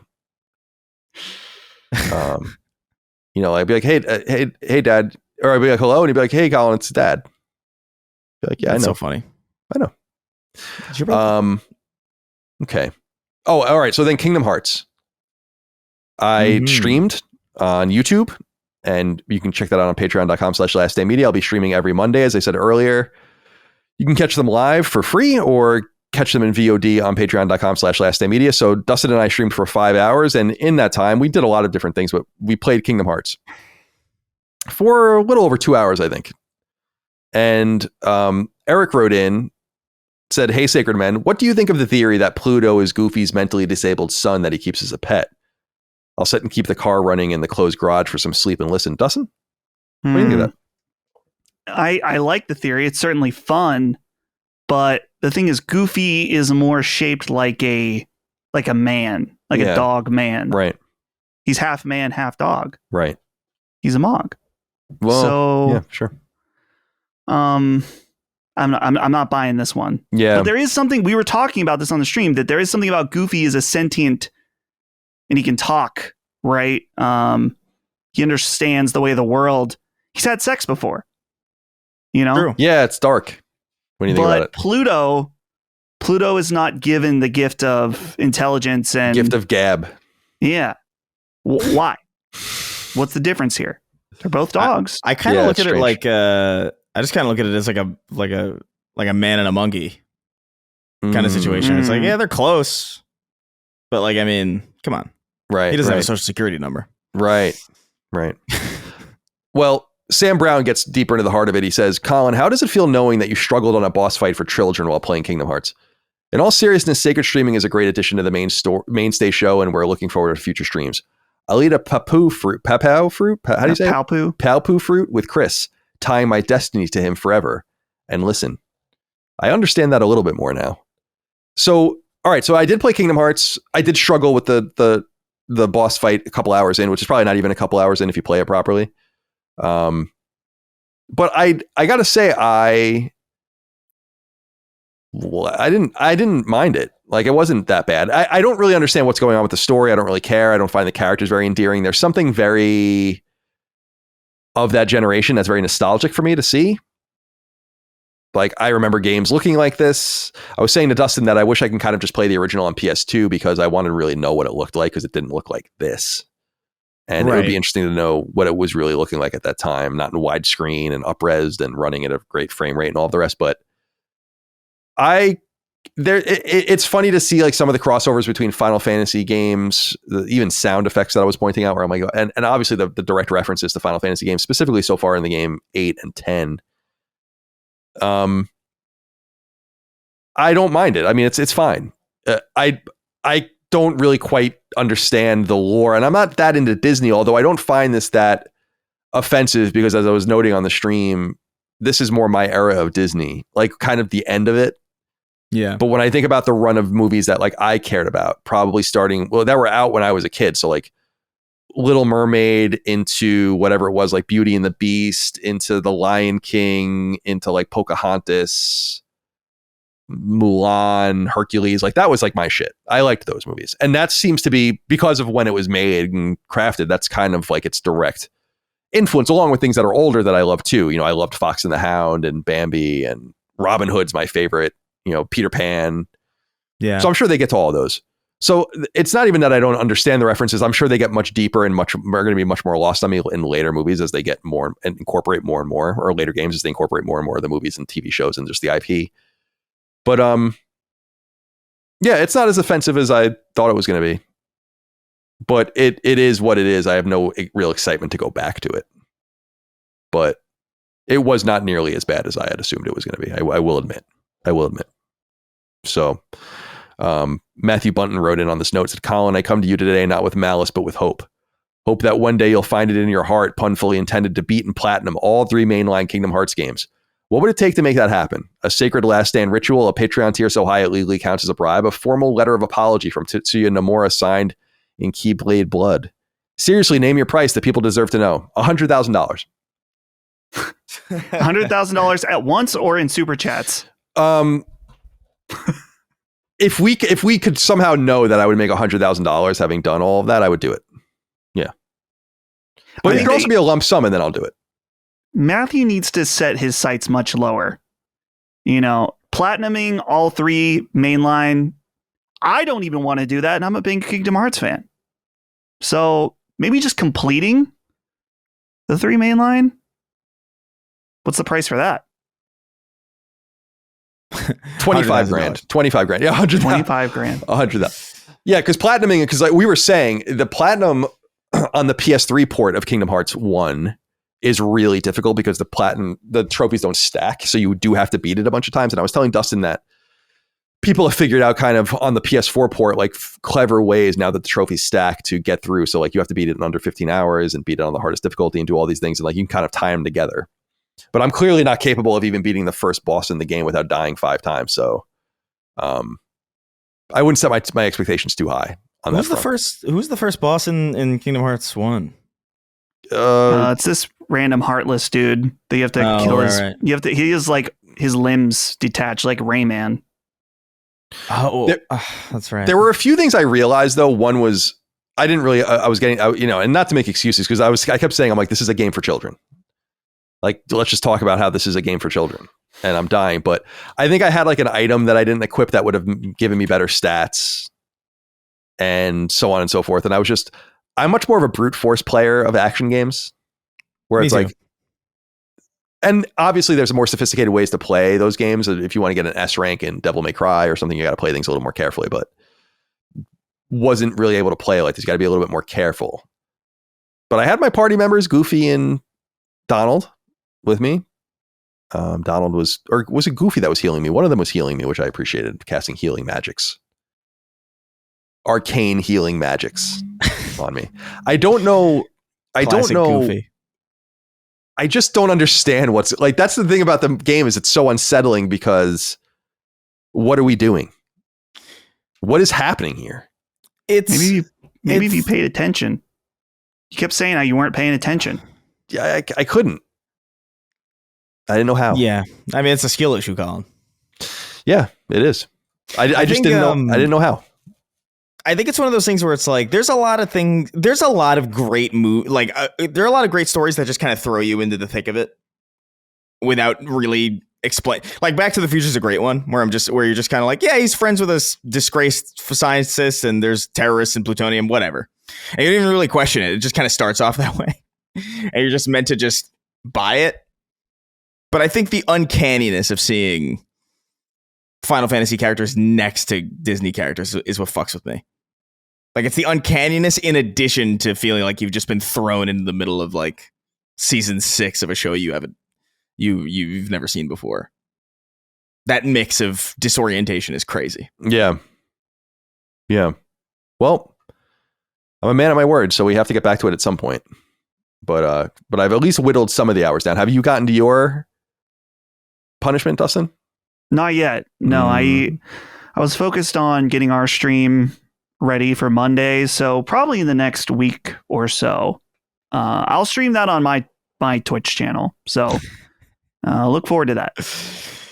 Really, I people were talking about like, oh, well, Dustin's punishment isn't a real punishment, but you can actually tell how serious of a punishment it is, but based on how much he's pushing it into the future. Yeah, I really. Yeah, you got to put your shoulder into it. That's what I was doing with Kingdom Hearts. My God, just put my shoulder into it. It's like jumping into the pool. You just got right. You got to jump in. Yep. That's exactly right. All right, let's get with 6 questions, comments, concerns, thoughts, and ideas from the audience to end this episode of Sacred Symbols of PlayStation Podcast, as we always do. Remember, you can submit your inquiries on patreon.com/lastdaymedia in the weekly threads in the news feed. I picked through those. You've already heard a bunch of them throughout the show. Here's 6 more. Cameron Keogh wrote in, or Co, I don't know. Said, hello, Sacred Hots. On the back of the legendary new Magic the Gathering and Final Fantasy collaboration, I write to you to ask a simple question show and tell segment. What is your single favorite piece of video game merch or memorabilia, and how did you come by it? Dustin, do you have an answer for this?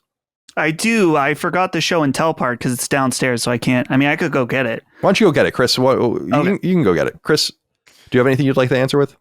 Yeah, well, I mean, I know there's one that got away from me, which was I really wanted. There was like a replica of a Lancer from Gears of War, the chainsaw rifle, the famous icon. And it was like $300 or something. It was like a real replica with like lights and shit. And I was like, oh man, I want that. But like $300 is crazy. By the way, I could have afforded it no problem at this point. Like it was just like, I was just for some reason like, is it smart to do this? And then I thought, nah, I'll get it when it's cheaper. And now it's like $1,000. So it's like, I really fucked myself on that. Yeah. But the one that I think of, which is, I still think it's the coolest gift that I've ever gotten. But it's this Arbiter statue. Oh yeah, that's cool. That I just fucking adore. I think I got this at like a Software Etc. or like a gift from a friend who bought it at Software Etc. But I think it's sick. I think it looks great. Awesome. I feel like they don't make. I mean, they do, but it's like it's more special edition stuff. Like this was just off the shelf. You know what I mean? Like you just get shit that was high quality like that. And now I feel like it's more like a special edition kind of like, collector's bundle. Like you're not finding that at Target anymore. But unfortunately not. That's the one that's at least in spitting distance. Obviously the Chief helmet. Iconic. That probably is my real answer, but that statue is right next to me, so I could show you. Did you get your item, Dustin? I did. So I think I've mentioned this on a show before, but I haven't shown it. I cannot disclose who gave this to me. There are many people at Sony that listen to the show and sometimes speak to us. This is a employee-only DualSense controller that was given out for holiday 2022. And these are so rare that they only a few of them have popped on eBay. So cool. That's awesome. It's one of the coolest things in my collection. One thing I thought of, because this is cool, but there's also like, it's cool because it's rare and it's interesting that it's hard to get or whatever. I have some other weird things that one of my friends that lives in Japan gave me a Wii U game that I can't even remember what it's so like no one cares about it, some obscure game. And he told me, he's like, what's special about this Wii U game is that when Iwata passed away, they were handing out the games from his office to different employees at Nintendo. And this is one of the games from Iwata's office. Yeah, that's awesome. So there's literally no way I could prove that is one of Iwata's games, but that's okay. I don't need to, just because I know that the guy that gave it to me wouldn't lie. Right. And it's not that this guy works for Nintendo, but he knows people that works for Nintendo, and that's how he got it. So that's one of my favorite things that I have as well. Shout out. That kind of sounds like It kind of sounds like you got some of his loot. I mean, I think they were just like, what are we going to do with all this stuff in his office that his family, I don't know if his family didn't want it or they looted him immediately. Yeah. That's crazy. So I want to give a shout out. This isn't, I mean, it's kind of merchandise. When I was a kid, I used to get the Sonic the Hedgehog ice cream that had the gumball eyes. Oh, yeah. And they were never right. Like these never looked anything like the package. There's something about the Sonic ice cream that's iconic to this day. Yeah. For me, I was looking behind me just to make sure I didn't forget, because I have like all sorts of things I love. Like I have a lot of cool plush. You can't really see them in the shop, but let me see. Will they come through? Yeah, it's like down here. I have like a Monokuma plush I really like, Cactar, Slime. Those are all from Japan, which is cool. But and I have a bunch of things like unopened things that I like. But I think I pulled this off my shelf and this has come up in the past, is that I have a copy of Resistance 3 signed by the whole team that worked on it, but like inside the disc and stuff too. And it says, if you look close, Resistance 3 loves Colin. Oh. And this was, of course, incredibly inappropriate probably to get at the time that I was a journalist, but I was actually so close to Insomniac at this time that I was not allowed to review Resistance. Because they were afraid people wouldn't believe it, because I was always down there reporting on stuff. So they gave me this, which I thought was really cool. So yeah, that still sits on my shelf. That's cool as well. Yeah. But yeah, I sold a lot of, or didn't sell, but as I've said before, I had a bunch of really rare stuff that I traded for G.I. Joes. So I had, you know what? Do I have it still up here? Yeah, actually, there's one other thing. He's off searching. Look at him over there. Gallivanting. This is a Mega Man 9. This is really rare and expensive when it ever pops up, but this is Mega Man 9 press kit. And inside is a cartridge, like an NES cartridge. And they even have like the price tag on it and stuff.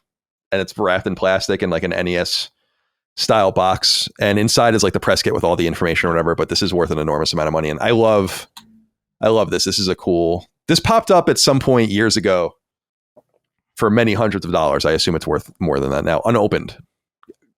Let's see. The last one sold for $300. Yeah. It's kind of cool. So not bad. No, not bad. Not bad at all. Not bad at all. And by the way, this artwork is awful by design. For people that don't know, the first Mega Man game had like awful artwork in the West. And so this is supposed to be kind of like a play on that. Yeah. Okay. I feel like there's more examples that I'm just forgetting. Yeah. But same. Oh well. Joey Rawlings wrote in and said, "Hi guys, as I'm listening to the latest episode of Sacred Symbols after eating an edible and playing Powerwash Simulator, a thought appeared between a different space and time. Is there any reason that Powerwash Simulator 2 wouldn't benefit from a Little Big Planet-like mode where players can make custom levels for people to complete? It sounds like something that is brilliant, but that's the THC really hitting hard right now. Thanks for reading my comment. I'll Alt plus F4 myself and listen. Please don't do that." It's a great idea, actually. Yeah. I wonder exactly. I'm sorry. A map maker? Yeah. It's yeah. It would be awesome. I'm trying to think about how it would work.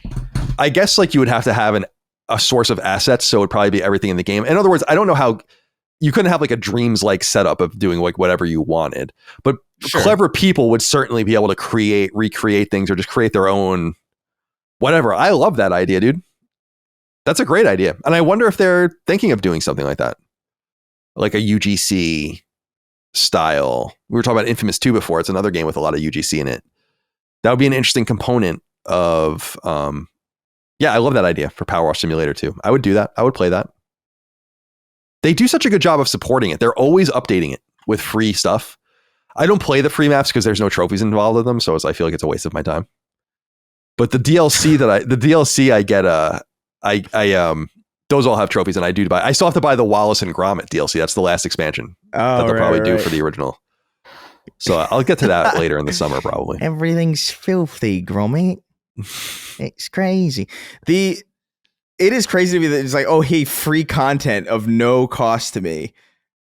I'm gonna completely ignore it because there's no trophies. You're literally like leaving money on the table. Yeah, there. One of them is a Final Fantasy map, actually. I think Final Fantasy VII specifically, because Square Enix is was the publisher of Powerwash Simulator. Oh, cool. Was it like a Midgar kind of? I would imagine. Yeah, I think he said exactly what it was, and I think there might have been like a big Buster Sword in the middle of it and stuff. That's hilarious. So I think they embed these in there. They might be download packs, but I'm actually pretty sure they patch the games with these things, and then the actual physical downloads are the codes, like the keys to get access to the actual content that's already on your system, which is always a good way to do it. Yeah. So I love that idea. Powerwash Simulator 2, Little Big Planet like Powerwash Simulator 2 mode. I think that would be really cool. I wonder if they'll do something like that. I wonder if that's what other people would want either. I think that would keep the game alive potentially forever. Yeah. I mean, I don't know. My assumption is that UGC is kind of like gone the way of the dinosaur because people making their own content makes it so they're less likely to buy content sold to them. Like if you could just build your own map, why would you build it? Why would you buy a map pack? You know what I mean? Yeah, that's true. Which is unfortunate, but I still think there's ways to get around it. I think there's a way that you could make Powerwash Simulator like that. I just wonder how many people are playing Powerwash Simulator that are even into that level of gaminess or into that level of like custom creation. Because I feel like the UGC sphere in general is kind of small. Like the amount of people who spent time. I know a lot of people in like the old Halo games who would play on Forge maps, but like I don't think I knew anybody who made their own. Like seriously, except for me, because I'm a nerd. Huge nerd. Nerd alert. Nerd alert.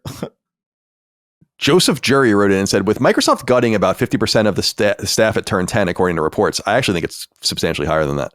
Do you think PlayStation will make a move to fill the sim racing void left by Forza Motorsport by porting Gran Turismo to Xbox?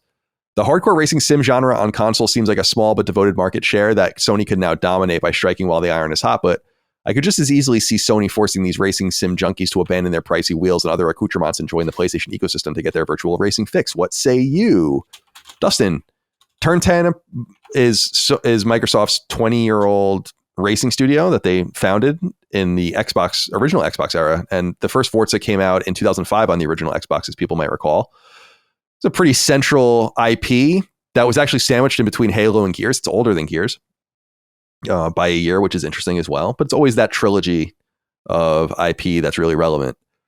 When I was on Xbox 2, I was expressing to the guys there that they asked me like, what were the biggest surprises out of the layoffs and like the guttings of the Microsoft studios in the recent round of layoffs. And I had said, I was surprised by Turn 10. And they had told me, they're like, that wasn't surprising to us at all. Like Forza Motorsport is decreasing in relevance majorly, and Forza Horizon is what everyone cares about now, which is obviously Playground games and not Turn 10. I wonder if you feel like there's an opening here. As I understand, Turn 10 has been gutted to the point where they just have people supporting the Forza Motorsport release from 2023, and that will basically be sunset at some point. And that they're not making another Forza game, mainline Forza game. So is there an opportunity for Sony to publish their major racing series here, their best-selling game? Yeah. Best-selling series, I should say. Yeah, and I think that it's not impossible, because I think that Sony does view GT7 as a live service game in a lot of ways. I think that we would, if this was going to happen, we would see it on PC first, which still has not happened. So that indicates to me that Sony does feel some kind of like they want to protect it to some degree, maybe in their estimations through data and whatnot, that they feel like GT7 is a true system seller for hardcore racing fans, that this is a game that they really don't want to spread the field with. So I think it's weird. I think it could make sense, but I think just the signs we've seen on how Sony has treated so far, it doesn't feel likely. Once it's on PC, I think the likelihood shoots up. But the fact that it still hasn't crossed over tells me they're holding on. Yeah, the rumor about the PC port was that it was canceled. I don't know if that's true or not. That, you know, like you said, they might have gotten cold feet on that entire idea, because it's such an important entry point for hardware buyers. Gran Turismo, it's just such a well-respected franchise. Chris, would you be interested in seeing Gran Turismo migrate to Xbox now that Turn 10 has kind of been all but dissolved, and Forza Motorsport is going to be, I guess, lingering for a few years and then probably put out to pasture. Yeah, I mean, I think it would be cool. I'm always in support of this kind of thing. Like, just like get everything as ubiquitously playable as possible. But I don't think it's particularly likely. I think even with Helldivers, I just kind of feel like that makes more sense to me. And I just kind of feel like, although they do view it as a live service, the lack of a PC version of it, the fact that it is so peripheral driven too, like there's so many. I don't know. I do feel like maybe they benefit more from it just like being a particularly bespoke,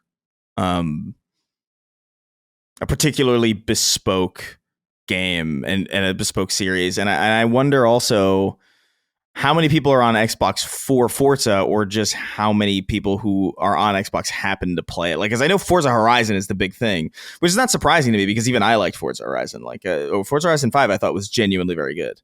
And I don't care about those games really at all. So those games have a unique appeal that hardcore sim racers don't have.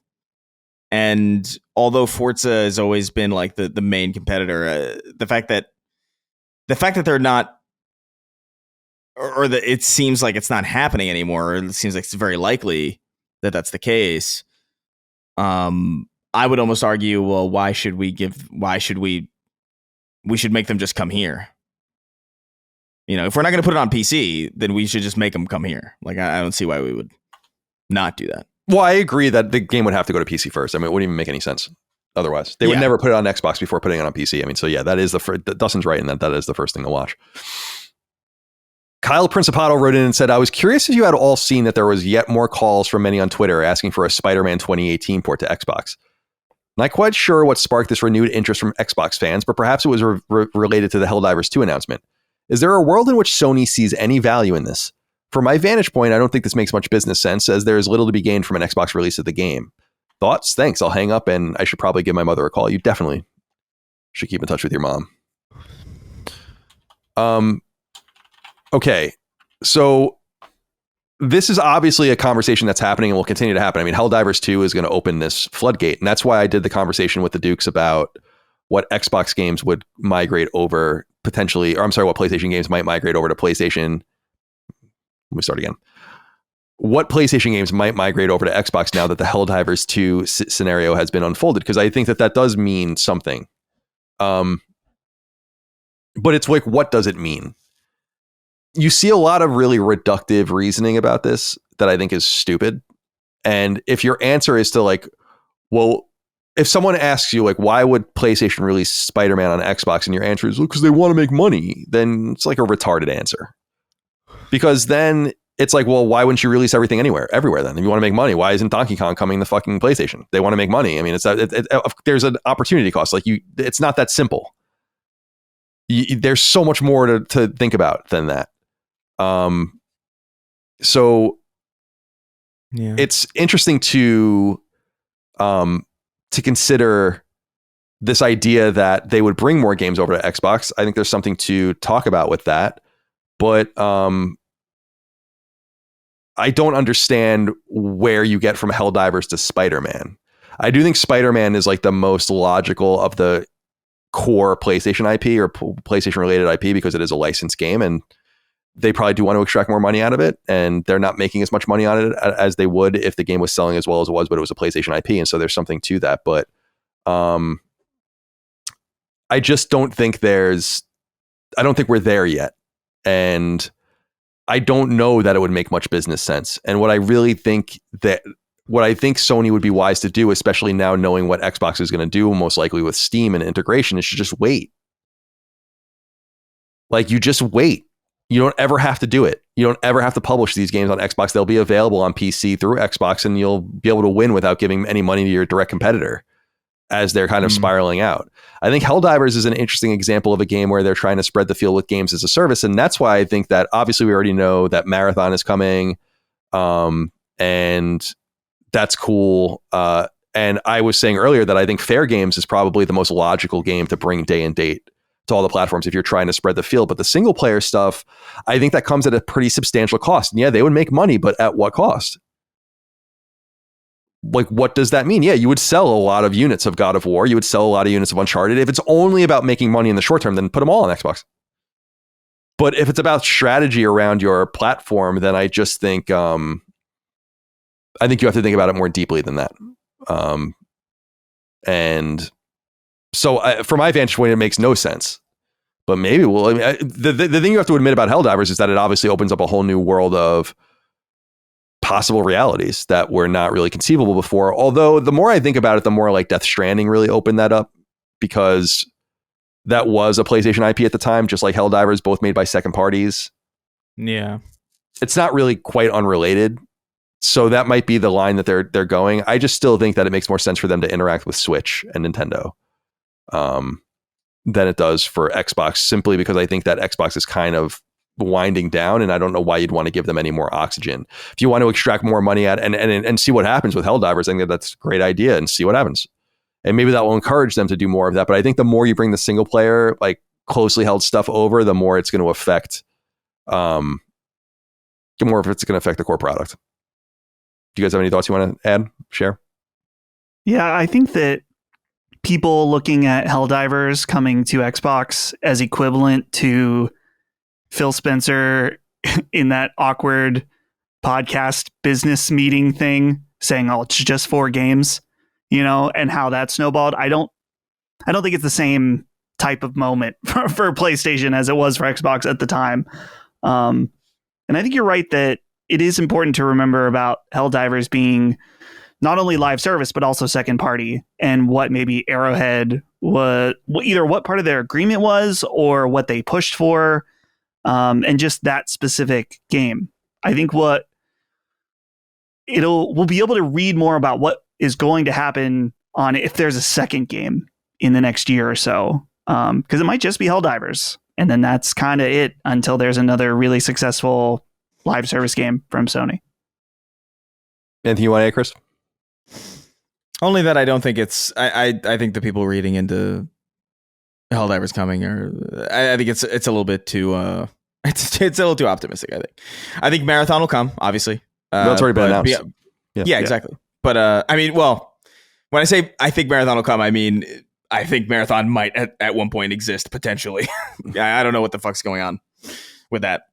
I think they just. I think I saw something about them doing closed playtests this month. New playtest. So hopefully it'll be interesting to get a code. I wonder how much art is missing. But I don't know. I think Helldivers makes sense in a lot of ways. Not just because of the, whatever the agreement might be, or just because it's a live service initiative, but because like straight up, if you look at Helldivers, like Helldivers 2 is an Xbox ass game. Like it's like there's something it's very like 360 coded in a lot of ways. And so it kind of does make sense to like, why not try? And in some sense, I think they look at Xbox as, at least as a hardware manufacturer and as a direct competitor, I think they look at them as like, well, they're dying clearly. Let's try and run some experiments. Well, we can't, because like, why not? Like, it's kind of like it's like testing drugs on on like an animal that's gonna die in like a day. It's like, we might as well like see what this does. It's kind of how it strikes me. So I think Helldivers is one of those. I wouldn't expect more. Stonehorn wrote in, said, Colin, I keep seeing you mention Marvel Tokon should have been a fighting game. I think you mean PlayStation fighting game. I can usually find the logic in your opinions, even where I disagree, but this time I just don't see it. What part of a PlayStation fighter do you think would be more exciting than Marvel characters? Except for the few who are massive PlayStation fanboys, I don't think a PlayStation fighter would have anywhere near the popularity and legs that Marvel does. I can't find anything interesting about Creaky Kneed Joel fighting Astrobot or Jin fighting Ratchet. Is the old ass lady from Returnal going to fight Kratos? None of that sounds enticing to me, but on the other hand, Marvel has a long storied history in fighting games that gamers have cherished for decades. I understand that licensing Marvel is expensive, but I can't see a PlayStation fighter being anything but a failure Sony doesn't need. Also, how do Chris and Dustin feel about this? I'll leave now and hang out with my chocolate lab who comes running every time he hears the podcast, or any other sign of any human he might get petted by. Thank you, Stonehorn, for writing in. I just radically disagree with this. You have Arc System Works, access to arguably the greatest fighting studio in the world, and certainly one of the top 3 and most prolific. I mean, unquestionably. So you ask, like, how do you deploy those resources and what do you do with them? I'm not saying that this game's going to be big or not. I have no fucking idea. I will remind you that there are many Marvel fighting games that were not big. So the idea that I played many of them when I was younger. So the idea that a Marvel IP, especially in this era, is a guaranteed success, I think is kind of silly. I think it's going to depend highly on the game, which I think is going to be great. And hopefully people are attracted to it, the platforms it'll be available on, and where that people, this might be a game to put on Xbox for all I know. I have no idea, if you want to really spread the field. But I find it hard to believe that if you didn't execute, imagine the game you just saw on Marvel Tokon, but it was PlayStation characters. You don't think that people would be attracted to that? I just don't agree. I think that it's exactly the shot in the arm that the brand needs. And I'm not saying it would be just that or it is that, but I think it could be that. Something new and different, something that they tried to kind of broach with PlayStation All-Stars, but they didn't do well. And so do I think it would be like the biggest thing of all time? No. I try to remind people all the time, like Street Fighter 6 is at 3 million copies sold. Not a very big game. Claire Obscure sold more copies than Street Fighter 6 did in a month. And that's like amongst the king of the fighting games right now. So this is not a huge market. It's not. You have obviously Mortal Kombat, you have the Arc System stuff, and a few other odds and ends. So I don't know that Marvel Tokon has more than a few million potential customers to begin with. And I think that something like Smash Brothers, which is tens of millions, has a more ubiquitous, and it has for a long time since the N64 era, has a more ubiquitous footprint because it grabs from many different fan bases and makes something really successful by making them all cogent, put together. I don't understand what is so weird for people to get about this. Like, do I think it would be a guaranteed hit? No. Do I think it has the potential to be way bigger than another Marvel fighting game? Yes, I do. I do believe that. I really do. Arc System is the perfect studio to do something like this. It's not happening, so it's obviously an alternate universe kind of idea, but I don't think it's that off base. I really don't. To me, I just don't see. I think people are under this impression that like Marvel versus Capcom was like the biggest thing in the world that sold 50 million units or something, and I'm like, no, it didn't. I loved it. I was playing it on Dreamcast and in the arcades and all that kind of stuff, and I played Street Fighter or X-Men versus Street Fighter, and I played all these. I mean, I was there. I know I was there, especially with my brother being who he is and playing all these fucking games all the time. But I think it would be much more novel to do something with your own brand. So yeah, I stand by that completely. I don't think it's that out of line. Do you guys have anything you want to add? I kind of see both sides, but I think I lean a little more towards Stonehorn, that I think the Marvel is a much safer bet and one that will have much higher payoff. As cool as a PlayStation fighter would be to people like us, and how cool it could be for the brand at large. Like that Marvel versus Capcom fighting collection, wasn't it just in like the top 10 sellers of the year for PlayStation 4 or something? Yeah, for the month. I don't know if it's for the year. And I think that fan base, the FGC community, loves Marvel versus Capcom, and they feel burned by the most recent one, and they fucking love Arc System Works. So this is like a dream come true project for that entire community. So to me, that's like the most, if I'm in charge and I have two possible ways and the success is going to reflect on me, I'm signing the Marvel game like every day. Just because it's like, it feels like a guaranteed hit for that community with those elements combined. Yeah. I just don't know how people can look at the fighting game scene and think that anything is guaranteed to be a hit and that you wouldn't want to shake things up more, and not license. Yeah. I don't know. I see what you're saying. I obviously I'm in the minority on this. I mean, Chris, do you have anything you'd like to add? Yeah. I mean, I think, I just think as a brand, Marvel is more pliable. I think you can do more. It's more flexible, I should say. Which is to say that like Marvel Tokon is like this Japanese kind of anime infused take on all of these characters, which in and of itself is kind of new and interesting and novel and different from what we've seen in Marvel fighting games typically. So there's already a fresh angle there.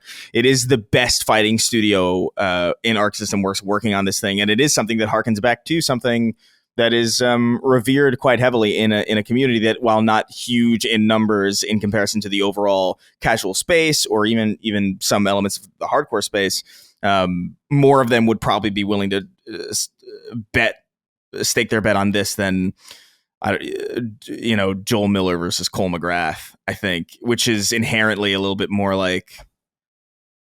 I wonder how flexible you can even be with PlayStation characters in a way that doesn't take away from the fact that, in the same way that Smash Brothers is like an authentic representation of pretty much everybody in that roster, like I wonder if PlayStation is just kind of like, you can't really, like, how do you stylize the PlayStation characters in a way that like appeals to a modern, like, I guess you can maybe like cell shade it, make like anime looking Drake. I don't know. I just feel like it's too restrictive in like how you can represent those characters. I don't think it can't be done. I think like Arc System Works would definitely be able to crack that code. But I think they have more runway with Marvel, and I think they probably have more creative freedom. They probably have obviously have more characters to pull from. The PlayStation roster is, or at the very least, the modern PlayStation owned roster. Not like associated with play, because if you go associated, like that would be a dream. I would love that. I would love to see Crash Bandicoot and Jack and Drake. But as far as like the IP that they own, yeah, I don't know. It seems like a tougher challenge, and Marvel's probably a safe bet. Even as tired as we are of Marvel stuff, and I'm tired of I haven't cared about Marvel in a while, but it's still highly relevant. Like, there are people making careers out of just like covering just Marvel movie news, and it's just like, that's crazy to me that there's even that much of a hunger. But yeah, I don't know. I think Tokon looks sick also, by the way. I think it looks great. That kind of helps. I think it looks great. I'm just spitballing about other possibilities and ideas.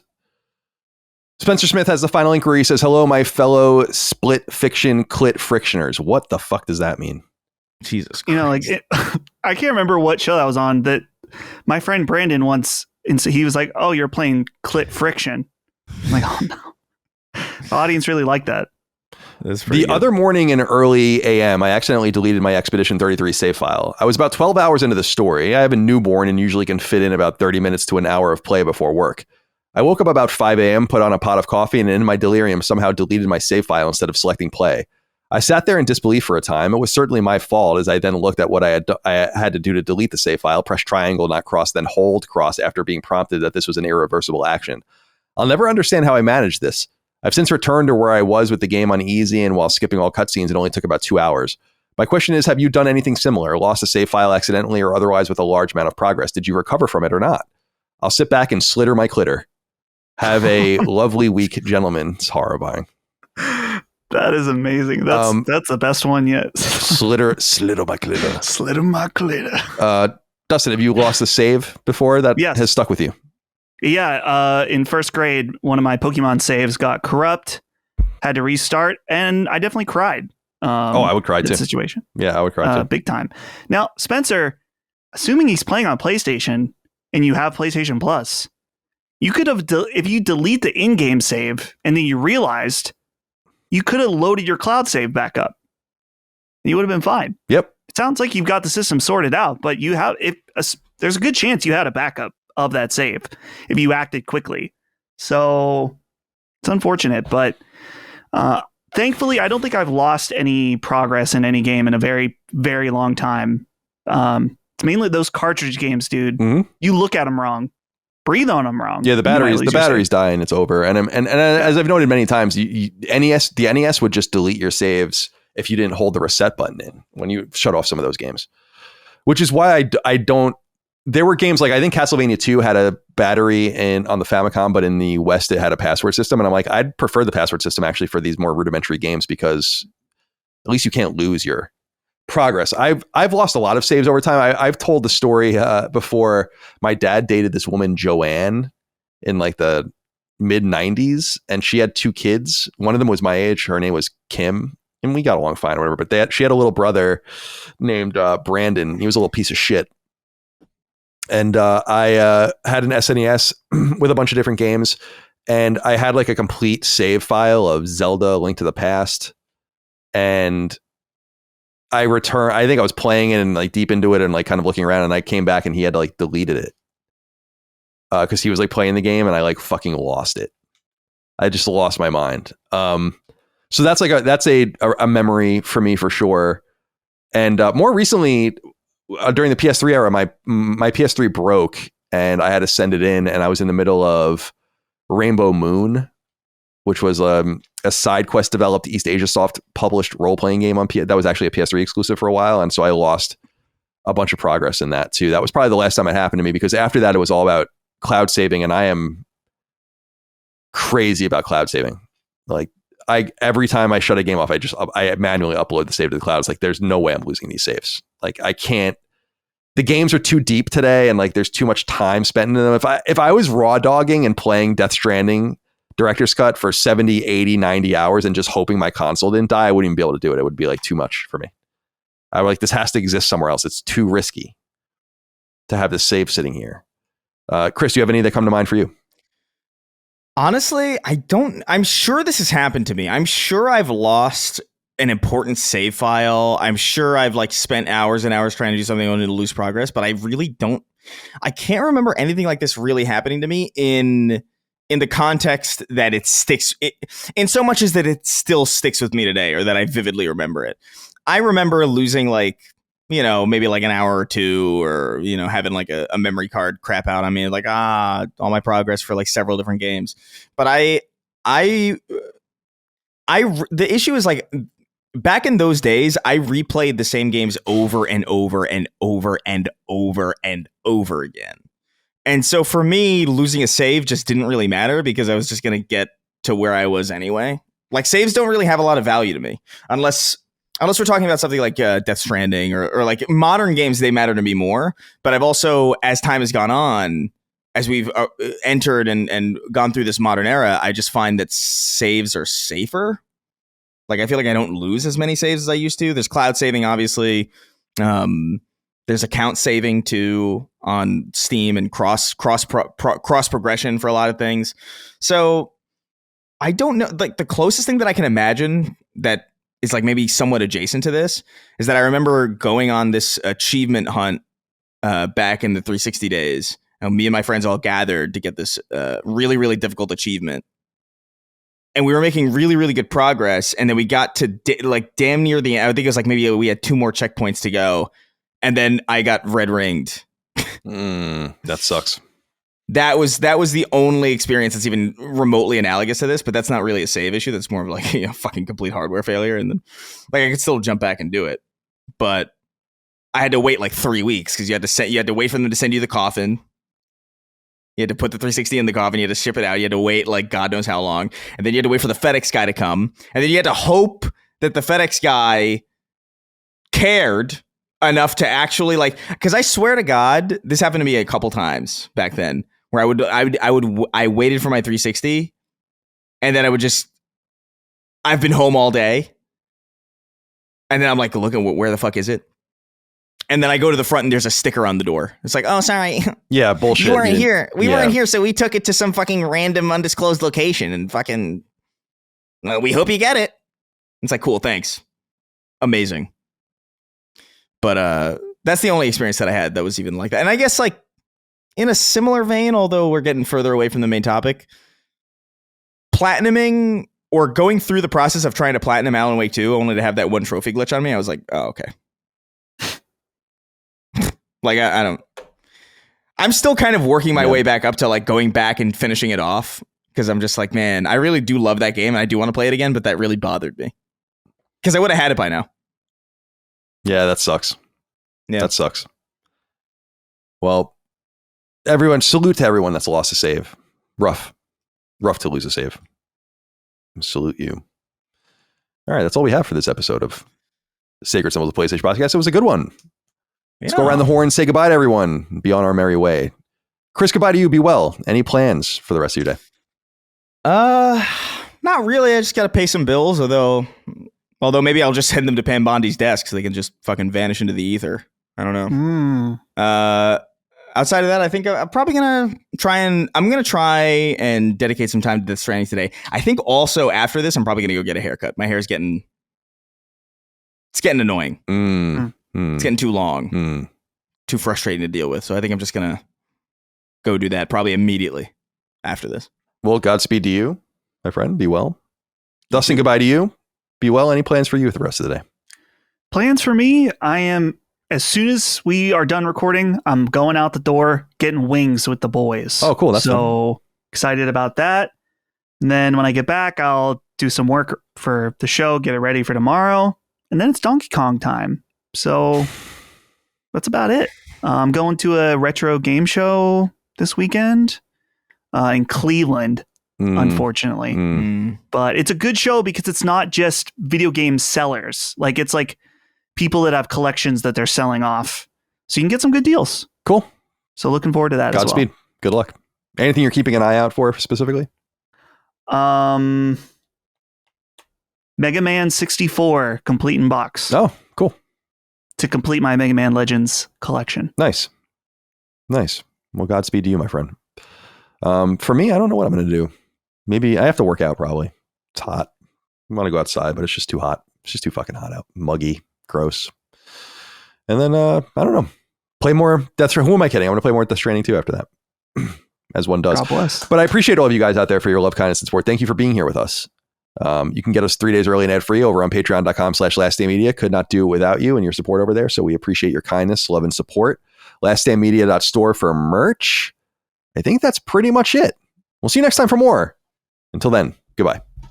See ya. Take care, guys. Sacred Symbols, a PlayStation podcast, is a product and trademark of Last Stand Media and Collins Last Stand LLC, and is proudly recorded in the USA. The show is conceived by, is written by, and is directed by me, Colin Moriarty. My co-hosts are Chris Raygun Maldonado and Dustin Furman. The show is produced by executive producer Dustin Furman. All of Last Stand's theme music is by my best friend, Ramon Narvaez. As you know, all of Last Stand's shows, including Sacred Symbols, are fan-funded on Patreon at patreon.com/laststandmedia. The following names are at the producer level on Patreon, our highest tier, and we're grateful for your thoughtful and kind contributions to our independent endeavor. Thank you.